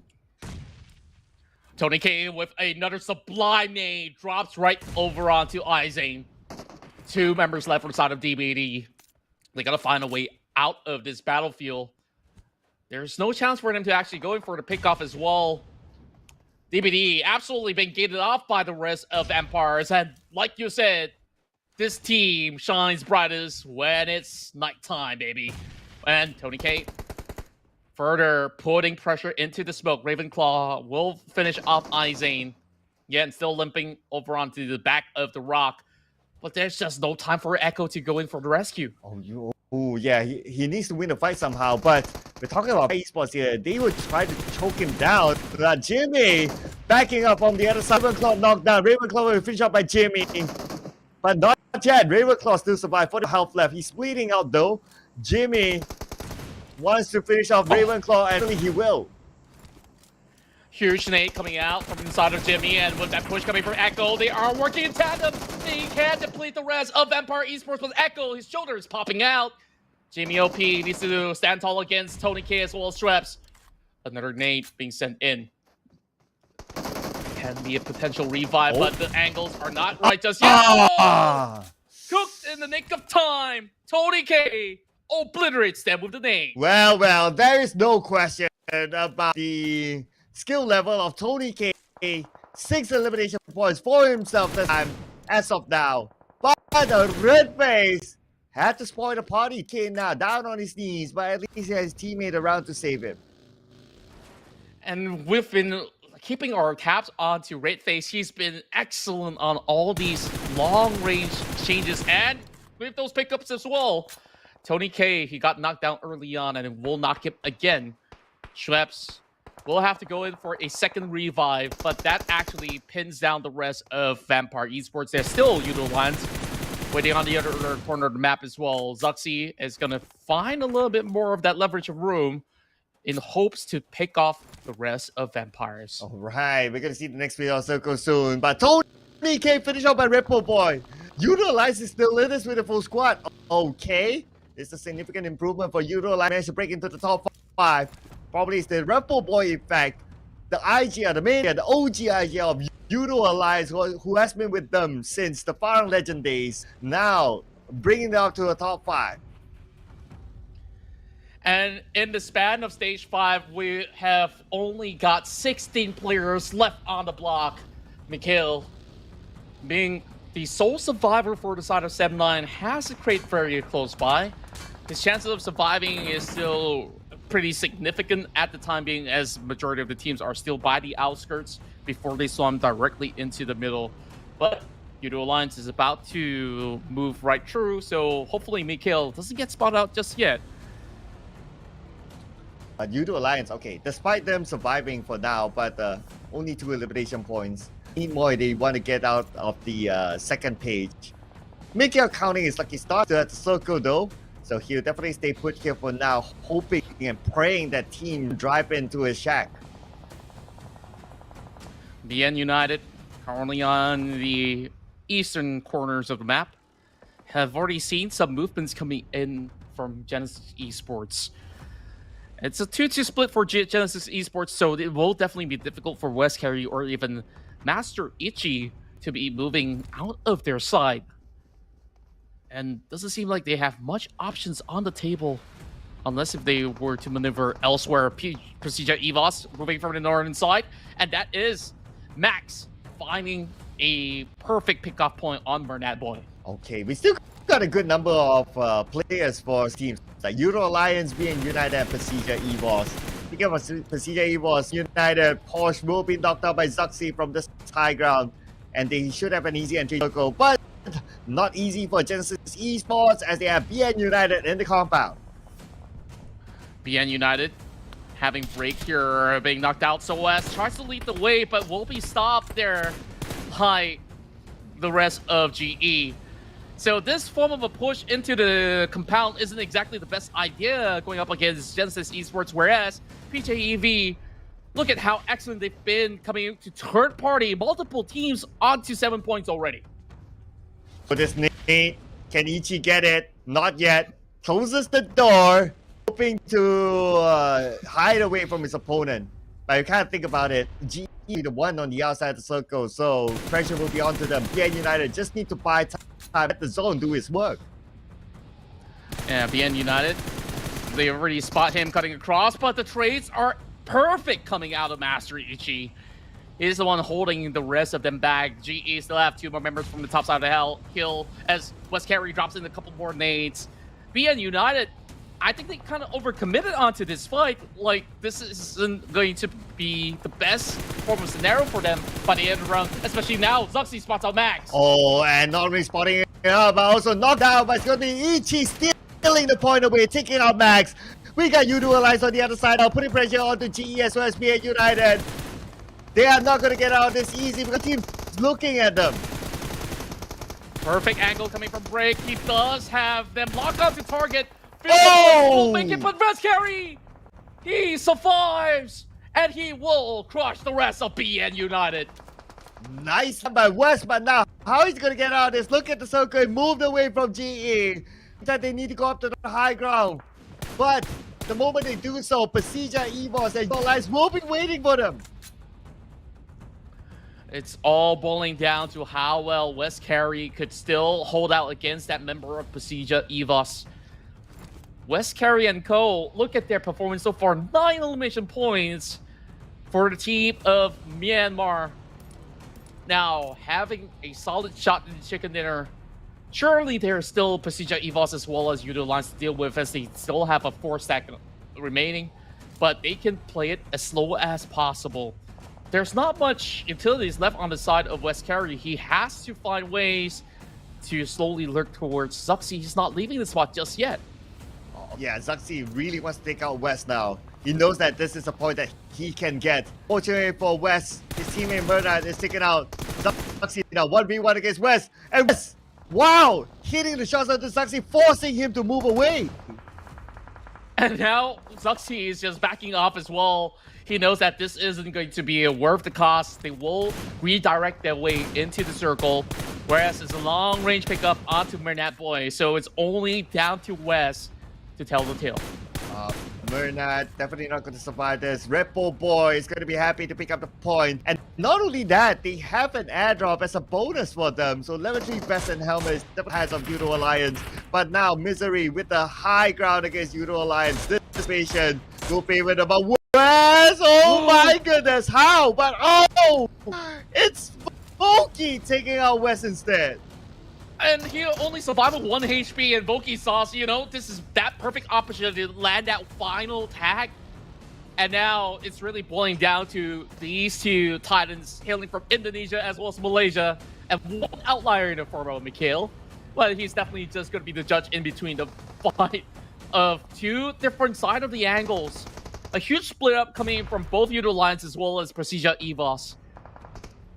PJEV hoping to take control over the corners of the hill. Yoodo Alliance with a wide 2-2 split. They spot out Zuxi, but Adik Lug unable to land shots at him. And Yoodo Alliance has the circle, so now good advantage for Yoodo Alliance, but they need to find a way to hold ground. but it will be insane if Mikhail shoots Yoodo Alliance for being the third party. As PERSIJA EVOS still needing to find their way into the circle on the outside of it. Misery with a nade in his hand, tossing on the Adelu now being the target. PERSIJA EVOS. They're pushing right through with 3 members across. Voki spots one. He's looking for a huge flank. And now being spotted out as well, PJEV, they will have full intel of where the rest of Yoodo Alliance are. The only person that they did not manage to see is Flax, but they do have a clue. There's not going to be angles onto XERXIA for the time being, as both sides have already had a little bit more of a room to play out. And Sem9, they're still hiding. Oh, Mikhail, he's safe for now. He sees Voki, but can he take this golden opportunity to mark him down? Okay, he's up. All right, he has a clear shot. Voki, oh no, Voki, behind you. Voki behind. No, Mikhail, Voki, that does it. Voki goes down. Surprise. And that is all that they can basically do coming from the Sem9. He draws attention. He gets Oh, he takes out Repo. Can he get Flex as well? The Tornado Flash for Sem9. PJEV, they see this as a golden opportunity. And XERXIA says, thank you very much. I'll take 1 point from you. And PJEV will terrorize the match here in Miramar to be the Tigers at the top. So now Mick knows who's buying dinner for him tonight. PERSIJA EVOS owes him because of his double knockdown on the Yoodo Alliance. PERSIJA EVOS took it from it and just went out to get the chicken dinner. That's why you can see like PERSIJA EVOS, they're not like oh yeah, it's fully our effort. We got the chicken dinner because of our effort. They had Mickey have a bag in that fight. Impressive performance from all the teams out there, but what an ending it was. It was an even fight until Mikhail just turned the backs on his own Malaysian brothers from another team. And out of nowhere, Yoodo Alliance lost their golden opportunity for that chicken dinner. MVP of the match has to be XERXIA on the amount of damage and eliminations he got. But the impact that XERXIA also brings have been able to supplement PERSIJA EVOS here in Miramar. Wow, look at this. XERXIA, the legendary XERXIA. 7 elimination points, 1,084 damage, the MVP for this round. And it's not his first MVP for PERSIJA EVOS. I think it was like at least his second, third time MVP for them when they got the chicken dinner. So again, a very consistent game for XERXIA. As for the other teammates, everyone at least contributed to at least elimination point. So everyone pretty much pulled their weight. But you can't deny the consistency of this guy called XERXIA since the day of CO. Yeah, and he is the type of player that can win out front confrontations. And you saw throughout the course of the battle, PJEV was actively looking for those third-party pickoffs, and which is why you see so many knocks coming from RedFaZe as well as XERXIA at the very same time. Just as Esports is another team that have really surprised me throughout today. This Myanmar team have so much to offer. Oh, yes, Genesis Esports, the back-to-back PMPL wildcard champions, showing that they are worthy of being in PMSL. The last time around, they did not make it onto the grand finals, but they are definitely looking a lot better from their last PMSL showing. So, at least based on the first few days that we see their performance, they're looking good so far. Yeah, and it's crazy to know that they actually went in to get an assault onto FaZe Clan and actually have a clean win over the Thai winners so far. And I'm just looking at how much more they can actually get in the very final round. So going into MORPH GPX, I think like there's just a few final touches that they would have actually done a little bit better in order to move all the way into the final few areas of play. But it was just helter-skelter across Miramar, where we saw even Vampire didn't manage to survive to make the cut. Is it me or when Tony K threw his head, it went in a zigzag manner? Yeah. Wow. It seemed like a case. Wow. I mean, what sort of Defying gravity. sorcery is that? I don't know what they have, but that's what the top teams could possibly do. And PJEV will take another huge leap of points here inside Miramar with total 22. And GE, I think this is one of the more astounding records that they've had so far throughout the course of the run, with 9 elimination points added to 13. And Vampire Esports with 11. Despite having 7-9 managing to make a top 3 finish, they only had 2 elimination points, which puts them in the 6th place. And on the other end, another sad case, boom, even BTR as well, no points this time. MORPH GPS kept an incredible round with a lot of elimination points. Unfortunately, this time they're back 1 point round for them, so not a good round for MORPH GPX as well. Same goes for FaZe Clan, who did fairly well, but not this time around, pushing them down to page number 2. But because of that chicken dinner, so PERSIJA EVOS is currently at the number 1 throne. And we thought that Baonam United would have the best opportunity to cut into that number 1 spot, but PJEV outshines, outperform Baonam, despite Baonam also chasing it into the top 5 position. And we start to see this gap being so close for that number 1 spot. And we take a look at DX. Sure, they may not have been playing any form of games today. Eventually, when they do come back, they stand a chance. And even GEEK fam, they may have slid down because of the surge of PJEV. But in one more game, if any of these teams actually perform, including Vampire Esports, it is anyone's game to see who gets that number 1 spot. Yeah, it's only 10 points difference between Vampire Esports and PERSIJA EVOS, so it can happen in just 1 round, which is going to be the final round after this. But before we head to that, we're going to compare the head-to-head between the 2 top players, XERXIA, OG player who has been around since the dawn of PUBG Mobile, and one of the new players, Tony K, who previously played for FaZe Clan, transferred to Vampire Esports, showing that he is still consistent regardless of whichever team that he's playing. Yeah, and we definitely want to see what else does he have here on the very final matchup here in Miramar. So with these legendary players set and ready, we'll definitely want to see how or who will get that final chicken dinner. So before we get ready for our final matchup, there is still a lot of great offerings coming from PUBG Mobile, starting off with the Dream Chasers limited edition skin, available only during the PUBG Mobile Super League. Yeah, and if you want to preview how it looks like, it's the exact skin that the players are using right now.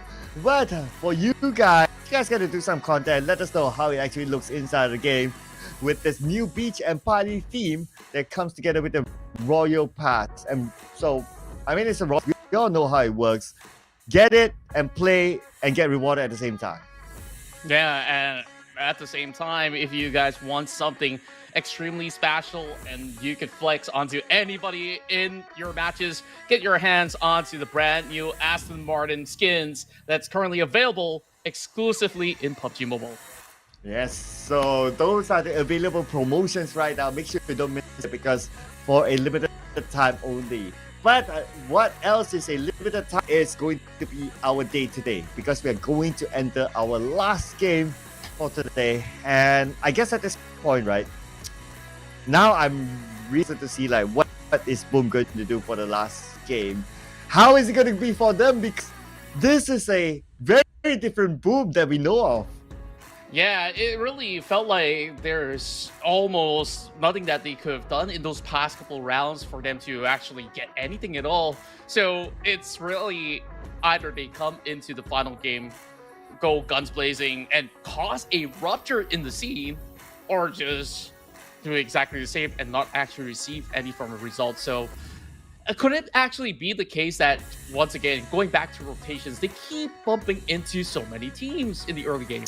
Yeah. Okay, so the Irango one was, well, it was just a circle, right? But the Miramar one, yeah, it was just them bumping into another team. But if you kind of think about it, is it that bad bumping into another team? I mean, you are a team with a lot of firepower, right? So if you bump into one team that is, you bump into BTR, they should be able to take the fight, but somehow was it PTR or was it another team? I think it was another team. But anyway, whoever it is, you have that opportunity to fight, and you are a team like Boom. To a certain, you are expected to be able to win the fight. If not win the fight, at least come out with tricks. Yeah, and I feel like even when it comes down to the trades, they don't look too cohesive when they do try to strike onto a target or so. And their micro managing of how things are supposed to look like didn't really result into what it was supposed to be. So at the same time, I guess that when we look into predictions today, I think you've been quite spot on some teams that have improved drastically. Box Gaming in these early rounds back in Erangel, GE, final few showdowns from Erangel to Miramar and DBD. Fair enough to say, they did add significant points throughout the course of the battle. Yeah, they had a couple of good rounds as well. And they really pushed PERSIJA EVOS in the previous round. They just were caught in a position that was really tough for them to play as well, because there were like so many teams around the same area. And in overall, our Miramar game was really hard and fast. Like teams really dropped out like flies. And since we're coming into the final round, also again the Miramar, and normally in final rounds, teams just crazy. Yeah, I feel like some of these teams, they want to get it over and done with, whether if it's just going to be taking fights after fights after fights, or they could be the latter where they understand, hey, a lot of all these teams are going haywire with their chase of elimination points. Why not take it slow, take it steady, and we try to journey our way in this fast map where there's a lot of areas to slowly navigate through. So perhaps that the latter could be the best option right now, knowing that a lot of these teams are just going all out so early on. Yeah, so, but if you gotta think about it, if it's slow approach, maybe there's a team like Navy who just wants to pin you out in the blue for some reason and not wanting, like teams just going all out elimination. I mean, I understand the significance of elimination. Like, it does really help to boost you out in the overall points collected in a certain round. If at the cost of you going out at like that early and you only got like 3 inches maybe, it's not going to be worth it. Yeah, I think the perfect example was what we saw out of the Infinity as well as RRQ. In either side of the party, nobody really wins. RRQ won because they won those previous battles, not because they won the battle with Infinity. And I think what we have also seen improvements on are how some teams have been able to also play a steady form of battle where you don't really go chasing for somebody unless that is going to be a confirmed number, just like how Yoodo Alliance have played out majority of the battle until they were denied by Mikhail from the back. Oh man, that's just tragedy, you know. I have a feeling that Mikhail is going to go back alone. Like, you can imagine like they're on the same bus and you got a few Malaysians, and then Mikhail will be like, okay, no, you take your own ride back. And going into the story of Boom as well, it seems like they made a substitution on Razy, as today hasn't been the hottest form coming out of Razy, and they brought in Akul, which I believe to have, you know, very fresh hands to kick off the very final round, and perhaps that boost of energy is what they needed throughout the course of Miramar. I noticed that Yai is in the lineup as well, so looks like he'll be playing the final round this time. BTR definitely needs a change after that 0-point haul. And Rocky, who had a good game inside of Erangel, looks like he'll be subbing QEON this time. QEON, who took a break for a couple of rounds now, he is back for the final round. Hopefully they'll be able to change the fate of MORPH GPX as well. Yeah, what I really do love when it comes down to having players gathered in the same venue is to actually see, you know, the variety of jerseys that players can actually lend their hands on. And the finals is coming in a couple of weeks' time. I can't wait to see if I can land my hands onto any of these merch at all. That's actually a good idea. Honestly, I don't know if we're selling, but if they do, I mean, it would definitely be a good idea for the teams to make some moolah for the prize pool that they'll be getting, of course. But speaking of jerseys, let's see who will take home the final chicken dinner for today in Miramar.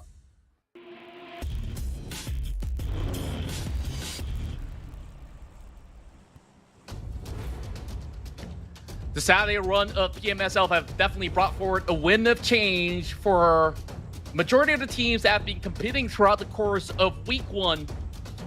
And now, on the final hurdle in Miramar, we see another skewed flight path towards the northern plains instead. And with this form of a flight path, I think a lot of the teams that were around Los Angeles will have to make amends onto how they're supposed to parachute in this game itself. Oh man, this is where I worry for PERSIJA EVOS, because if they do go to La Bandita, then it's going to be Vampire waiting for them, and Vampire has been winning the fights against PERSIJA in the past few days. On top of that, Satin is just right on top of the flight path. GE will be going straight to St. Martin this time, possibly also Box Gaming. The win ratio does favor on E, although Box Gaming won once, but it will be interesting to see these two teams duking for the rights for St. Martin. Instead of going directly into La Bandita, PERSIJA EVOS decides that they could basically take a little bit of pit stop across the corners of Junkyard, still having a few members just below the craters of La Bandita at the very same time. Meanwhile, we're already having a little bit of battle between Box Gaming against members of GE, it seems like. Definitely gotta check out whether it's GE just to confirm. And it seems to be the case. West Carry and the rest of the Myanmar squad are holding on to their fort by St. Martin. And this will be the circle appearing across the regions of El Pozo. Yeah, and GEEK fam happen to be on top of the circle. Now, GE, the first knockdown onto the member of Box Gaming. Not eliminated just yet, so there's a chance to be revived, but it looks like no. GE is going to get the first blood, and GE now has the upper hand. Namcute in trouble, 40% of health left. Managed to hide him behind the building, but GE knows exactly where he is. He's only got shotguns to trade out, so he has to wait for the rest of GE to run in. Still a formidable pickoff coming out, and oh my word, Gosu, he's so ready with the shotguns, and still trading up against Mernat Boy, and will continue on with his pursuit. The pushes comes in, West Carry holds the line. 2 for 2 for the time being. West Carry goes in, immediately going for the pickup. Mernat casually crawling all the way back. A little bit of respect being shown, and it will have advantage leaning towards GE. Oh yeah, GE, they do have a good track record against Box in St. Martin, and so far this seems to be the case. Okay, Drongzin, very confident, because I guess he has the DPS, so he wants to go in for as close as possible of a combat against a GE. On the other side, one GE member seems to be pinned up. Mernat on the outside. Okay, Drongzin is going to show himself to Mernat. Okay, this is going to be huge. Oh, he's getting clips as well from the back end. This is not looking all too good for Drongzin. One shot away, and Drongzin's already down. Now that all that's left is the final member over on top side of the building. Navigating out of St. Martin is a maze, so he just needs to fancy his chance on at least securing a point against some of the members out of Genesis Esports. Relying on that S12K, but is it going to be enough? He's already heard those footsteps cutting across every nook and cranny of a corner. So Namcute, let's see if he's going to get anything at all. This is going to be hard for Namcute, right? I'm not his chances at this point. But GE, not looking down at Namcute, they might not be sure what kind of weapons he has, but now they see Namcute moving across the building to the second floor, and they're going for the chase because they know they landed the shot, but Namcute counter support as we expected. The numbers is just too huge for him to deal with. Box Gaming gonna have an early supper. Yeah, done and dusted for now. At least didn't go down without a fight. Box Gaming still remain at the bottom of the table for the time being. I guess they need to really re-strategize in general, because a lot of all these drop spots actually puts them in a disadvantage where you've already lost so many trades inside St. Martin and you're still going into the direct same location where the other team is at. It's not really the most ideal way to actually go about things. You can still drop in the city, but you could choose not to fight. True. But then again, they choose to fight. So it is what it is at the end of the day, right? I mean, I don't know. It feels like whether it's ego, you really want to win a fight, or you really want San Martin, which honestly, San Martin is okay, but it's not like you can't live it, right? Yeah. And I just feel like somebody's got to give way. Like, you even see other teams making adjustments, like what we saw out of Boom in this round itself. Sure, they changed out Razy. They also choose to drop so far away across the map, like on the military camps, Campo Militar, all the way up northeast, right? That is the definition of resetting every form of tempo and have a clean slate. I think by now, Box Gaming is in a desperate form where they need to find something else than to go with the same formula and just rinsing the same formula that doesn't work at all. Yeah, we all know what the definition is. If you do something, you do the same thing but expect different results, right? So yeah. To be fair, they won one fight, but that was only one fight out of like what? I'm starting to lose count, right? 5 or 6 fights. So yeah, I guess it's just a signal. Box Gaming needs to change up their draw spot and do what like Boom is doing. But Sam 9 take advantage of the current situation, the post fight of GE. And I guess they're trying to find that opportunity. They can get a knockdown, then they'll rush in. But if they can't, then just a matter of holding their ground. That's right. And for now, I think like when it comes down to long-range battles, most often than not, you could only get knocks and deplete some armory when you have another team inside a city. I don't think it's a high-level commitment being done by all these teams that are looking from the outskirts, because you can always look around the city for another level 2 vest or so. So perhaps at least getting all these form of intel is going to be vital for how Zen9 decides to play out. They can set up choke points on the outskirts of St. Martin if they want to find ways to deter GE from cutting across. Meanwhile, for FaZe Clan, they are trying to take control over on the south side. I believe this to be the cross-section towards Montenevo. It's going to be a long wait before FaZe Clan actually gets to catch onto any other teams. Oh yeah, I was just going through like the teams that won't be playing tomorrow. So tomorrow, group will be taking a break. So that's PERSIJA, EVOS, FaZe Clan, GEEK Fam as BIGETRON Red Villains. So now that PERSIJA, EVOS, they are like at number 1. Even though if they can get a chicken dinner with a regular amount of eliminations, there is still a big possibility that BN United and Vampire Esports can overtake them tomorrow. So very unlikely that PERSIJA EVOS will be the champions of week 1. Well, we'll definitely see how much more points do they actually put over onto this final round before they take a rest over on the Sunday course of action. And with some of all these teams coming back, don't forget there's also XERXIA that's going to be moving back into the game. So maybe they can prove to be the biggest challengers into getting back the number 1 spot. Oh yeah, XERXIA, very deep, a lot of firepower in them. I have a feeling that XERXIA was that itching to play because they've been doing so well throughout the week.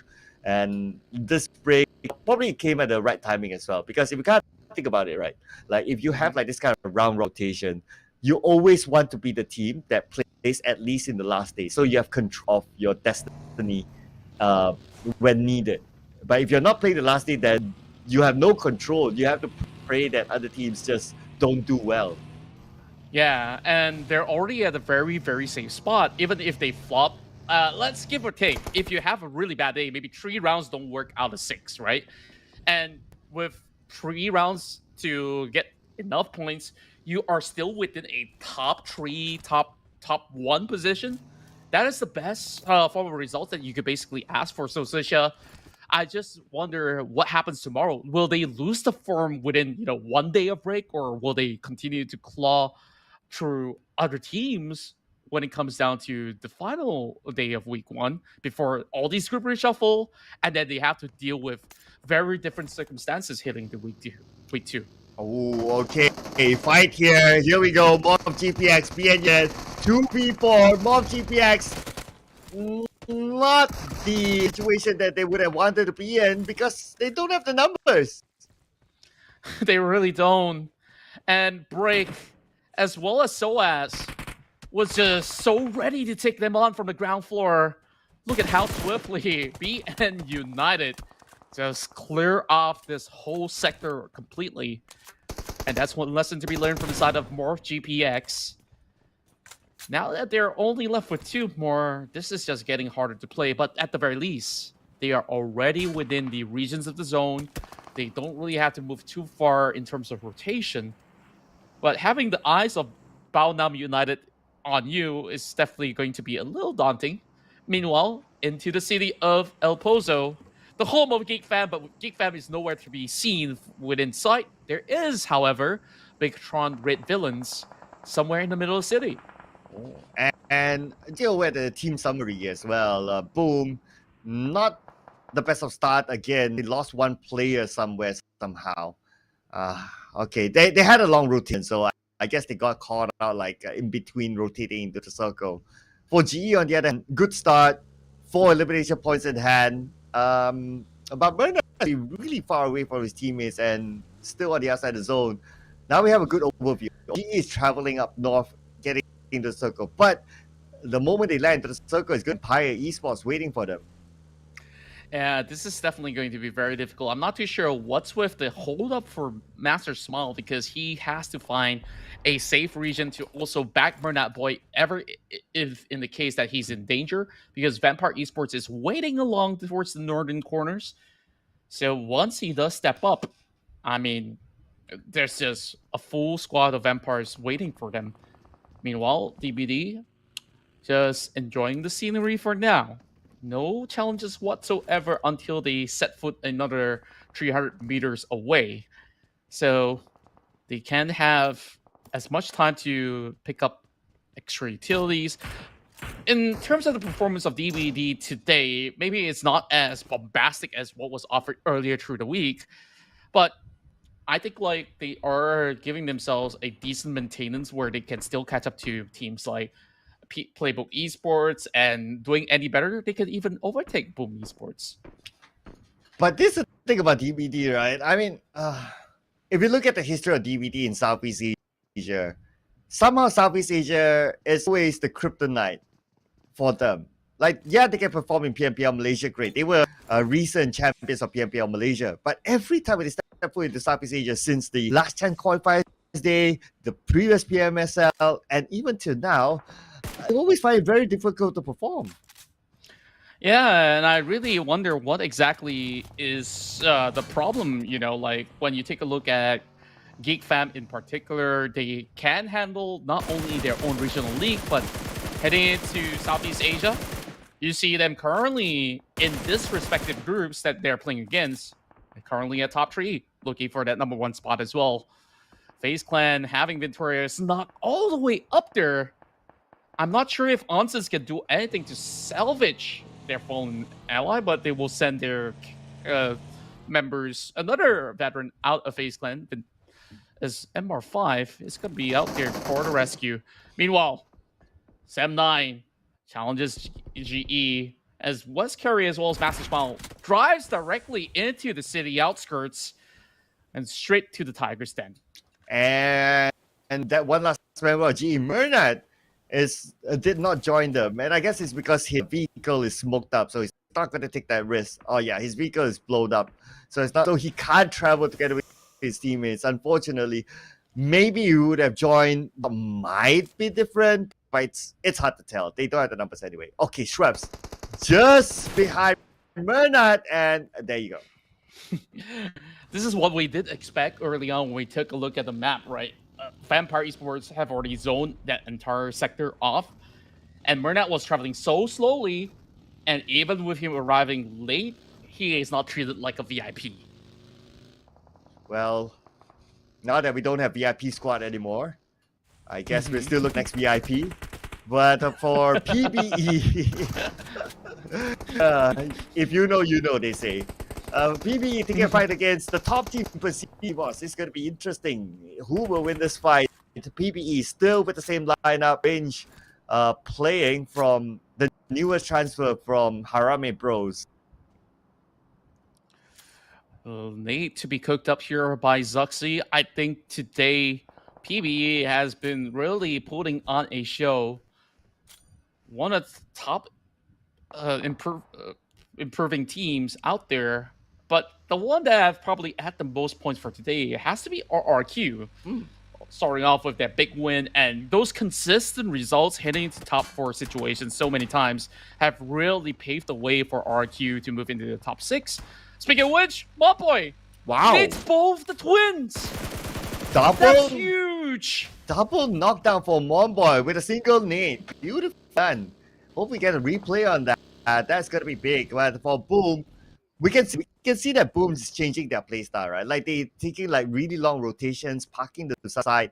They started off on the right side of the map, and now they go all the way to the left side, just evening all the fights. And I guess that's just a sign of their level of confidence right now that they just want to get this round.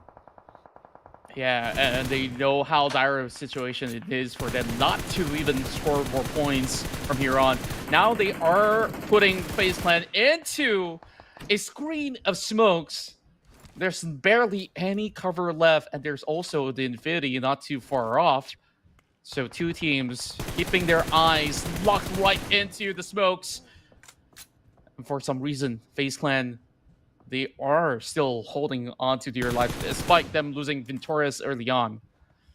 Akul, the moment he steps into Miramar, it seems like he's already changing how the dynamics of Boom actually plays out. And here comes Yummy, lurking from behind. He's definitely gonna give them a surprise out of nowhere. Yeah, also taking a approach here, despite him somewhat knowing that someone's below them because of that smoke. Okay, he's coming in with the UMP. So he's still getting from not getting a clear shot just yet, but this nade could work out for you. He can land the nade inside the shack. It's going to be 1-4-2 for him. Okay, the first nade out, but it's the nade that gets knocked to Mormon, comboed with his car L. So this could be an opening for that. They're not charging into FaZe Clan just yet. They're still playing from a safe distance when they are putting more and more detonation into the shack. Applying pressure, and that is a perfect bounce coming in from Yummy. He just knows how to angle it so well. Now, Onsens is definitely in trouble. Onsens, where's he gonna go? Okay, his other teammates are out, and Yummy knows he's there, so they can. But the Infinity shooting Boom from afar, kind of doing Onsens a favor. That might just be the only saving grace for Onsens right now, but I think his day is numbered right now. Could be an early rest for FaZe Clan too. Meanwhile, look at how dangerous this whole sector is. There's a lot of open grounds in between these valleys where whoever is going to be in the middle of this highway will definitely have all eyes on them. Meanwhile, Yuhai stepping right in. BTR gets to PBE. They can't seem to cut across the streets trying to leave the city of El Pozo, but they don't have the vehicles to do so. Oh yeah, they're on foot. Let's see what Raimon can do about this. Raimon, wait a second. CJ EVOS, they are charging onto the majority members of PBE now. Raimon's on the other, so he needs to get back to his teammates. Unfortunately, Rage will be knocked out before Raimon can arrive. One boy eliminated as well. And now PBE, leaving only Raimon behind. And being the last member, he's definitely not going to go for it. He's going to hope to placement points now. PERSIJA EVOS is one of the scariest close quarter combat teams out there. You saw they were on wheels for 1 second, and then the next thing you know, one of the members have already climbed towards the second floor. That's how fast and quick they actually strike. Very decisive maneuvers coming out of PERSIJA EVOS. A lot of Indonesian teams inside the city of El Pozo. Meanwhile, it's going to be a little bit of rupture coming in from BTR against PERSIJA. And the nade straight right back. Depth being flipped by Raimon. That is a balance that's not warranted, but Yuhai! He stops PERSIJA EVOS here in the final round. Wow, Yuhai playing his only game today and already securing 3 LM points. Looking good. looking fresh for Yuhai. But for Ryman, where go now? Okay, blue onto him. Real is still there. They want revenge against their compatriots, but they don't have a clear shot just yet. So what will do? Will he give himself to the blue, or how will we survive this? But anyway, 7-9 moved away. Raimon, 2 more first aids. He should be able to get in, but how long can he survive now? Ryman now relying on the med pack. It's going to take a while, but it will at least give him 100% of health to run through. Should be able to survive, but he needs to deal with the rest of 7-9 as well. Meanwhile, as 7-9 is being occupied by RRQ, there's going to be more teams moving into the wings as well. BPE has a little bit of an open ground for them with the compound to hold on to, but they keep their tabs onto Baonam United. There's still one member for the top end of the hill, Max LV, superstar of Baonam United for the past couple of games, will try to lead the pack, whereas PLAYBOOK Esports will settle for 13. Yeah, Ryman didn't make naded down by Kenny from 7-9. And now putting focus onto Vampire defending their ground against an incoming team. They still have a full squad, and we all know Vampire Esports, when it comes to defending, they're really good at it. The nade on the Ravenclaw, he should be okay. Oh, spoke too soon. Max got him. Right before you could finish your sentence as well, 7-9 getting double naded as well. RRQ dropping it hot once more, but this time it's coming in from Cannon of BTR, making his waves here on the final game. Oh, BTR, all right. 5 elimination points right now in the hands of BTR. On the other hand, got 2. But Vampire Esports, they're not done with United. Tony K is on his knees. Porsche is on the lower ground. And now circling around. He still is together with them, but they're all on the outside the circle. About 5 more seconds before the zone starts to close. And these teams, played by the Age of the Blue, very likely to receive the wrath of it anytime soon. United trying to breach right through this garage. The rest of Vampire Esports holding it very defensively. There are more nades to be cooked up right now. Tony K slowly limping his way through, trying to receive information, but more and more of these nades just overwhelm the defenses of Vampire Esports. Baonam, what's their next move? They still have 3 players here intact. 3 versus 2. And they find it so difficult to maneuver through the smokes. They have no intel at all. With Ravenclaw bleeding out, he will eventually burn out from the Molotovs, but Break, he's cutting in the corners, and out of nowhere, Vampire, they slowly get chipped off. Yeah, how did that happen? I mean, smokes everywhere, so we didn't really get to see a good view of it. But now we get a good view of Yoodo Alliance going up against the Infinity on the other building. Yoodo Alliance, Repo Boy, the IGL. But there's still a lot of firepower in it with Adelu, Flags, as well as Voldy. Adelu with a nade. Oh, that's going to be a smoke. Looks like they're going to create a smoke bridge as they get across onto the Infinity. Meanwhile, taking a look at GEEK fam, they have the highest vantage point possible, overlooking upon members of RRQ as well as Baonam United from the very far end. Now they get the angle, immediately drops one member down out of RRQ. Audrey so sharp on the shots, also looking for Asa.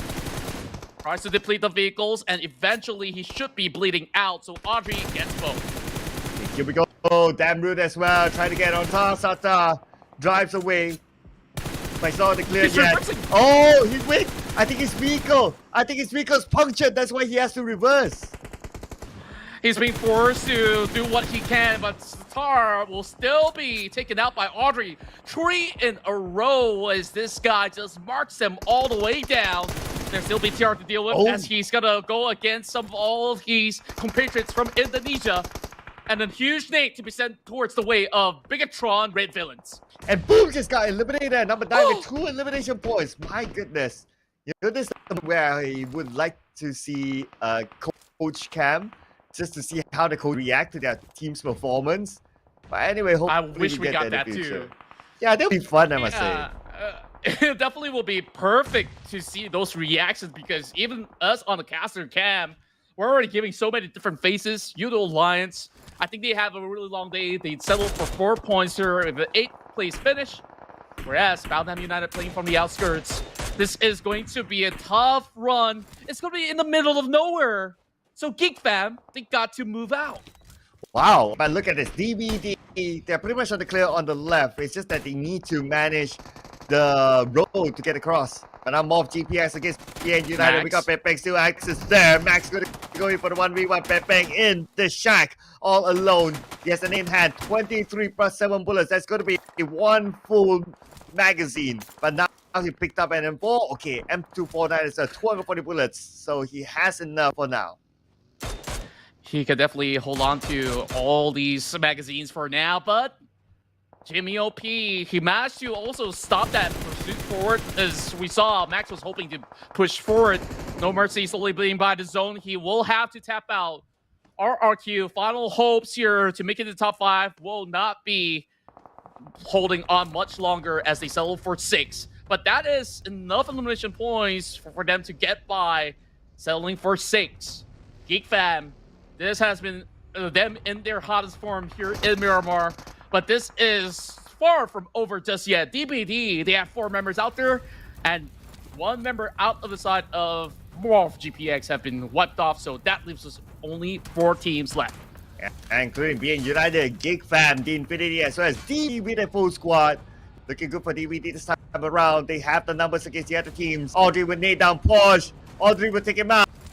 That's going to be BN United eliminated. The number 8 elimination points. 3 teams to go. And looks like it's look good for the Malaysian squad as they have a 2 per 3 chance of securing the chicken dinner. It's a lot of empty space over the northern side as well. Majority of the teams are being cramped over on the southeastern corner of the map. And this is not looking all too good for the Infinity, being pressured by the zone, needing to deal with DBD. Still having a full squad, but if there's anyone to do it, it has to be them and no one else. Damroot now spots out members inside of DBD as they are slowly chipping off the health bars coming in from Yen. 2 Malaysian teams having high hopes. Thailand, will they prevail with only 2 members left? Oh, here we go. The Infinity overlooking DBD at this moment. They do have the high ground, but the circle move away. King has part of the circle together with DBD. The Infinity don't have the circle at all. And now the Infinity need to find their way through. But we're talking about the Infinity against the entire DBD squad. And everybody will have to walk towards the direction of Geek Fam. So regardless of the case, if they don't find the pickoff against Damroot, this is going to be much more difficult than intended. Echo does get a little bit of free pass over the south side. DBD taking the far west as well as south. So Infinity, they just got nowhere to run. Everywhere is absolutely surrounded. They got to start picking those fights. And now Lobby, first one to bow out, leaving only Logan, the healthy member of the side of the Infinity. Yen needing to actually leave the vicinity. Logan can only hold on to the compound for ever so long, and eventually will be spotted out by Yen. Okay, it's going to be either DBD or Geek Fam. Can DBD finally land their first chicken dinner? Down to the 2 teams now. DBD has the numbers, but Geek Fam has down. They do have a lot of area of play, but DBD, they're trying to send 1 member for a flank. It really will depend on whether the flank succeeds to knock 1 member out of the side of Geek Fam. And Zay now drives forward and into a trap being set by Damroot. That opens up more room for Echo to puncture through. Audrey over to the back end though. This is going to be the last hurrah. DBD, after all these heartbreaks and triumphs, they will finally make their way to the top again. But Audrey is still going for the challenge. Oh, still defending his ground, but he doesn't have any more space. DBD very close in, but Aizen not down. Audrey will finish off Aizen. There's 1 point in the back, goes out, but will he go out or will he pull up a clutch? Audrey circling around, 1v3, tosses out a molly, AK in hand. Audrey now will be taken out DBD, and finally, DBD, their first chicken in the PMSL after 2 seasons of PMSL. And finally, DBD have arrived to see the champions of the PMPL Malaysia will have their dreams slowly coming into fruition. That was a hot-fought battle. Audrey was not making things easy for them. And for a brief moment, it really looked as if Geek Fam stood a chance to eventually take them off one after another. But don't break dreams. We finally see their smiles on camera. Oh, okay. Echo with the MVP, aka the God. Oh, never mind. Who know? You know. 4 eliminations, 530 damage for the man himself. And finally, last season when they played, they didn't get a chicken dinner at all. They were the only team to not get a chicken dinner, to the best of my memory. And this time, finally, they got a chicken dinner. So in the PMSL era, this is their chicken dinner. And this could be the start of something new for Don't Break Dreams. Finding this success in Miramar also gives them a lot more hope heading into week 2, especially with significant points in order to reposition on the current standings is going to be very important for them to stack those points heading to the finals. So GMOP definitely had a lot of offerings in this round at the very same time, not only in terms of those damage numbers alongside with Yen, but him consistently giving that backing towards Echo in order for them to proceed every step of the way have resulted in this success. And you see 2 Malaysian teams over the top 2, Baonam United starting to remain consistent towards the later stages of today. And I think like this could be a worthy competitor to PERSIJA EVOS that did have their own struggles inside of El Pozo. Oh, absolutely agree. I mean, today has been a day for BN United. I think besides either them or RRQ getting the most points in a single day because of their level of consistency. But of course, now we got to celebrate the chicken dinner for DVD finally landing their first chicken dinner in the PMSL era. And among those teams, if we look at the travels, DVD traveled the most. So it's not like from the start to the end, they got the circle on their head. They had to work their way through. Yeah, and we finally get that Nate clip for Montboy on this highlights. Thank you very much, production team, because you guys are amazing. And back towards your point, there's so many of all these teams having to struggle with rotations. We also saw even Boom taking a very, very long route. Unfortunately, they did manage to make it much further into the top 5. But DBD, it was hard-earned effort, and we saw it even with them challenging other teams like FaZe Clan much early on in order to get to where they needed to be. So it's a lot of great decisions that have led to the victory for DBD. Yeah, DBD, just look at the relief that they have. I mean, man, can you imagine 2 seasons of the PMSL era, land us 1 chicken dinner? This is insane. 8 elimination points for DBD, bringing them up to 8 points. Next is going to be GEEK Fam with a second place finish, 8 elimination points. Well, 14 points for them. But BN United, the insanely crazy consistent team today, 12 points. Maybe at number 1 though. We'll definitely have to see if that is going to be enough to challenge PERSIJA EVOS, because PERSIJA EVOS only got 2 points right now. So that is 10 points added to the block. It's very, very likely that BN United does get that number 1 spot. So we'll definitely have to take a look at the total points by the end of it all. So with that said, let's take a look. And indeed it will be BN United top of the table with 155 points, and followed by that, GEEK Fam of Malaysia in second spot, 152. And PERSIJA EVOS, they will not be playing tomorrow, so they will need to be settled at bare minimum of number 3. But because the points are close, right? Like XERXIA is only like 5 points difference than the PERSIJA EVOS. Very likely for PERSIJA EVOS to continue to slide down against tomorrow, with XERXIA to be playing again, D Xavier to be playing as well, and also the other top contenders like Vampire Esports to be playing too. But on the other end, PBE slide down to number 17. Boom! Number 16. Really? Number 16. Wow.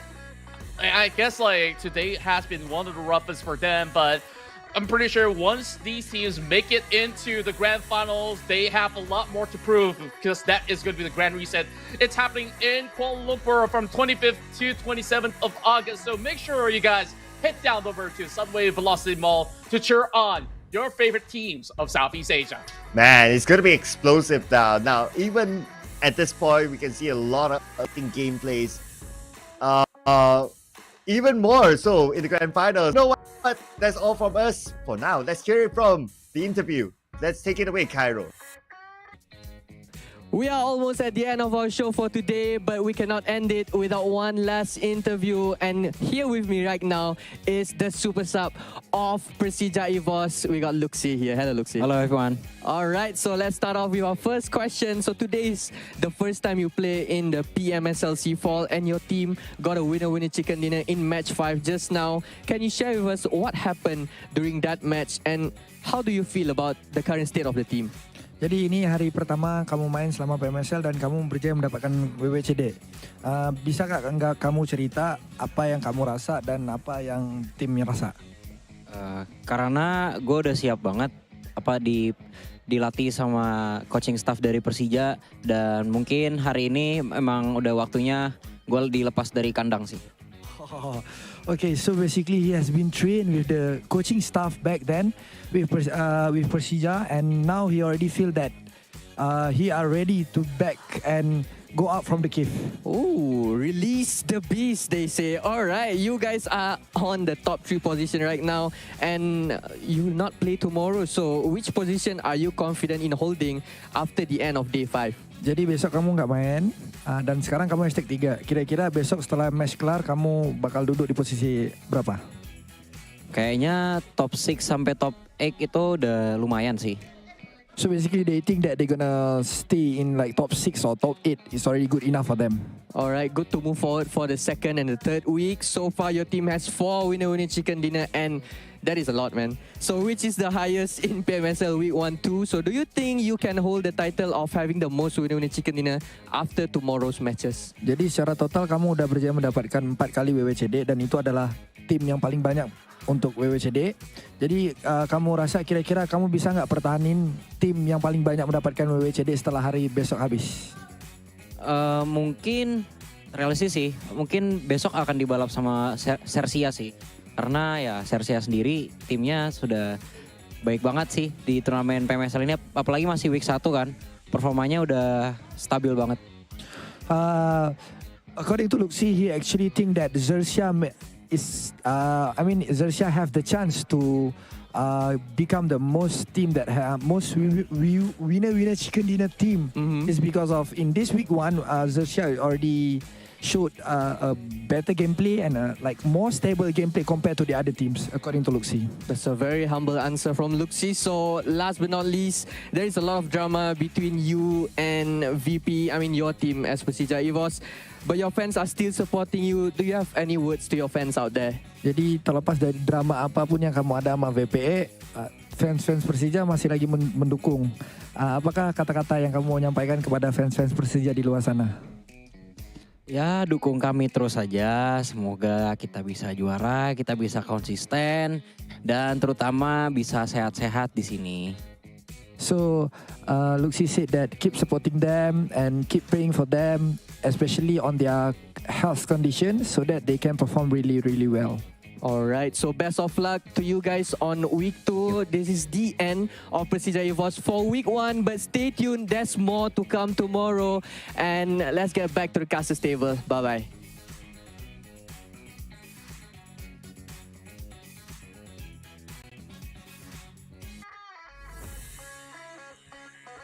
Well, a lot of respect for Sir, it seems. So, yeah, XERXIA is one of the teams that have a lot of firepower in them. They still have, they're one of the teams most elimination points around besides Vampire Esports. So I can totally relate to that Luxi said about like XERXIA being the team to be feared.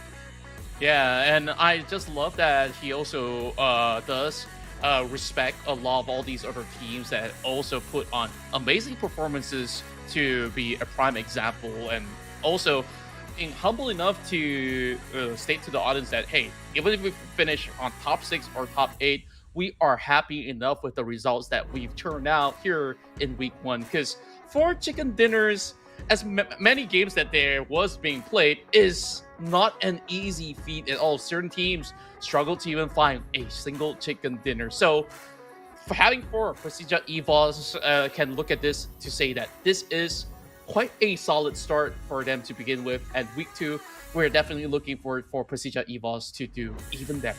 Yeah, so they're done with their week because tomorrow Group D, namely PERSIJA, FaZe Clan, GEEK and BIGETRON Red Villains will be taking a break. Tomorrow we're seeing the return of Group E, that is the Xavier, Team Secret, Alter Ego, as well as XERXIA, the team that a lot of other teams will be coming back into the fray, and definitely they are itching to get back their throw.